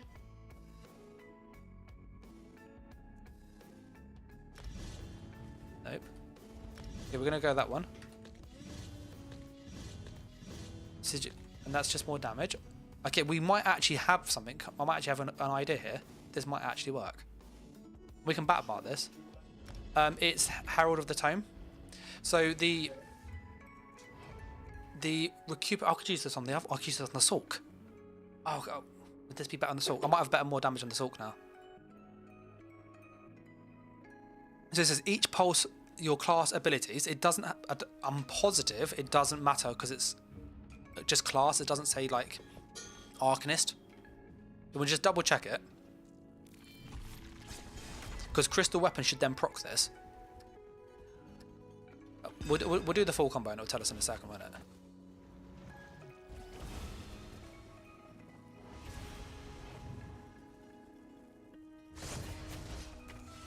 Oh, yes. Yeah, we got something. We've got something. We've got something for the Nightblade.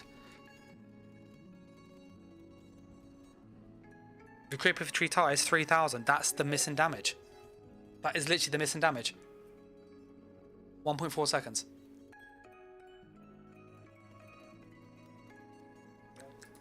Yeah, you have to run that. I'll put this on the Sorcerer now.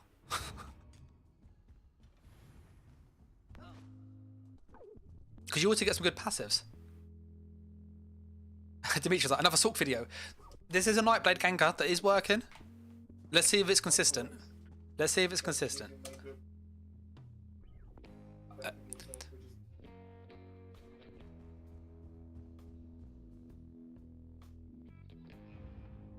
Recoup is mean. I'm trying to find ways to just stack damage passively.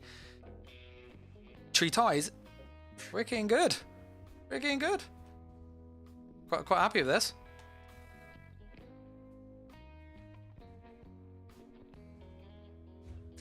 That does generate crux. Yeah, tree ties generates crux. It does when you do. And then it then procs the crit passives. So it procs the fate. Honestly, it was a huge damage boost. Like I went from like no damage to loads. It improves. Yeah, it improves the Sorc class ability because it's a Sorc, because it's a class skill. So you do this. So you literally do that instead of your rally. So you do this. I need to put on the back bar. It also procs Quintessence. Oh, Quintessence is really freaking good. It procs this passive here.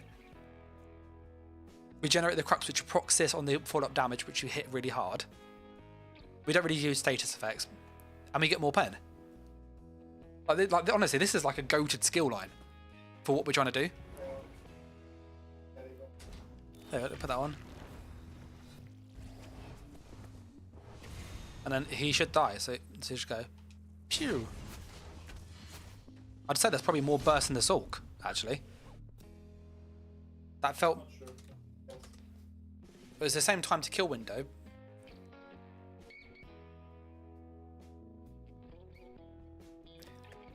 Well, at least we actually found a way to make the Nightblade work. Now, the Sorc did have the speed on it though, which I don't have on this. And there's nothing here that... Yeah, there's no way to get the speed like Minor Expedition without scribing, in all honesty. And we did also have 3 Swift. Yeah. Let's put on 3 Swift. Because we have 3... That was up to 70%, I think it was. But that was similar to what we get. Pardon? Was it consistent? Well, this was by far the best we got to make this work.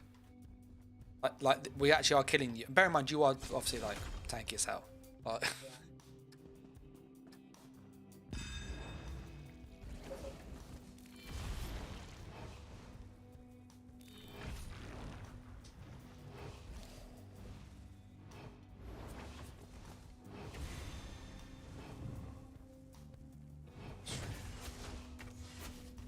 I think I'm one of my buffs in the wrong way order. I need to move one of my skills around. It doesn't feel... You know when you get used to skills being in certain spots in your bar? Yeah, I need to do that. This is bugging me.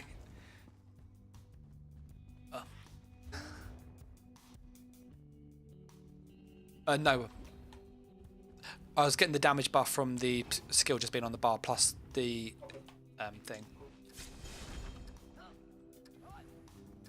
That class script is nice. It'll be nice if it works with that. I don't think it will. Yeah, so that's how we normally buff up. Let me get on patience, okay? So we would do that one, that one, that one. See our target and then heavy attack. Yeah. Yeah, that is nasty. That is really, really nasty. I am so glad we've gone and like persevered with this to make it work. Is that with Swift as well? No Swift yet. Let's put the Swift on. And let's see all the damage disappear.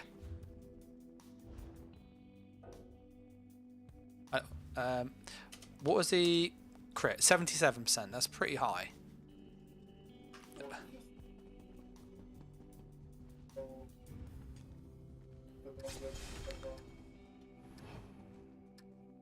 Oh, I'm going to have a look at that in a sec. We don't have the breach, but maybe it's worth.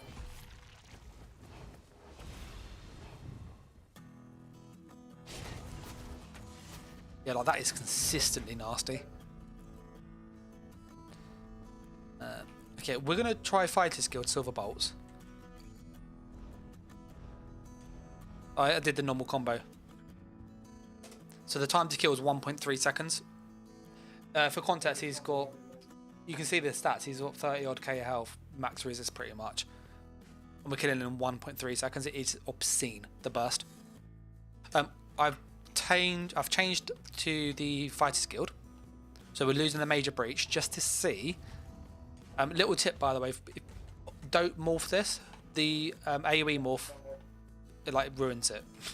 So keep it base if you're going to try and like gank with what we're trying to do.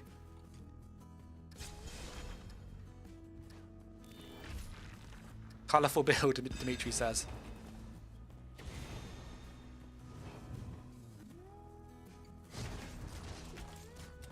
Yeah, that's nice. And obviously, if they're a vampire, you'd hit harder because of the. He is a vampire, so but the silver bolts hit harder because of the passives. Let's goes infused. We have definitely found a way to make this work, at least. So. There is that. Where's the ultimate crafters one? We did that one. I am really curious now. If we put this on assault with that skill, is it going to be better? He's a vampire. Yeah, for sure. Are you able to... I'm going to put in Swift first, and we'll see how much of a difference it makes with the Swift.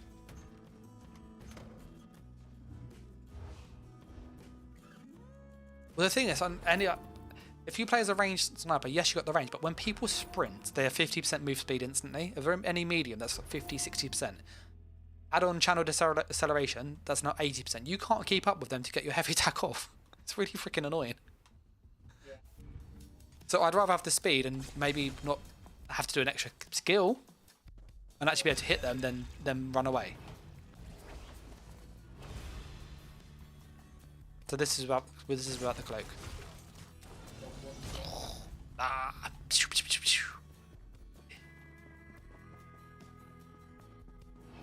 that's 1 second. That was Silverbolt hits really freaking hard. You are a vampire. We will need to cure vampirism in a moment. Just to double check because the is it banish the wicked or was it skill tracker? It's a 10% damage boost. But it doubles against players. So it's 20%. It's a huge amount of damage on that skill. We'll try once more just to check this is consistent. This feels very consistent. This feels very, very good. And everything looks lovely and colourful. Oh, I'd less crit chance there.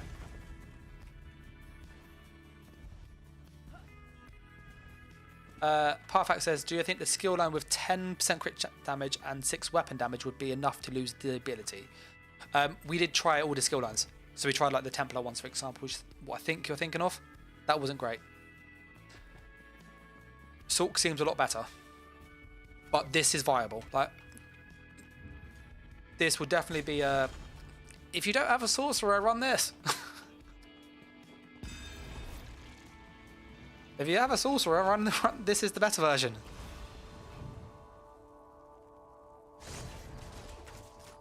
Yeah. It's definitely like it's viable.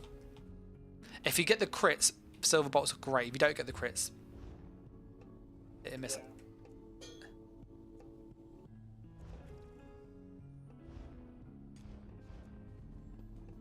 There is nothing else we can do in order to boost our damage. We can obviously go with the thing.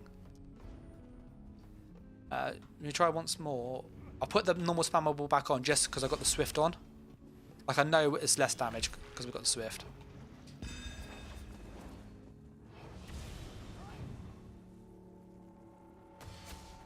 Oh, why did it not fire? My heavy attack did not fire then.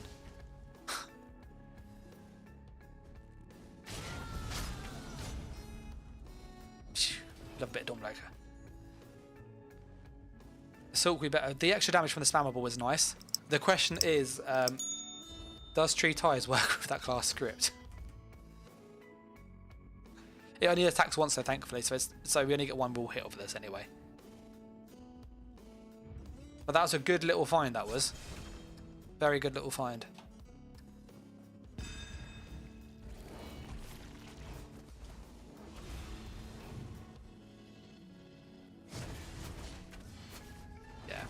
Yeah, this is like consistent. I'm quite. This is. I think this Hulk's slightly stronger personally, but this will work.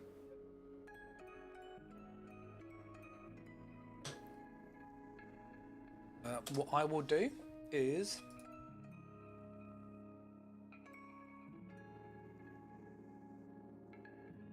See, Dimitri, like, I don't think we need damage. We can now focus on speed if you want to use Wild Hunt. On Assault, that'll be like definitely possible. I can have all that crazy speed again. And I can have Ball of Lightning. Oh, it's just... I would lose Overload though if I did that.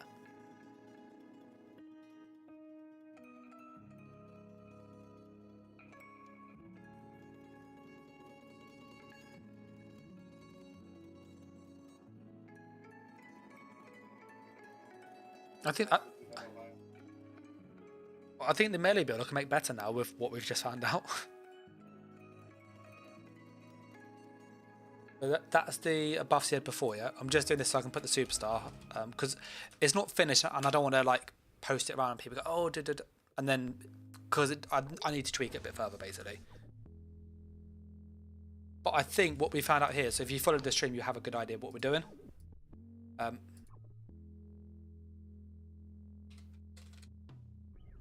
So I've just sent that to you as well, just so you have that for like your records, okay?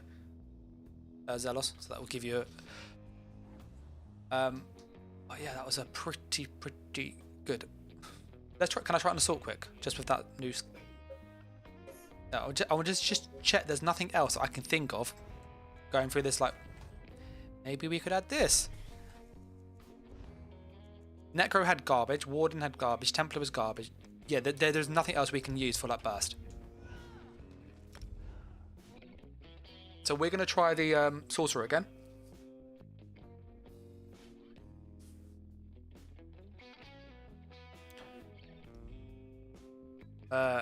You're on EU, aren't you, Zealous? Yeah, same. I need to get it, so I'm happy to help. Because I've got access to... I've got a tank and I've got a DPS. So I can do either. Okay. For context, if you've missed it, this is the Sulk version. We are quicker. Let's put on all our speed.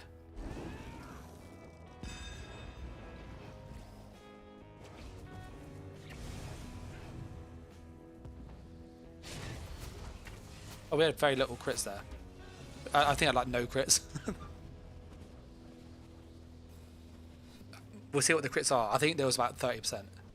40%. That was no crit. Poison. Poison was more consistent.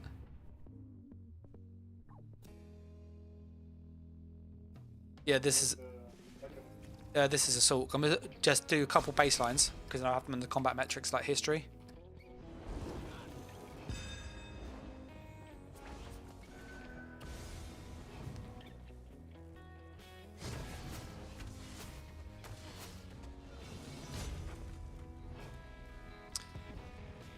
Then this will give us an idea. When our crit damage is low, we know what it is.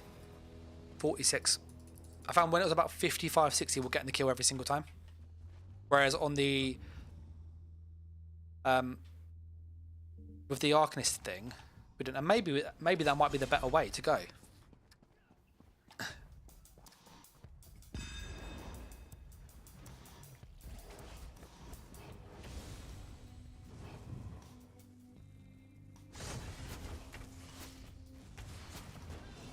My crit chance have been awful.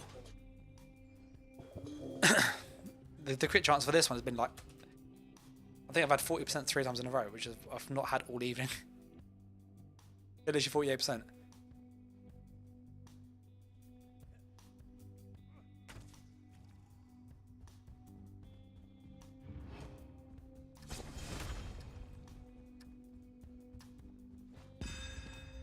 Oh yeah, you know, the way in which we're testing like his resistances is you're not going to come across a lot of people like this, in all honesty, like this fully stacked. See, that was when the salt crits. So that first combo critted, and it was, I think it was about 60% crit in the end. That's what it felt like. 78. And it was just huge burst. Okay, losing bolt escape was. We got cloak though. I'm going to save this quickly because this is like, I'm very, very happy with this.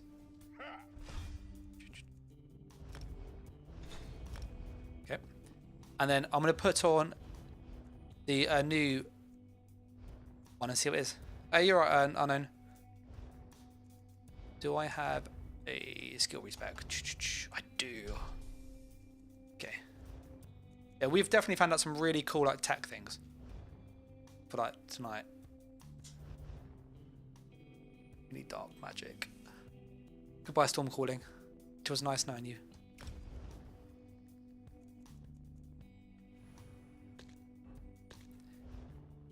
And then that was the one that hit harder.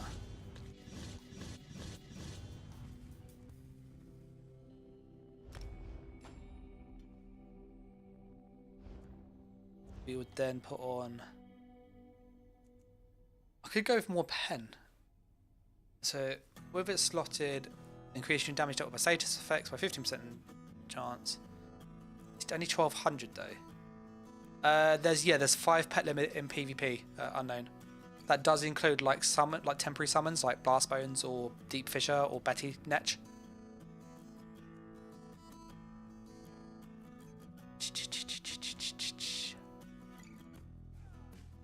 I was wondering whether it's just worth. I'm probably going to do this actually.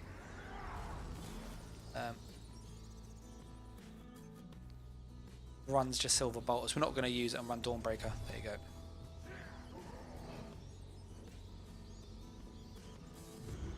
Storm is giving us overload. But if this is more instant burst and we don't need overload, you can drop overload. Dawnbreaker. Ah.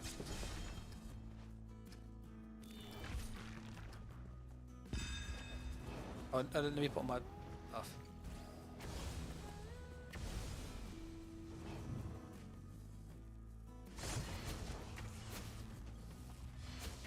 Yeah, that didn't feel like there was much more damage in all honesty.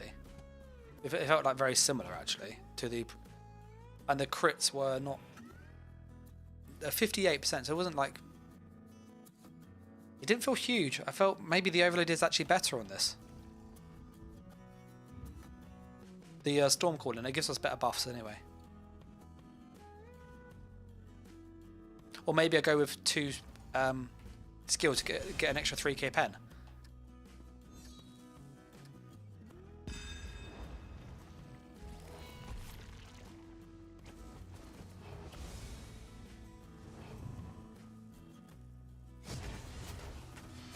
Oh no, that's nasty. That was nasty. Unknown says, does that mean that Necro can't use Blastbone, Spirit Mender, and Undead Archer? No, they can, because you've got Blastbones, which is 1, Menders 2, Undead Archers 3. It's 5 total. So the Skull will be your 4th. Every skill is 3% weapon damage. So you can stack that if you want, for example. That was 74% crit chance, and that killed you. The one when we didn't have that, and that was 78, and that killed you in the same time window. Pretty much. Let me try switching out the pen. Like, just seeing. Does that? Are you going to use that?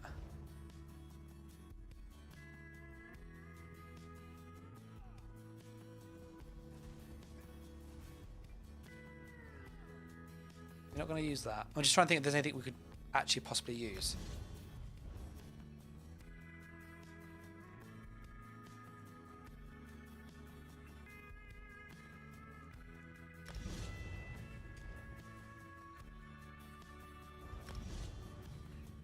You could with this setup of the skills you could do this on any base. To be honest, as long as you've got a Nightblade, a Sorcerer, or an Arcanist, this would work on any of those.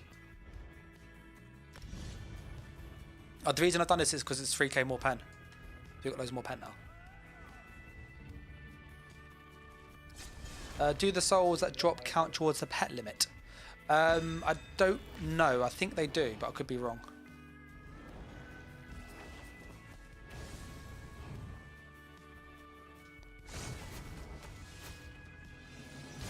Yeah. That opening salvo was very nice.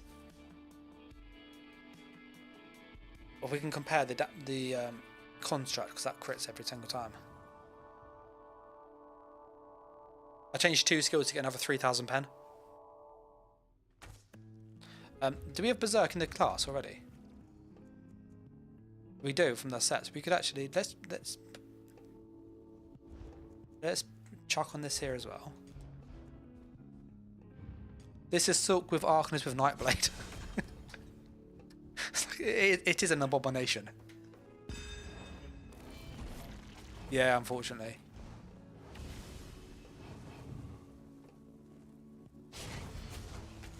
Oh, that was tasty. That opening salvo was horrible.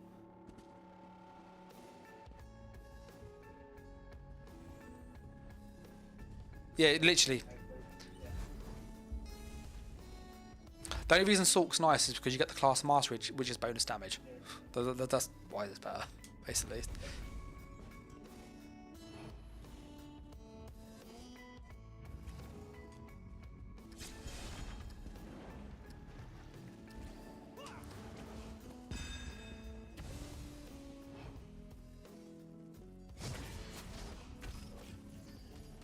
That's what Rune Blaze does. It's terrible. It's terrible. If the souls count towards the limit, then a Necro can't use its 3 class pets because that would be 6 summons. Yeah, you're not going to get many pets out if you have those corpses. But the corpses is based on the ones you generate. So if you have your armor buff, which gives you 1 corpse, yeah, and then you have blast bonus that gives you another corpse, well, with the 3 out that you'd have active all the time, you'll be at 5 with like 2 corpses around. So in most situations, you're not going to run into that limit often.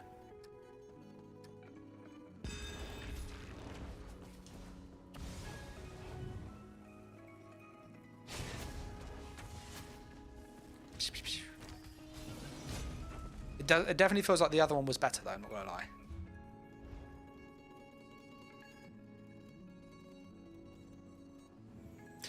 Cypher says, I hope they make some changes to the class mastery so you can pick one of that would be quite cool, but in some ways I don't think they will, just because they want you to have a why is your class unique, if that makes sense, and the mastery is one of those reasons. You know, if I want to min-max this build, I need to be a Sork. That is the best way to maximize the damage on this because it's the best mastery. So, you know, if you could do anything, it doesn't matter what class I pick at this point. So I don't think they're going to budge on that, in all honesty. The only reason we're using the Shadow, literally, none of it helps us out. None of its damage is just Cloak. That is the only reason we have this. It's mad, isn't it, when you think about that?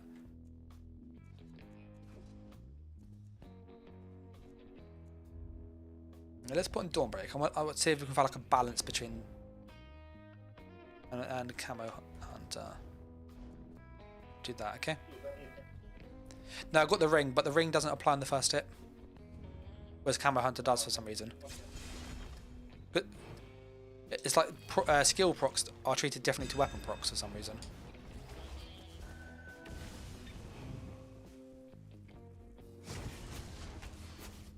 So like, yeah, the opening burst is nuts. I almost killed him in one heavy attack combo. That is actually disgusting. No, you know this is with 3 swift. And that's it. He almost died.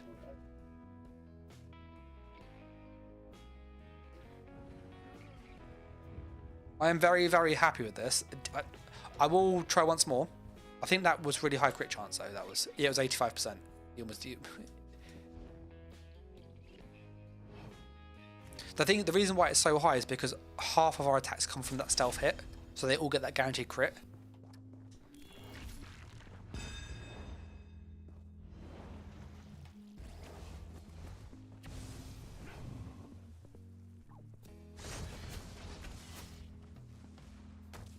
See, that was when it was low crit chance there.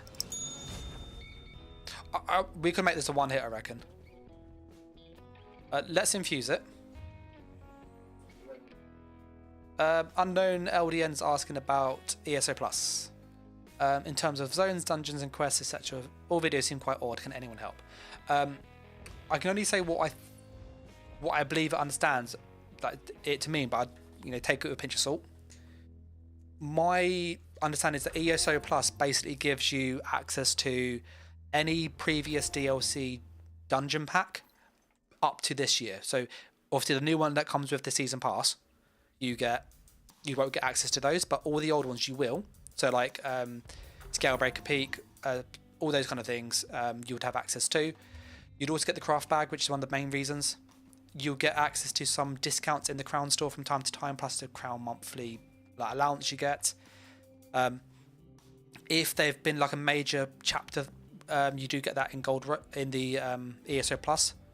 So for example, you'll get access to like jewelry crafting if you don't have Somerset. You'll get access to the mythics if you don't have access to Greymore. Beyond that, that's about it. I don't know about the Gold Road yet. They haven't said whether Gold Road will be in ESO Plus or not with scribing. Typically, the previous feature was, so you would expect it to be. So ESO Plus is basically craft bag and dungeons. You will get access to like the zones and stuff. You just won't get the classes, so you won't have access to the Warden class if you don't own that. You won't have access to the Necro if you don't own it, or the Arcanist. But what you can do in the Crown store is buy those with the crowns. So I think it's in upgrades, and it's here it is. So hopefully that kind of helps with that. That's kind of how I understand it. So you basically keep ESO Plus for the craft bag and the dungeons, plus you get a crown allowance. If you're someone who buys crowns normally, the actual amount that the crowns cost to how much you get from the ESO Plus, they work out actually cheaper via ESO Plus per crown. So yeah. Rage says the new passes includes the classes. Yeah, if you're like wanting the classes and stuff, if you get the pass, obviously do it. If you don't want the pass, I don't know if I'm going to get the pass, to be honest. I probably will because it's content. Let's see if we can burst him. We've got all infused this time. Come on, Sniper. Oh, that's close. Yeah, you should be able to. Unknown. Rage is like, if I was getting paid, I'll 100% make content on it. I obviously make the videos because I enjoy it. It's a hobby. It does obviously take time and stuff. For me, like I do this. It's never about the money. I've got a full-time job. That's where my money comes from. It pays my bills. But I enjoy making the videos. I enjoy testing stuff out, trying to break the game. I would say this is pretty broke. I'm not gonna lie. But there's like no counterplay to that.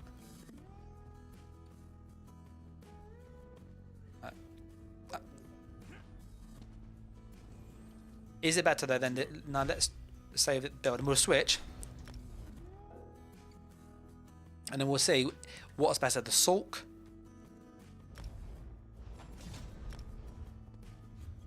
which I think will have the infused. Yep.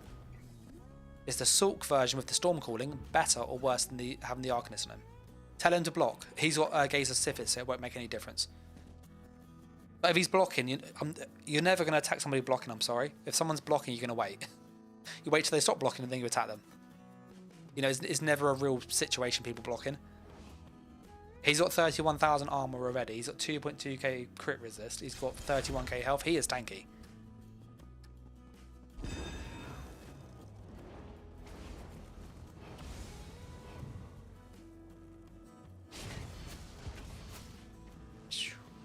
Yeah.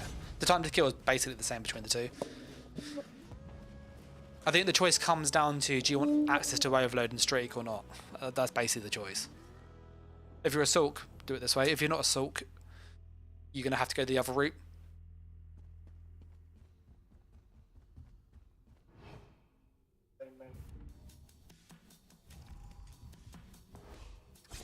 You love the assassination.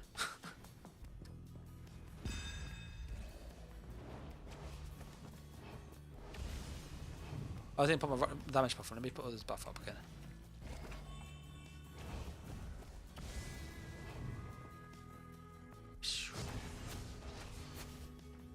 Dead. Well, I didn't get the proc. I was waiting for something to proc. My glyph didn't proc the status. Do you have CP for heavy attack damage? No, I do not. That's a very... Is that going to make a big difference, though? You could drop Wrathful Strikes. Yeah, this is what I... Honestly, testing stuff like this is great. I love it. Yeah.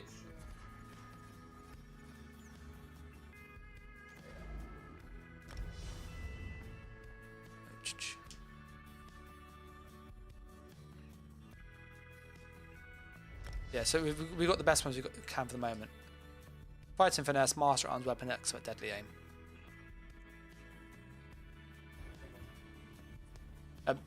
I don't normally go for Backstabber just because typically you don't always get behind them.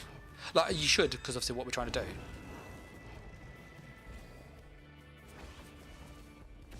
Yeah, that's what we've just put on. I think it's slightly less, actually. The actual burst combo felt less. What was the crit chance? 61%. Heavy attack was almost 8k versus 7k, so it's about 1,000 difference. Sundering was 5.3k though. Try that again. We could put Backstabber with this and just have 2 crit ones. But if they're behind you, if they're not behind you, lose all of your damage. You'd lose so much damage.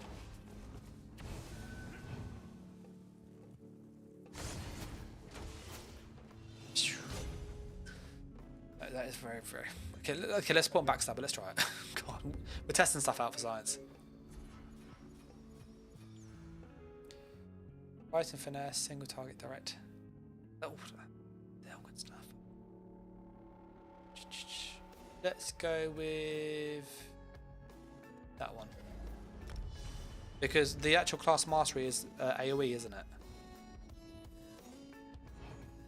So only one of those boosts, that's we might as well swap that over.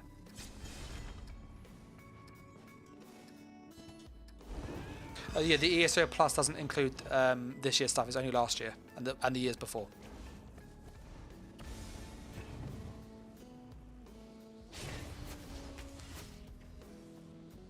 Yeah, it's a similar time to kill.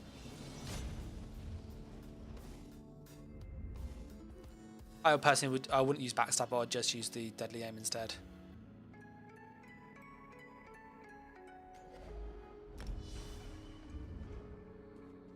It also passes our Overload. let's try Overload now.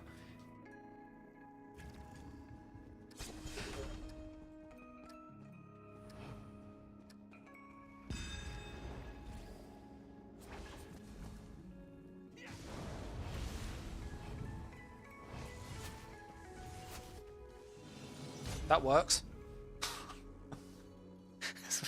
Sorry, it's fucking stupid, that is. It's so fucking stupid.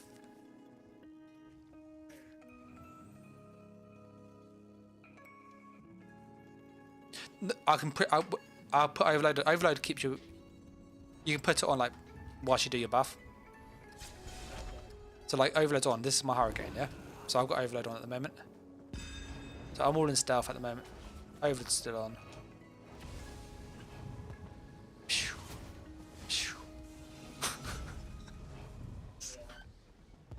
It's like doing that in Battlegrounds, it would be insane.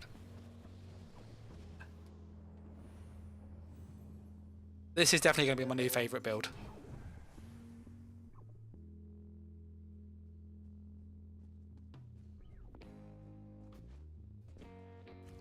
I'm just wondering now, do we...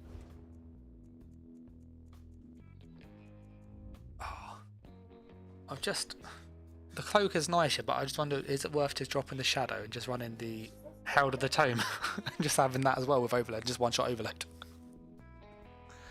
Overload Dark Magic Storm Calling is what I'm thinking.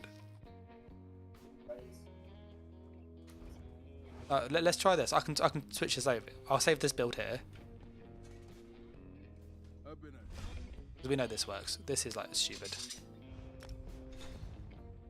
This is actually stupid.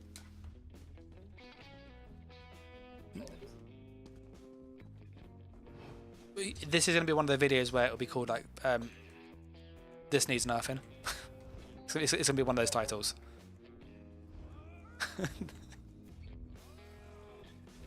To be fair, they did nerf the skill that I used. The thing is, I never saw anybody use that before I started using it. I don't know if it's just coincidence, but like it just seemed like such an obvious skill to use. And we want Herald of the Tome. Goodbye, Cloak. Can we just...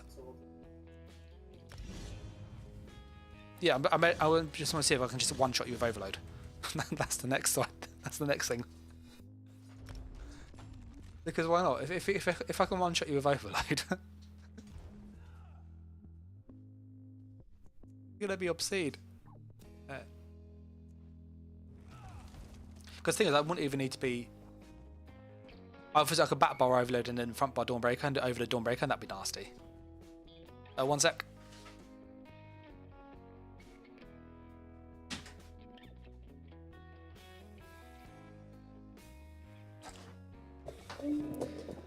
So the goal now is, can we one hit 31k with overload? Just overload dead. That's what I want next. I will have to change Darlock for sure. Right. So let's see where we are damage wise for this setup.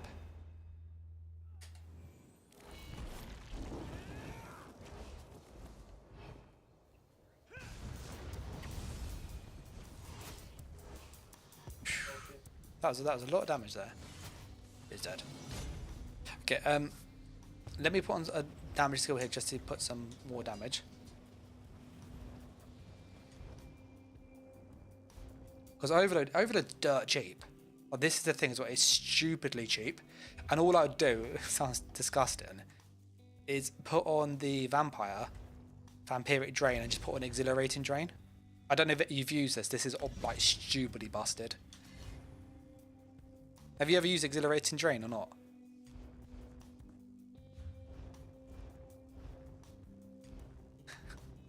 So Exhilarating Drain, it gives you, is it 5 ult every 1 second? And it also heals you while you do it. So it is like obscene ult gen. It is amazing for like just ult gen builds. Very, very good skill.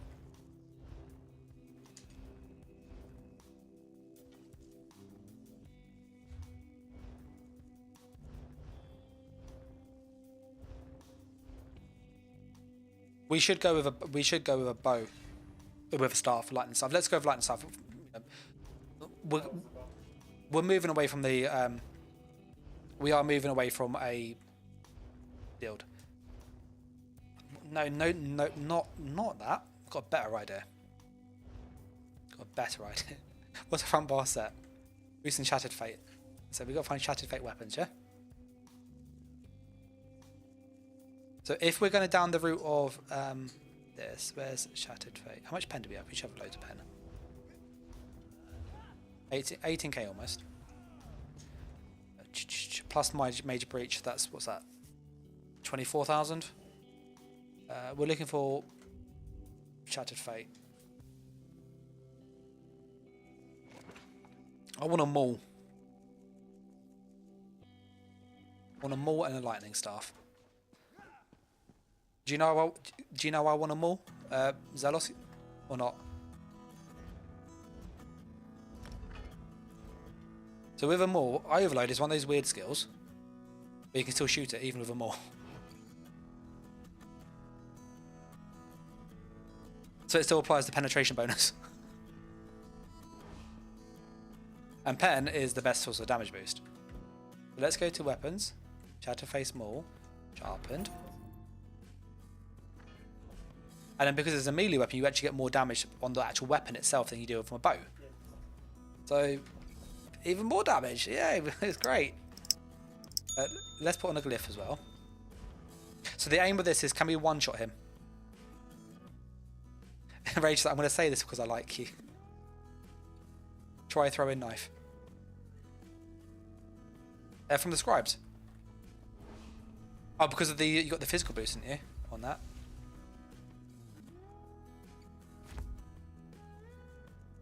Yeah, class mastery, and it's down here, isn't it?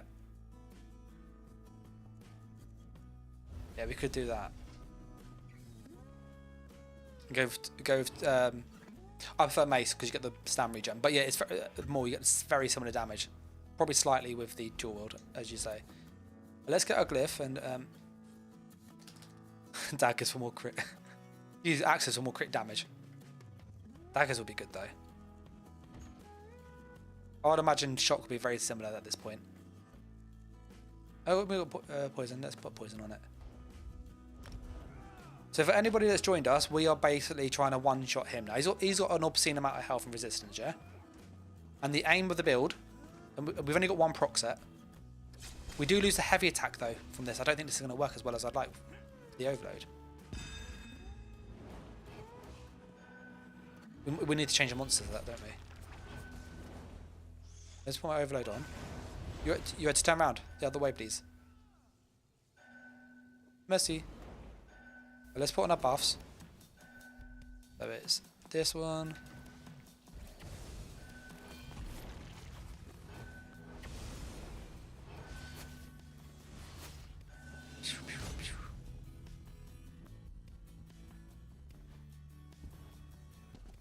Because you don't get the heavy attack. You don't get the heavy attack. Does that heavy attack need to fully charge heavy attack? Can I just check this? I want to see if when you hold overload as a heavy attack and you let go, will it just shoot the help like monster set thing?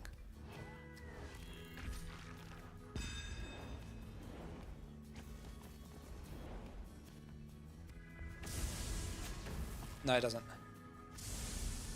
You actually have to. Oh, he's dead. Yep. I feel like if you're using the Antsphere construct, which is probably better. I don't know if overload. We need to change this. This isn't helping what we do for this build. We've now changed to like a different build. She's just overload, get a kill.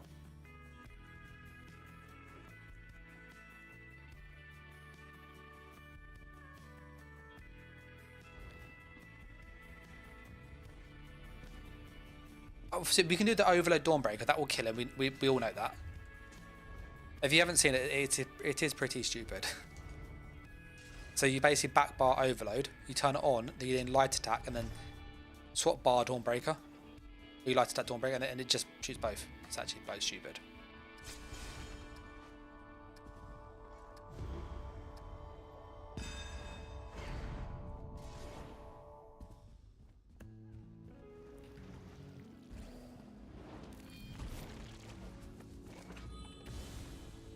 My overload on it. So you literally just go like that. It's disgusting, isn't it? It is really, really nasty when someone does that. You can do like overload onslaughts and all sorts of combos with it. Overload in cap. That would be quite tasty, wouldn't it? But we need to change our monster set.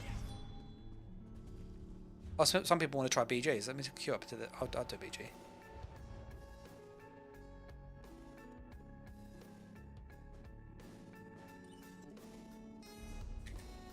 I feel like if I got into a BG, I would have to put on the build just to see how broken it is.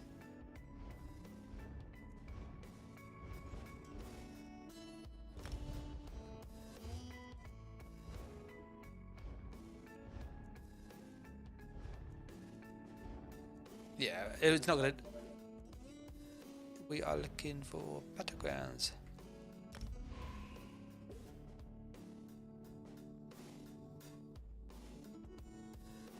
If you want, there's a queue for battlegrounds. You might get in. I don't know if there'll be enough people to do it. You can just be a tank in there. Yeah, I think we need to change the monster set if we did this. You might one shot with Shadow Cloak. We don't have this bar space though for all the skill lines.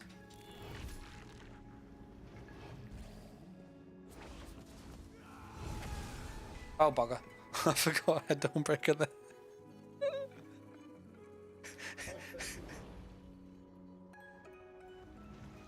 I was like, oh, they've got no Dawnbreaker.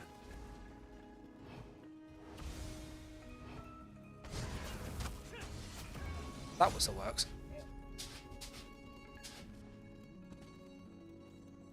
Yeah, we're using camo hunter for the berserk anyway, so we don't really need that. Right, Dial Up Brave realistically needs to go. Way of the Fire would be the set that goes with it, or Tarnished. Oh, we've got Tarnished, haven't we? Let's put on Tarnished.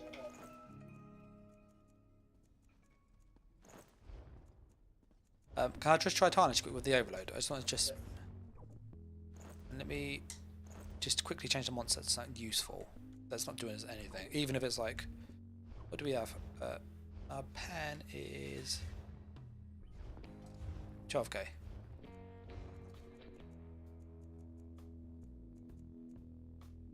Why are we missing some? We're missing some chat somewhere.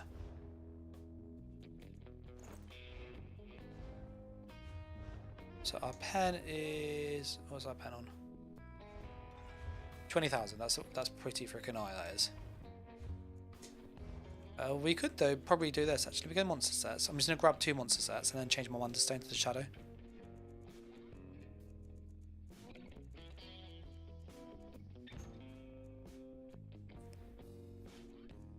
Do I have okay, I've got a frog already.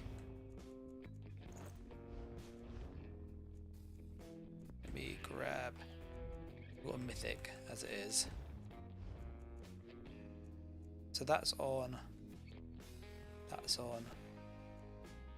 This needs to be tarnished here.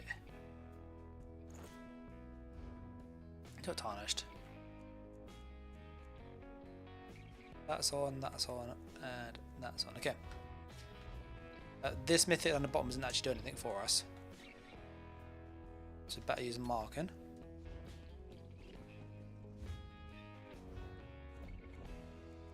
We're going to go with infused. I will try the lightning staff as well. There you go. Alright, where are you, matey?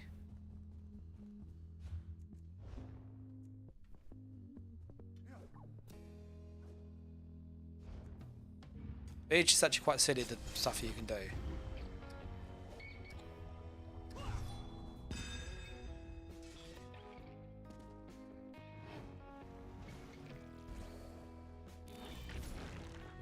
Overload on.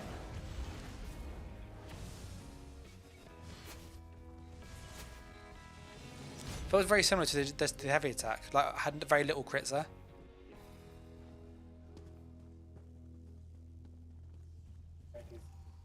Yeah, I think the bow gank is stronger actually.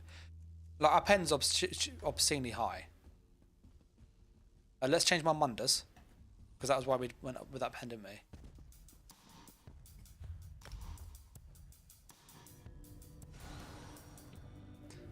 Yeah, and the bow heavy attack you got cloak as well, so you can just like, and you got a streak too. Because honestly, I'm actually like very proud of that build. I'm not gonna lie.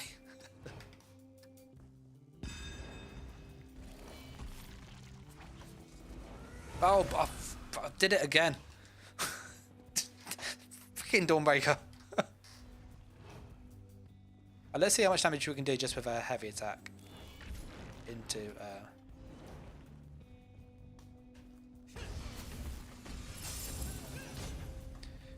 I need to put overload on the front bar because I keep trying to turn it on.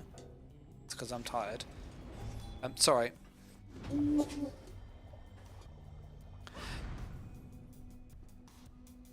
I still don't think the damage boost in the dual would be high enough.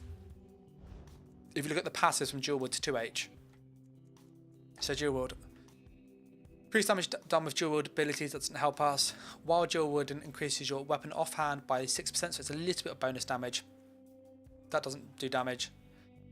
While using dual wood attacks, we're not immobilized, stunned, or silenced. So then you'd be able to do essentially the daggers and have really high crits, and then use or use maces with it. So the only thing you get is like the daggers. The throwing knife is nice, but the class mastery is like more damage. I'll need to have a little look. Bear with me one sec. That one.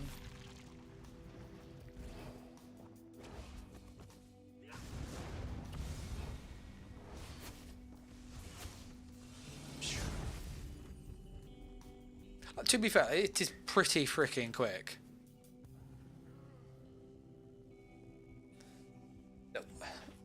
One sec. The bow is like the same time to kill, and you don't have to use an ult, so the bow's better. The scribe and one Rage was saying was, let's have a look. Traveling knife. You'd have to go with physical damage.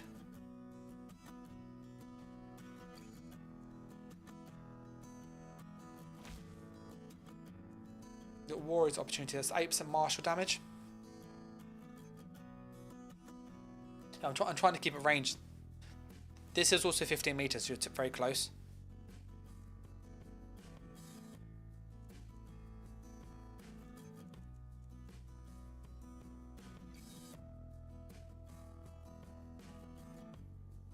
Could use that.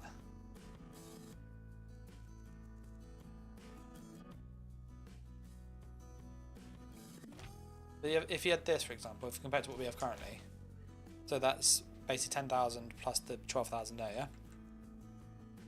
And then you do like berserk, which these are like just buffs you have anyway, yeah?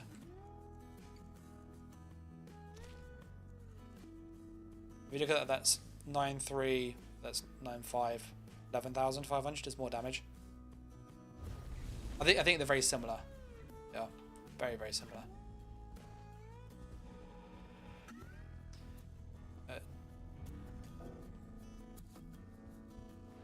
You can drop the Camo Hunter, but the Camo Hunter gives us the weapon damage from the Fighter's Guild.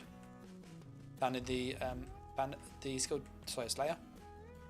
You could obviously with the Herald of the Tome then get more pen, but we have enough pen as it is. Do you want to do one more and we'll probably call it there?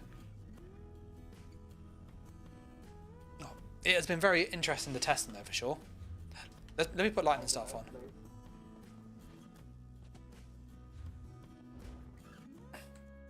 A class mastery on Sork's better. For the Nightblade you could use Lingering Torment on the Nightblade, but Silver Bolts is better. Yeah, it's more consistent. If you did the Nightblade, I would use either Physical Soul, so Saundering Soul with Lingering Torment and Reach, if you want like the pen, or Silver Bolts. You get similar results basically. I'm just gonna transmute that to Sharbond.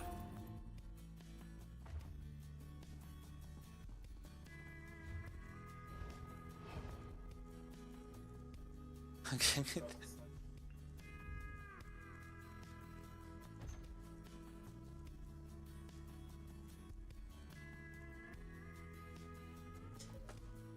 Let me put fire.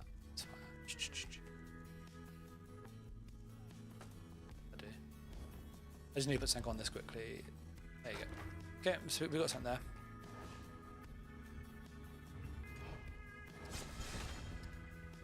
This is actually obscene though, the amount of damage we've got is like stupid.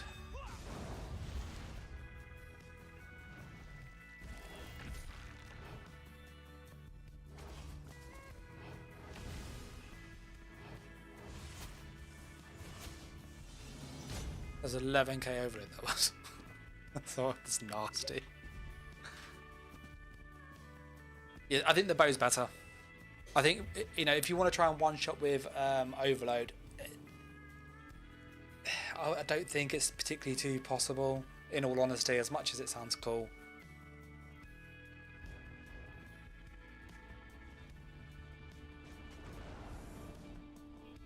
Is it a good setup?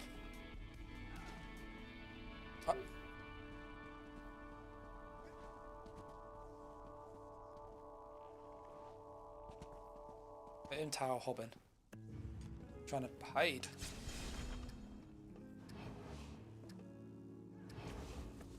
Does it look like the Nightblade needs a buff to compete with Sulk?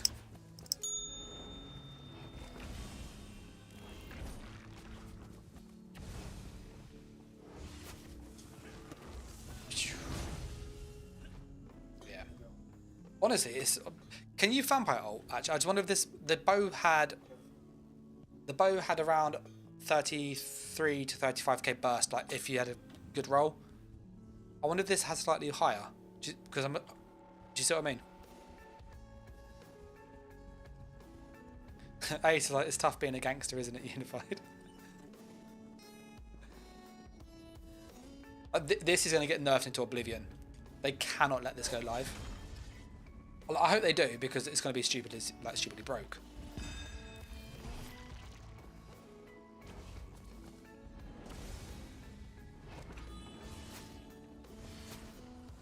It's 40k health.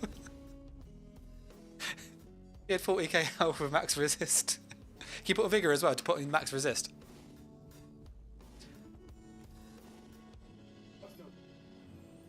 That is obscene. And then, are you using crusty bread? This gold food. That gives you, yeah, if you want to put in like crusty bread, it's like 7k health. Ace is like goodness. This is definitely this is a damn build. I like this. It's so fucking stupid. Now, what do you guys think of like these kind of really hyper-focused testing videos where it's much more we want to make the best X? So like it could be like the best ranged gankers, which we've gone for tonight, or it could be the best way to use elemental weapon. Just curious what you think. Like, do you like these or not?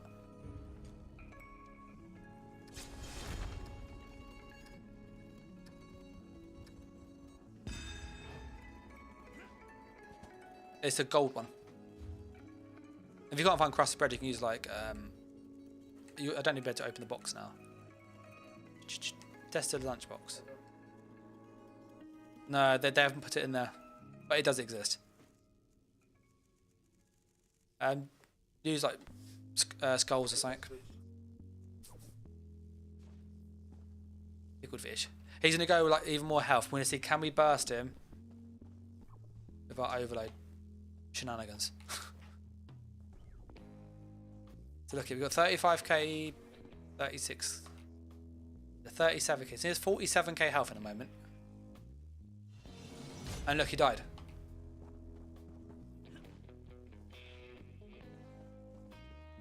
Rage says, in PTS, the build isn't busted in my opinion, because when you see those healers and hybrid healers run and stun and execute, it's just wild.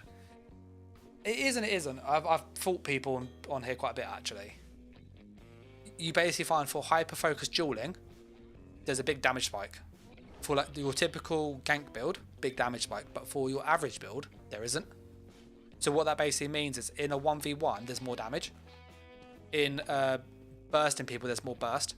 The only difference is you can run more hots, but people run in like outnumbered fights. People have vigor, they have radiating regen. They've got those heals on them anyway. The issue is they stack.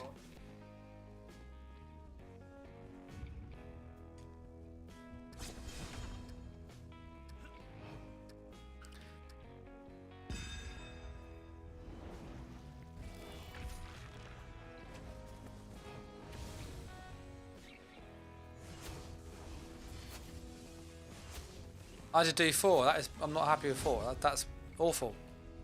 It needs a buff. It needs a buff. Oh, he's at 40k armor in that one. Let's try that again. We had very few crits. What's the crit? Our crit was pretty low. Yeah, that's not good enough. Should we 2 shots?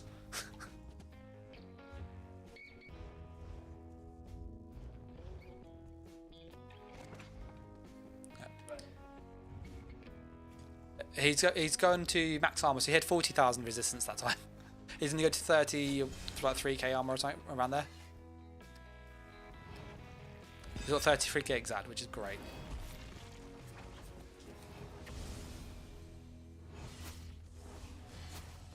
Ah, I love it. 50k health. Oh, bust it. Oh, I am so happy with that. 51,000 health he had in 1.3 seconds.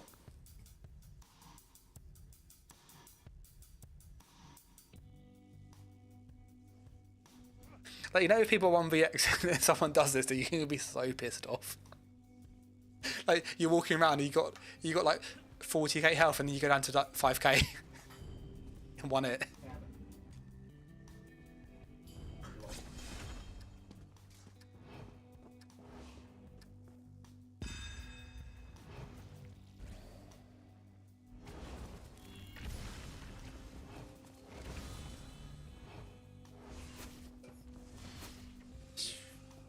Okay, let me. I'll do it properly then. I need more. Oh, might have overload. Overload is ridiculously fun with this setup. Robert, we've made like massive changes to this. We've just bursted him down. If you look at this combat metrics, here it is. He had 50,000 health with 33,000 armor, and we killed him in 1.3 seconds from full health, which is obscene. Actually obscene, the damage that we've got. He's under 40,000 armor now because he's dying too quick.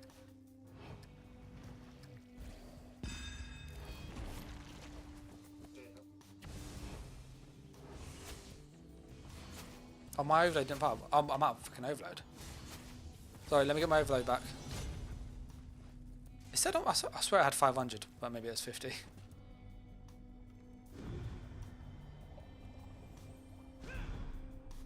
Definitely says 500. No, I'm not going mad. No, it's late. I know I'm tired.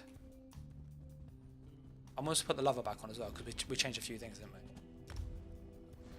But my melee one will have even more damage. This is an Arcanist Sulk Blade.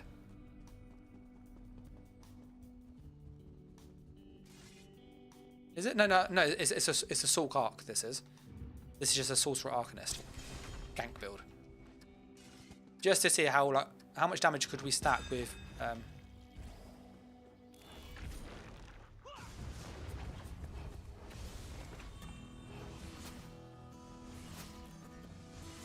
That's 3 hits. That is a lot of damage. He's got 40,000 armor in that example. 40,000 armor and what's it? 50k health, 52,000 health. That is mad. 2.68 seconds. They're hitting you literally. A combo is probably about 15k a hit, isn't it?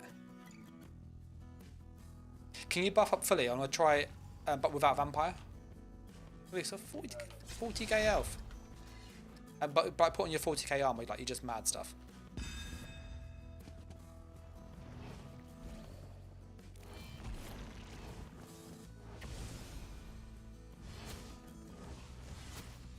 Oh, that was close enough to have been done. That's obscene. That is actually obscene, the level of damage that is.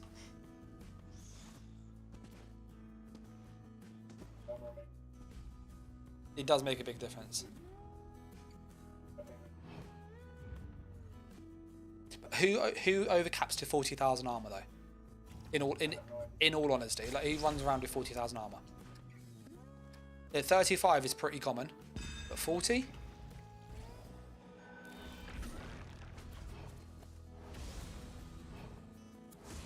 Oh, my overload wasn't on, sorry. Goodbye.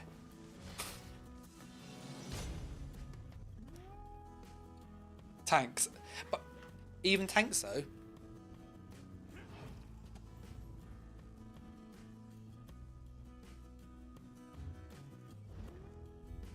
Are you able to drop Gazer Sifis? Just you don't need to wear it. It's 4k armor you lose, but it's not huge. But just block this time round.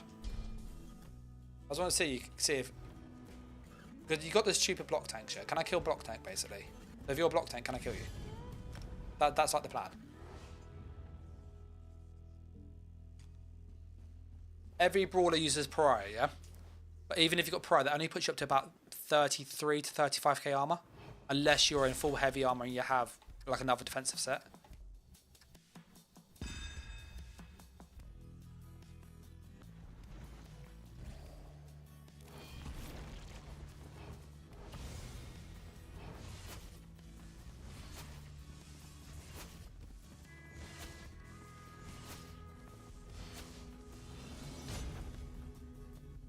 Block is very good.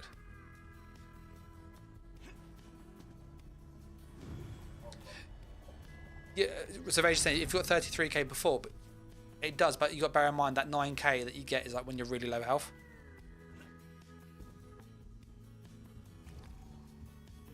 Let me try again. I'm going to try the same thing. I'm going to see if I can kill you.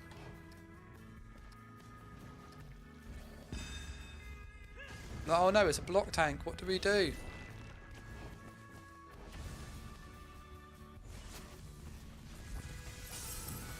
That's what we do. Okay, that's really funny. We'll do that again. Imagine if you're on like a tank build and someone does that to you. That's going to be so nuts.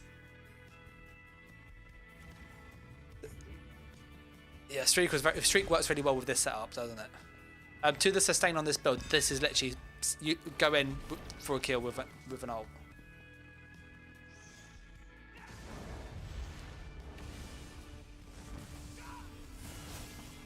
I'm out of ult. I am.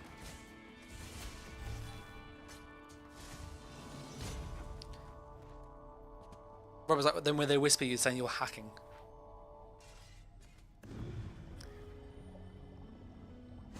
I'm like very excited with what you can do with this stuff there, because we made some really stupid stuff tonight. Like everything we come up with has been pretty nuts in its own right. And if everything's nuts, then nothing's broken, because everything's nuts. That's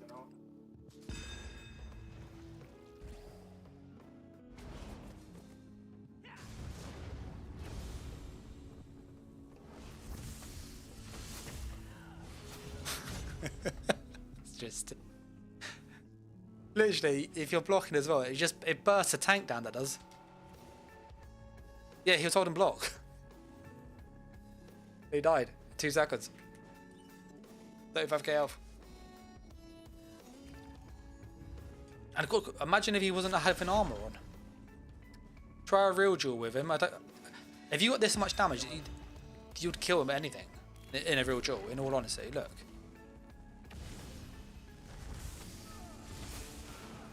Dead. Like that, it's so much incoming damage. It's so hard to survive against.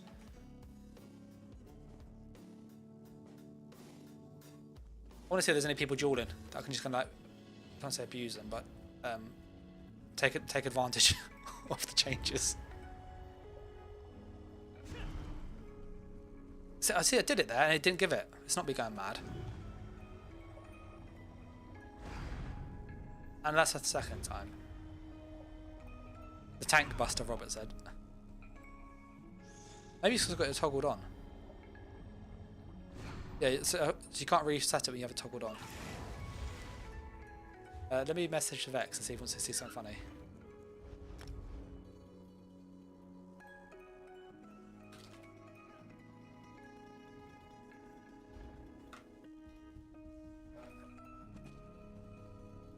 Yeah, I'm gonna leave in a second. I'll see if Vex just wants to come see this quick.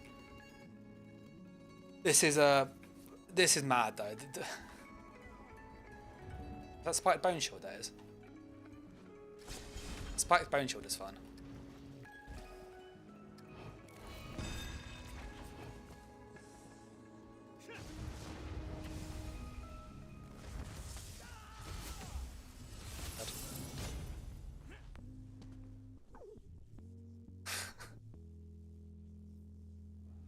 This is obscene. This is actually obscene. Because people buff up in duels and stuff, and you get hit with like 20k damage in one hit.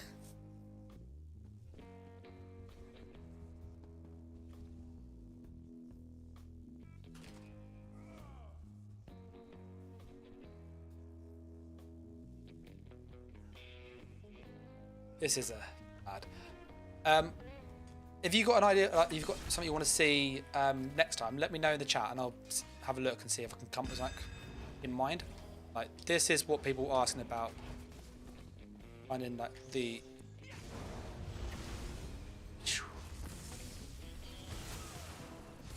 Dead. It's like 3 hits and they're dead.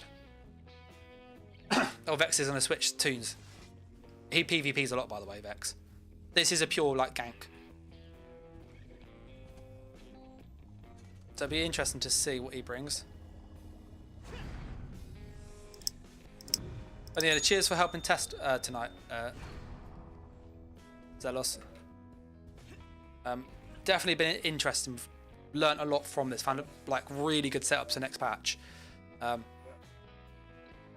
yeah, this stuff's just obscene. It's actually obscene.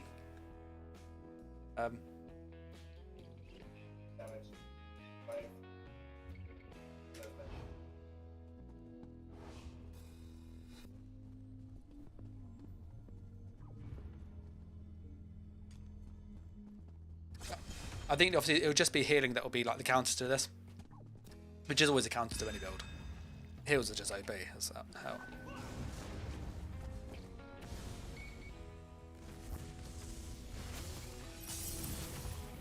He went for a cheeky leap.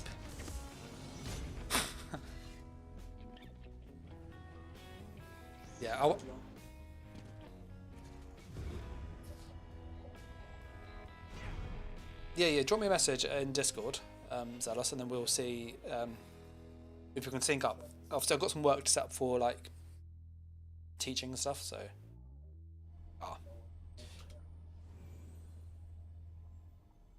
Yeah, no, I appreciate it. Come on, it's been very helpful. I know it's very late.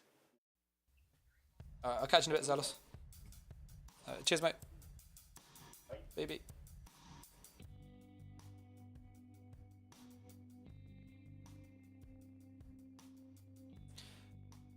So yeah, it was quite very helpful. Zelos like doing that gave us a really good idea.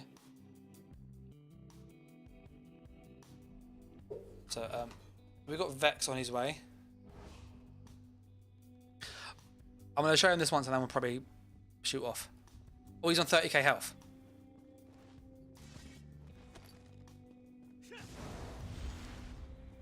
Eek. Let's see what we can do.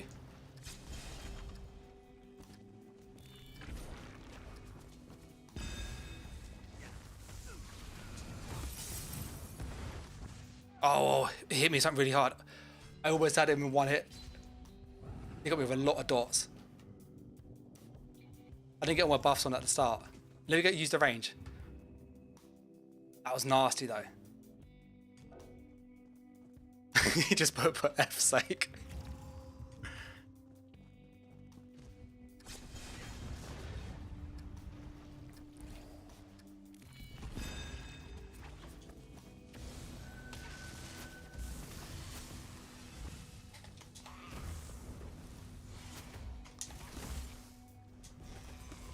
I got him. Yeah, I love it. This is obscene. This is actually obscene.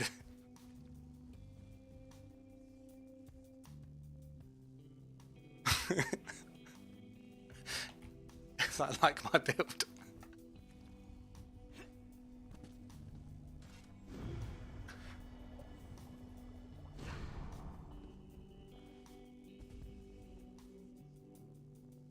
This is Vex is a very good PvP player, by the way.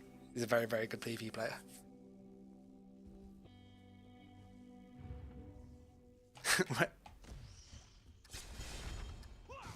Honestly, this is great.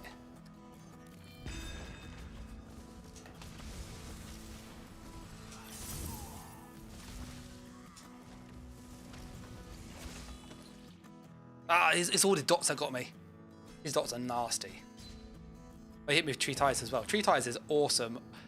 Like, it's such a good skill.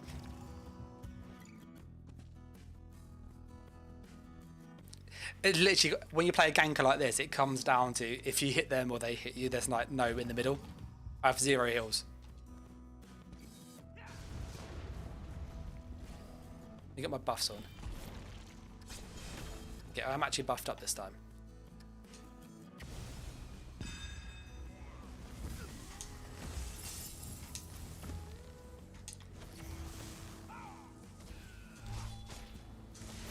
Ah, it's almost I didn't want to go. He hit me really hard with the tree ties.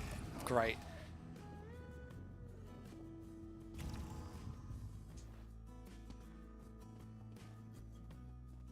Tree ties with noxious breath is really good. Gives a lot of extra sustained damage actually.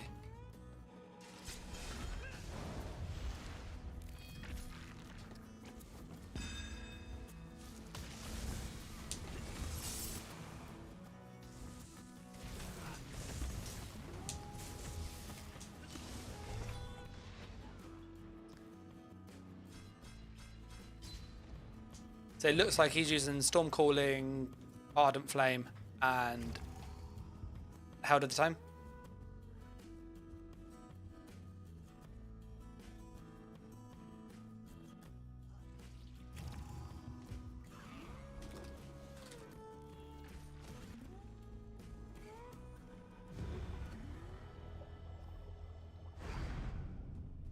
I do need to put some heals on this. We have like 0 heals. I would work on the survivability afterwards.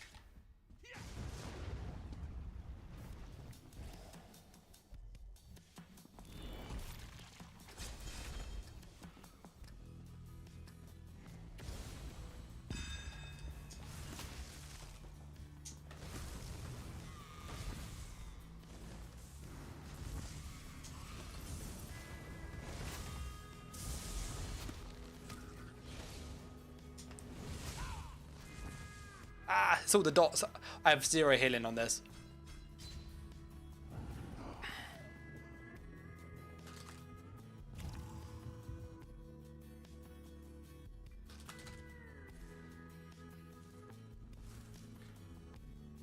I think the sniper's more easier to use than this.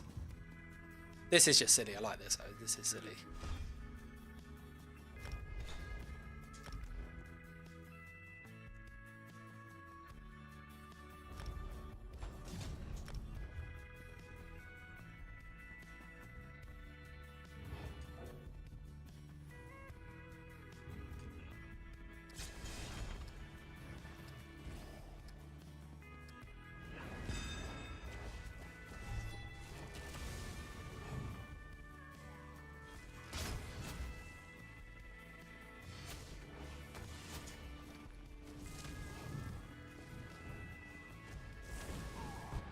Oh, I got... Done the soul shatter got me. Tried to CZ break, couldn't CZ break.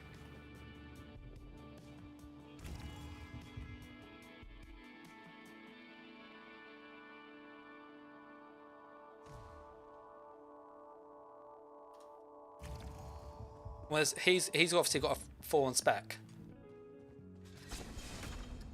Then we will put on a buff.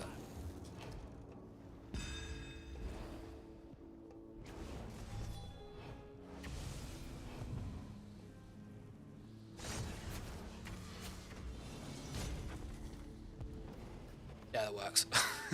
It works.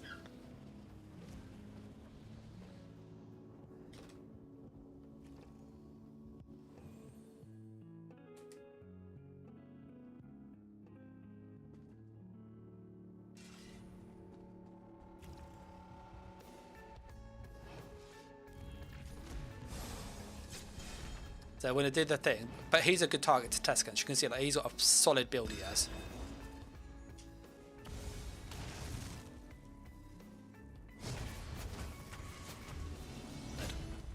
Yeah. This is mad. This is actually mad. Cheers for the sub, brighter than yours.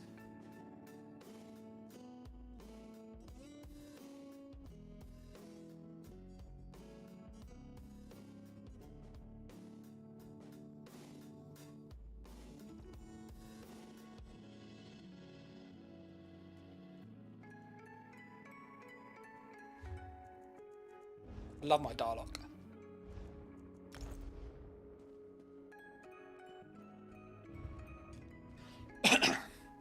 We found Oak Fathers wasn't that good actually when we started testing it out.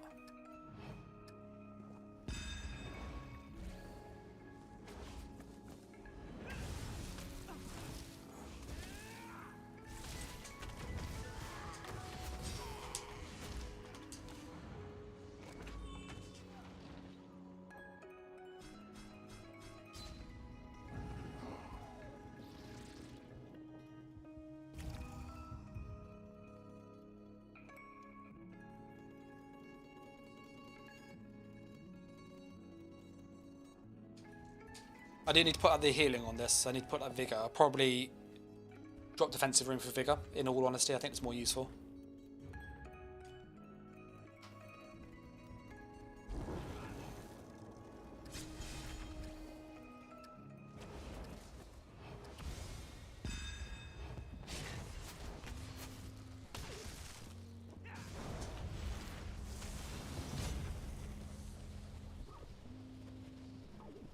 Yeah, this is stupid. Not too stupid. Hey, streak's on. I was literally gonna go.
I got streak it.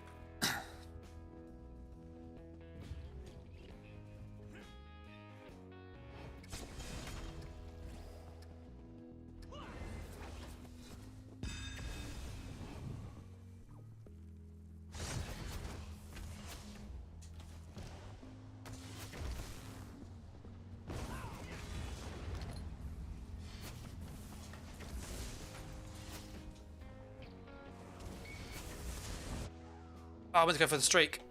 Almost got him though. He had a big heal there. It's interesting to put animal companions with that. He plays Sorcerer a lot.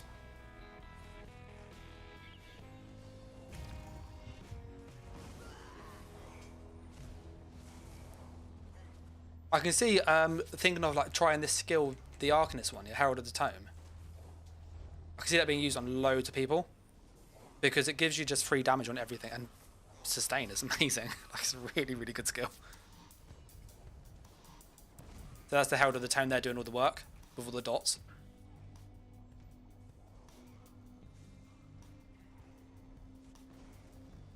It's close, isn't it? Close between those two. I think Streak's gonna get him. Oh no, he's stunned. Oh, look at him. Look at Vex go. I'm going to go... I'll do one more against Streak. I just want to show him the overload thing.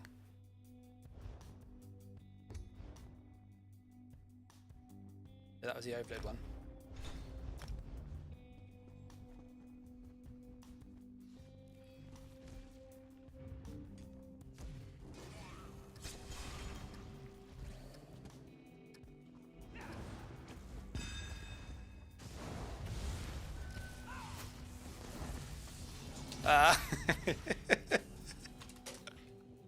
We blew him up.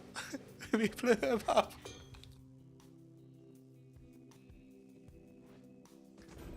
That's stupid.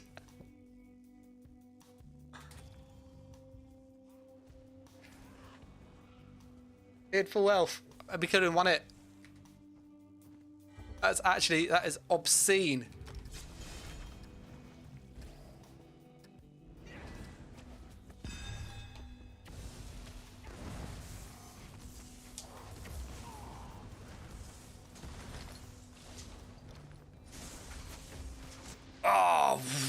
Oh, he got us there with all the rolling.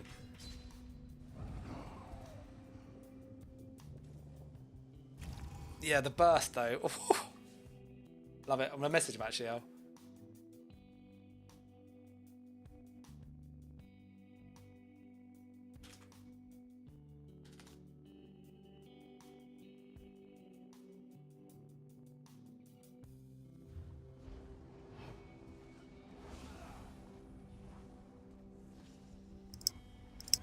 I'm going to do one more with him. I'm going to shoot off.